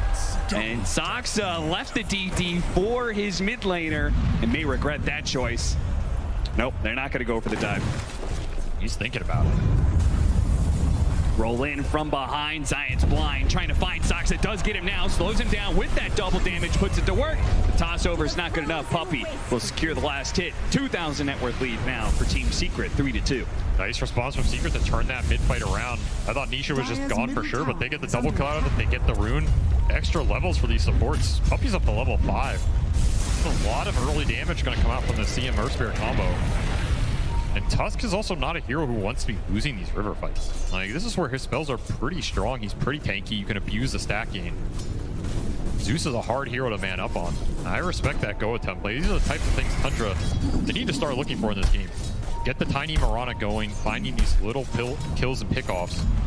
You have CK stun, you have Malphite. 3 stunning cores from Tundra here to set up some of these kills.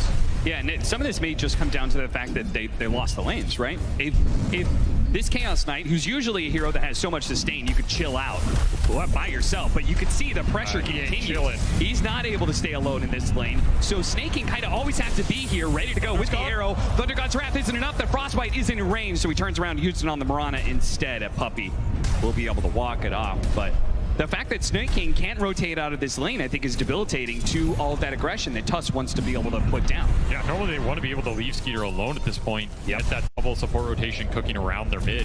9 is the hero they often play through for that early tempo, so side lanes going a little subpar does mean that the supports get clogged up in these random 2-on-2s they don't necessarily want to be in for too long. 8-minute room fight. Well, Nisha was trying to jump for it, and Snaking will go down to Rezo. These Tundra supports, they're having issues in this early game.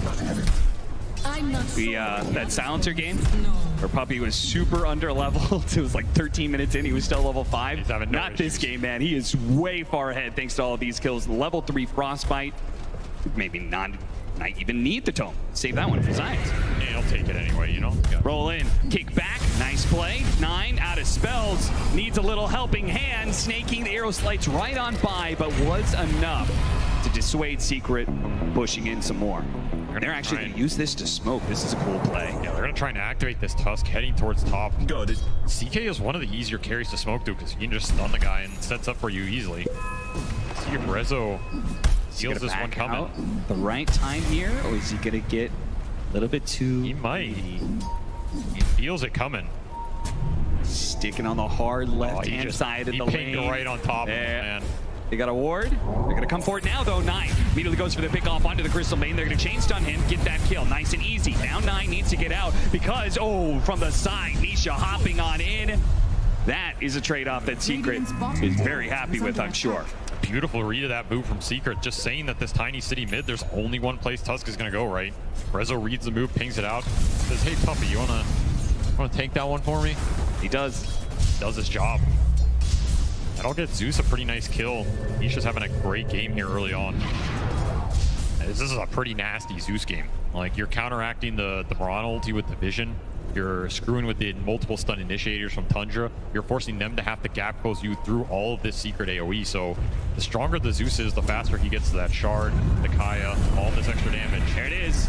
The combination we talked about, the roll in into the global possibilities for Secret.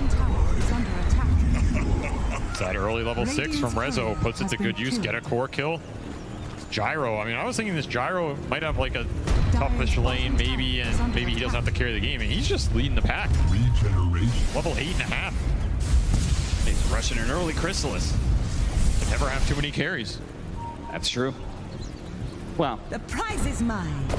My C-Pubs may beg to differ, but you can never have too many carries, Cap. 6-3.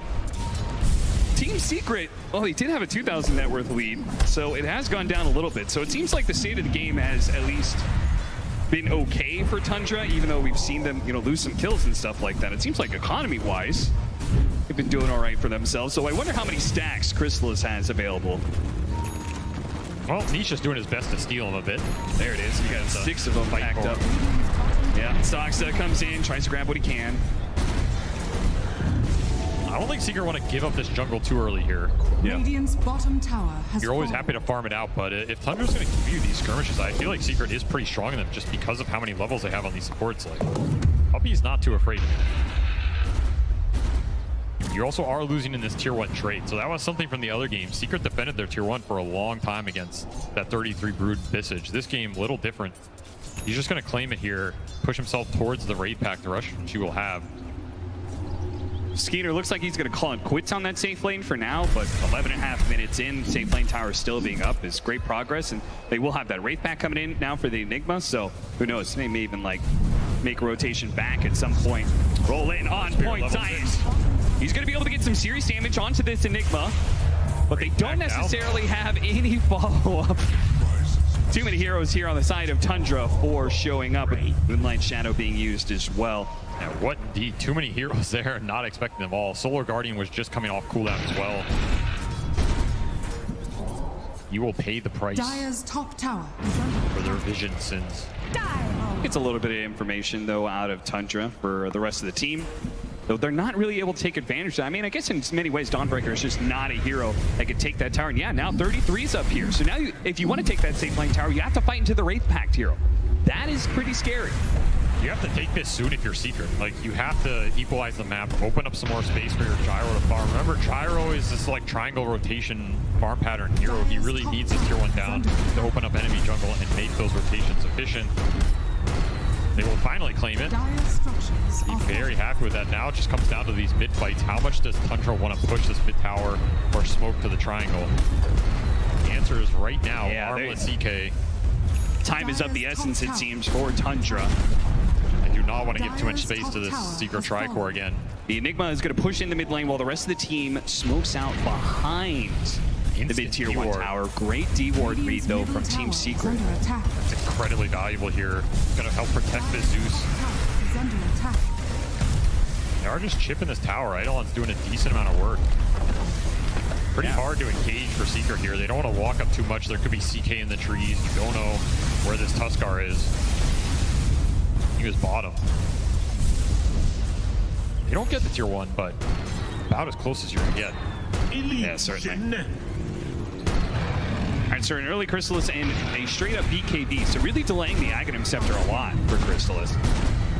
Feeling like he's going to need that early team fight item. I think this build is fine. Like, the Ags is a farm accelerator, but you got to remember what he's playing with, right? He's playing with 2 other cores that are going to take a lot. Sure. He's playing with a Crystal Maiden who can soak up some farm as well. Like, so don't be greedy. I mean, there's just a limit to how many creeps you can eat on the map. Yeah, that's fair. I think early BKB is strong in this game with that Chrysalis just going in, soaking up some spells, dealing some decent physical, making the fight happen for your other 2 cores. Because Zeus does not want to go in.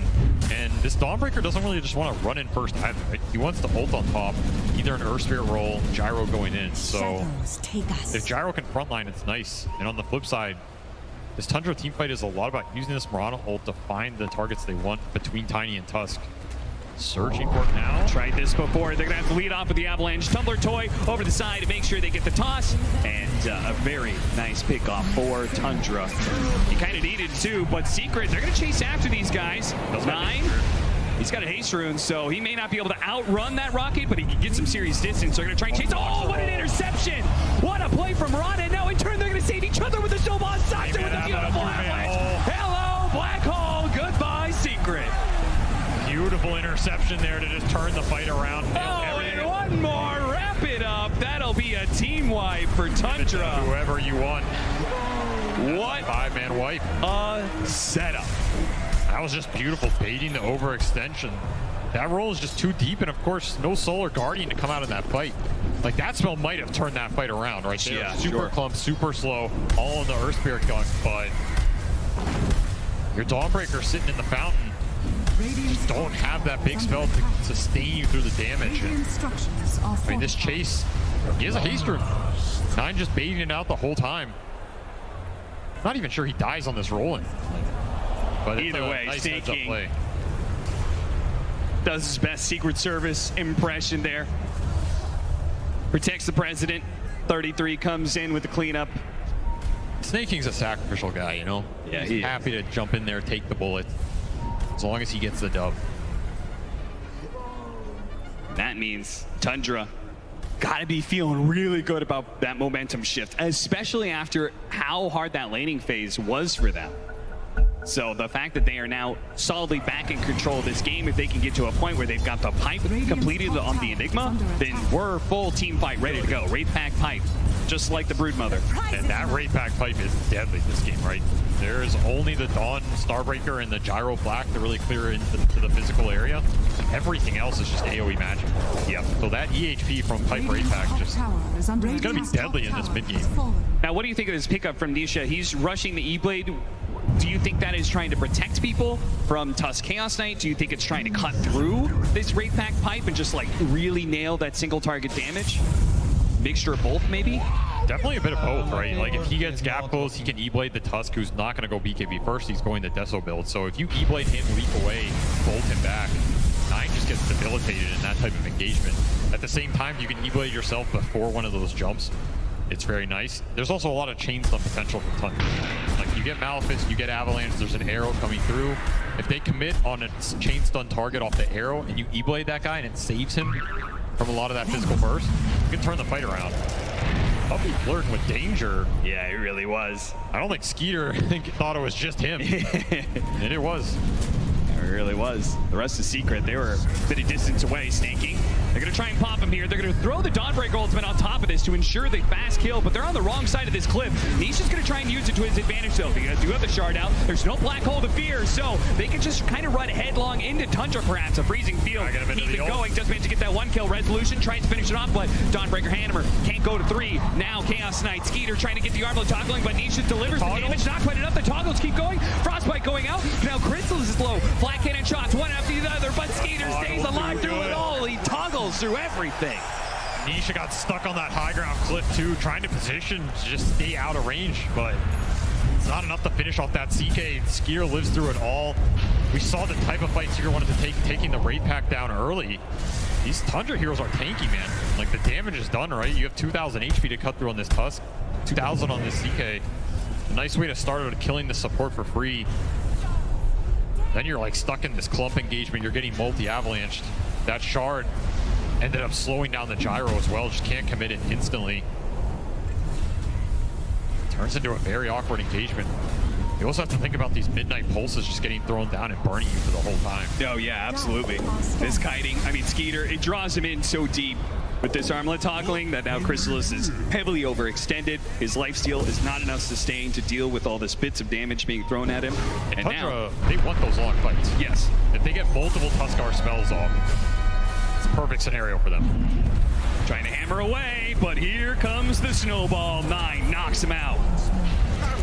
And it looks for a little bit more too. The shard locking in Puppy. May have gotten the D-ward, but he won't make it out alive. Nisha barely able to jump away before the Tiny could grab him.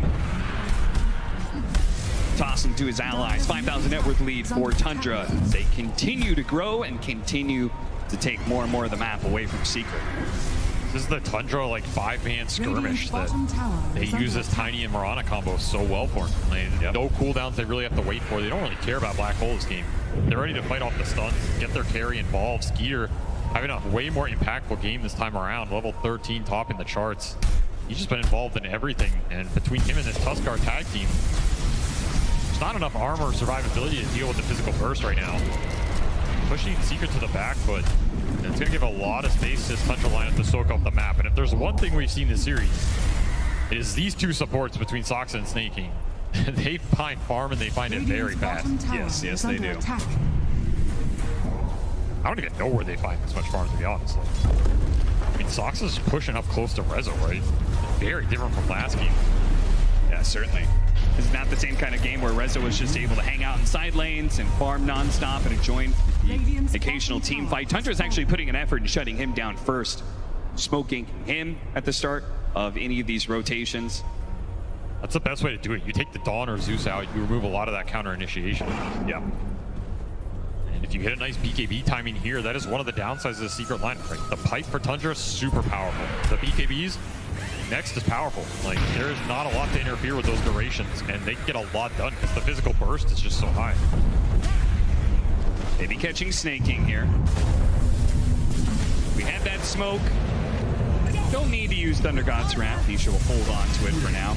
That was a smoke rotation. They didn't find anything the triangle like they wanted. They end up, well, they'll have to be content with a Priest of the Moon kill because that's all they got. And while, ooh, the BKB timing, if they've hit the pipe, that already feels bad enough for Secret. You hit this BKB timing on Skeeter, I don't know what Secret does. It's going to be rough. I mean, at that point, these raid pack lineups can always just go into the pit and force the Roche. Yeah. Right, you have Deso on Tusk with tag team as well. Even has Brigand's Blade on top. Feels like it's going to be a long time before the Gyrocopter's damage becomes relevant enough to carry through against BKB raid pack pipe. That's just not doing enough right now. Yeah. Too much magic AoE, not enough cleave to clear through this. And again, Tundra just spamming out the map, right? Their supports are so obnoxious and just running down these side lanes, forcing you to react. You see the Eidolon's top, making people show, making you split up while they get slightly more out of the map every minute that ticks by. The team is just crazy efficient in terms of getting farm on everybody, and they make it pay off too. Their itemizations are very good. Again, Force Staff already out for Snaking here. Another one being built by Soxa, so double Force Staff once again. That is their MO. It's going to bail out the cores even more. They're ready to go. They are always ready. Dire's bottom tower is under attack. Movement across. Regeneration. Trying to tackle that area of the map that Radiant uses to farm up so much. That Radiant Triangle, where we typically have a Gyrocopter who's going to be farming of Ancient. They couldn't actually catch anybody there, but it did clear out enough space where they feel comfortable going back to do Roshan, right? Because Secret is just, I mean, if they're not going to challenge them immediately, Roshan just dies too damn quickly. So an Aegis pick up for Skeeter. Ooh, accidental BKB pop, I believe. Haste. He doesn't need it, you know, sending a message here.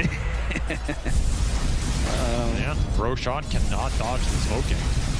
That's that great pack force fight that Seeker just can't take right now. They just need more farm. They need it on the Stormbreaker, and he's just not getting the space, man. He really is not. 9 might just be able to 1v1 him here. Rezo not going to be able to TP out in time. Soxa is there for the cleanup. And this Tusk has just been incredibly annoying for the Stormbreakers. Yes. The amount of interrupts he has, the physical burst versus a hero that does not build armor for a long time. And he has racked up some serious Deso charges too. He's at 12 already. Try and find this tiny nice instant kickback.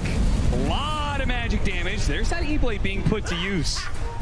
If they can catch somebody out of the way of the Enigma, Radiant's top tower no Wraith back, no pipe. They do get bursted very quickly. Very true. It's like the Veil from last game. When you have this much magic damage, it makes all of your stuns count for just that much more. It'll push Gyro almost to the top of the charts here. So Stallis is still going for that Ags. He's just going to try and scale it up in a late game Gyro with Ags Satanic. It's one way to try and deal with the burst blink without a save behind you. And there's one save in this game. You know, it is a very long way away, but the Earth Spirit Ags. That's true. Can't run. You turn someone to stone, kick them away. Might be something to play for super far down the line, but of course, Tundra's going to have a field day before then. Certainly. Especially given the fact you said, you know, they have 3 cores that all want to farm up on the side of Secret. They've only got a quarter of the map that they own, so really nothing is left for Zayat to complete his BKB, let alone that Aghanim Scepter. So it's going to have to be through fighting. And a fight is immediately going to be forced onto Chrysalis. Forced. Has to use the BKB. He cannot get caught into a team fight against a Chaos Knight with its Aegis and a BKB. Definitely not. Even the Mage Slayer on top of the CK going to give him the extra resistant tankiness in these engagements. Not to mention if you ever Lance hit on Zeus, just reduce the damage. Look at this. Tundra's saying, okay, that side of the map, they can't play. Let's go to the other side of the map immediately. Yeah, Moonlight Shadow in one as well. Found the Smoke is gyro. going to break. They did find the Gyrocopter and an opportunity to be able to burst him out almost instantly, and there he goes. The response from Secret, they tried to do some damage to the Tiny, only got him to half health. They fully give up now, leaving Puppey behind. Everybody else is going to be able to get out. Yep, we're good. These AoE spells just do nothing into the auras, man. Yeah, seriously. You have to keep your cores alive here. Tundra are just accumulating more and more net worth lead up to 10k here, using this Aegis to perfection, closing out the map. Suddenly Secret's stuck in a corner again. I feel like that's been the story this whole series. Yeah, kind of. That game 2, we heard our analysts come in and talk about how they felt like it was just one team fight away from Team Secret being able to crack open the game, and they eventually did do that. I'm not convinced that there's that same kind of win condition here in this 3rd game. I mean, that game had Rezo at top of the charts with like 9-1. This game, he has just been destroyed by this Tuskar and Enigma on the map. It just doesn't have the same physical impact as it did last game, and now you're getting tossed back on. Oh, they can't afford to lose 9. Nisha, he's going to be pulled over to the side, tries to get a hop away, but no chance. 33 tries to throw out the black hole, doesn't actually catch what he wanted out of that, but still great fight for Tundra. Let's hit high ground. The snowball getting him larger every minute here. The aura's just nothing to fight through it here for Secret. This is turning into a death ball of a game. It certainly is. And Tundra, they're going to force it. Like game 1, they chilled out. They took so much. They just built up this network bigger and bigger and bigger. What it looks like here in this situation, 26 minutes in, they're going to claim a full lane of barracks. Team Secret, without Nisha, without a buyback there, there's no way they can hold high ground. That is their big high ground hero. Game 1, they had the Magnus. This game, they've got Zeus. That's the best they have to offer. I don't even think he can really walk up. Is he even doing anything to them at this point? There's way too much tankability on this Tundra side. The Glyph is down. The tier 3 is almost falling. His Tundra's going to force this for 2. Why back? Puppy put themselves in the front lines. They immediately do get the kickback onto the Enigma. Is that who they really want to go for, though? They've lost their 2 supports for it. They're going to buy back. But are they going to get anything for this? Even with the extra lives, Puppy TP's in, instant dieback. Rezo turns around, use the magic immunity to get rid of the Malphus, but he's just dragged back in by Skeeter. Run down through the side. Zai's trying to get the opening. The Dawnbreaker ultimate, it's going to land and do a lot here with an AoE stun, but all of these heroes on a bit of HP. They do not have enough to be able to cut them down. They need more damage. Crystal is trying to deliver. They finally do get it. They bring down the Chaos Knight, run over the Enigma, trying to chase for more. Snake King gets out, completes his TP. Tundra, they just did a serious economic blow, and maybe a very real blow as 9 takes down Resolution. After that fight, Nisha, you cannot let him get away with this one. He's going to E-plate, but he already used the lightning bolt. He's going to TP out. Oh no, Secrets. 9 playing with his food in this game, man. Putting the BKB to great use here. This Tuskar is going in and out of the fight. It's just way too annoying for Secret. They don't have the hard stuns to lock these heroes down. Double Force Staff as well. And like we see, the damage just takes so long to bring any of these heroes down. Yeah. I mean, it's a triple buyback from Secret in their base defense. Don't even have Black Hole for this engagement. The Enigma is just a damage sink. But he sinks a lot of it. And it's only because of this buyback here. Just a beautiful ult from Resolution that ultimately sets them up to be able to clean up the fight and just not lose the game outright. Also, Skeeter losing the Aegis midway through that one. Nisha's been caught though. Nisha E-Blade. Oh, he doesn't have a hop, but he does have a Blink Dagger. He blinks away. That was as close as you can get. Still a blink on CK1. That was a game ender right there, and they might still get it, and they do. One more buyback left for Secrets. And again, is it even enough? Can the Zeus even push them away from this lane? I don't think so. I mean, Tundra had enough of the long games in the first 2. Decided to kick it up a notch. Nice blink backwards. It rolls right into the middle of Tundra. A trap beautifully set and sprung by Skeeter. Stops the initiation entirely. There is still a tier 2 up at the top lane, so Tundra cannot take Mega straight up.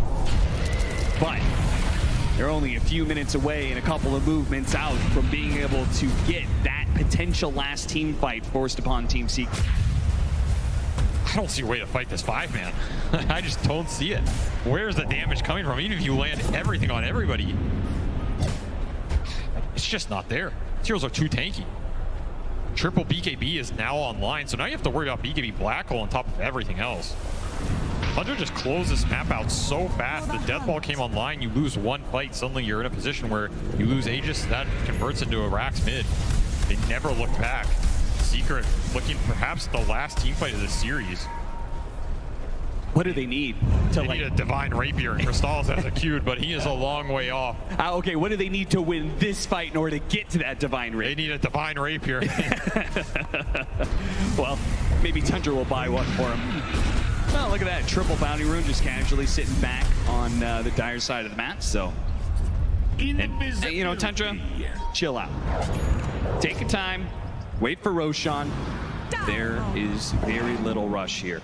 They're just farming it up. Both their supports ahead of the enemy 3. Just insane amount of utility coming out. You have full Lotus on this Mirana, Drum on top of it. Sox has got 4-staff Yules. I mean, these supports are incredibly hard to kill. You have to commit a large amount on them in the first place, which you don't want to because they're not even the big damage dealers. Yeah. Near impossible situation for Secret to play out of here. It really is divine. You just have to find a way to get to it and hope the flaks are enough. Because I don't think any other item is going to cut through this damage in a base defense scenario. But what if Tundra goes high ground before that? Because that's looking like a very real possibility. I mean, you should, like, tradition says you should probably wait for Roshan. But God, what if they did? What if they did go for that high ground? Could they just end the game right there? Could they just potentially seal their grand finals appearance? We gotta wait though. Wait for the Roshan. Puppy knows he's here. Doxa. I don't know how he knew, but he's gonna find him. You're not getting away from this one, Puppy. All of that farm. Some of it's gonna get taken away by 9. Stalls out the game a little bit. True. I think Soxa was just predicting that this is where Gyro's going to go. Like, where else is he going to go to farm? And then he found a Crystal Maiden farming the ancient. Take that too, but that was a beautiful read. I mean, the way these guys are reading the map and the movements. absolute perfection here. It really does feel like they've cut it down to the science. It's process of elimination. They just can't farm these areas of the map. Go to the few parts that they can. I mean, just look at what Chrysalis has to do in this. He's been hugging the side lane of the trees. He pops out, tries to get a little bit of farm in this bottom lane where he can. He could buy the Relic, but the Divine, the full-out Divine is so far away. Relic ain't doing it. No. They need something much bigger, much grander to be able to cut through Tundra, who smoked up around the Roshan spawning here. Look for an opening, see if they can find anybody. Nobody's showing. Okay, let's check that Roshan pit. Oh, hey, look at that. Big guy spawned. We could take Aegis and Shard. Well, they get to choose who gets to take that victory Shard. Yeah, between Skeeter and Nine. The potential two Royal Roaders, as they're both looking their first time TI appearance. Get into that grand finals. And even the nullifier done for this Tuskar, so any sort of save mechanic that would have come out is no longer there, which Secret aren't even getting there. It's pretty much just the E-Blade. He's kind of just itemizing ahead at this point. Yeah. I mean, it is all on this Gyro Reaper, which, like you said, I don't know if we're getting there. Tundra can just walk down top, cement the death ball. And even if he does get it, he's got no sustain whatsoever. He doesn't have lifesteal. Yeah, it's no guarantee you. He might just get one shot. Nine might just show up, punch him in the face. Glass jaw gets knocked out. And there goes the Divine Rapier. That is Dota. Sometimes punching someone in the face is stronger than divinity. 13-31, 33 minutes in. Feels like this game 3 has just been a slow, constant progression of Tundra building up that snowball. Realistically, Team Secret are left in just one crazy good hold. And if they do manage to succeed, they could get themselves back into the game. We could have this windfall of net worth going their way. But as it stands, there it is right there. Well, Gabe has decided. No shot. Honestly, from a theoretical perspective, I think it might be true. But of course, everything Dota breaks down on the TI main stage, yes, right? Dota is not played in the theoretical route.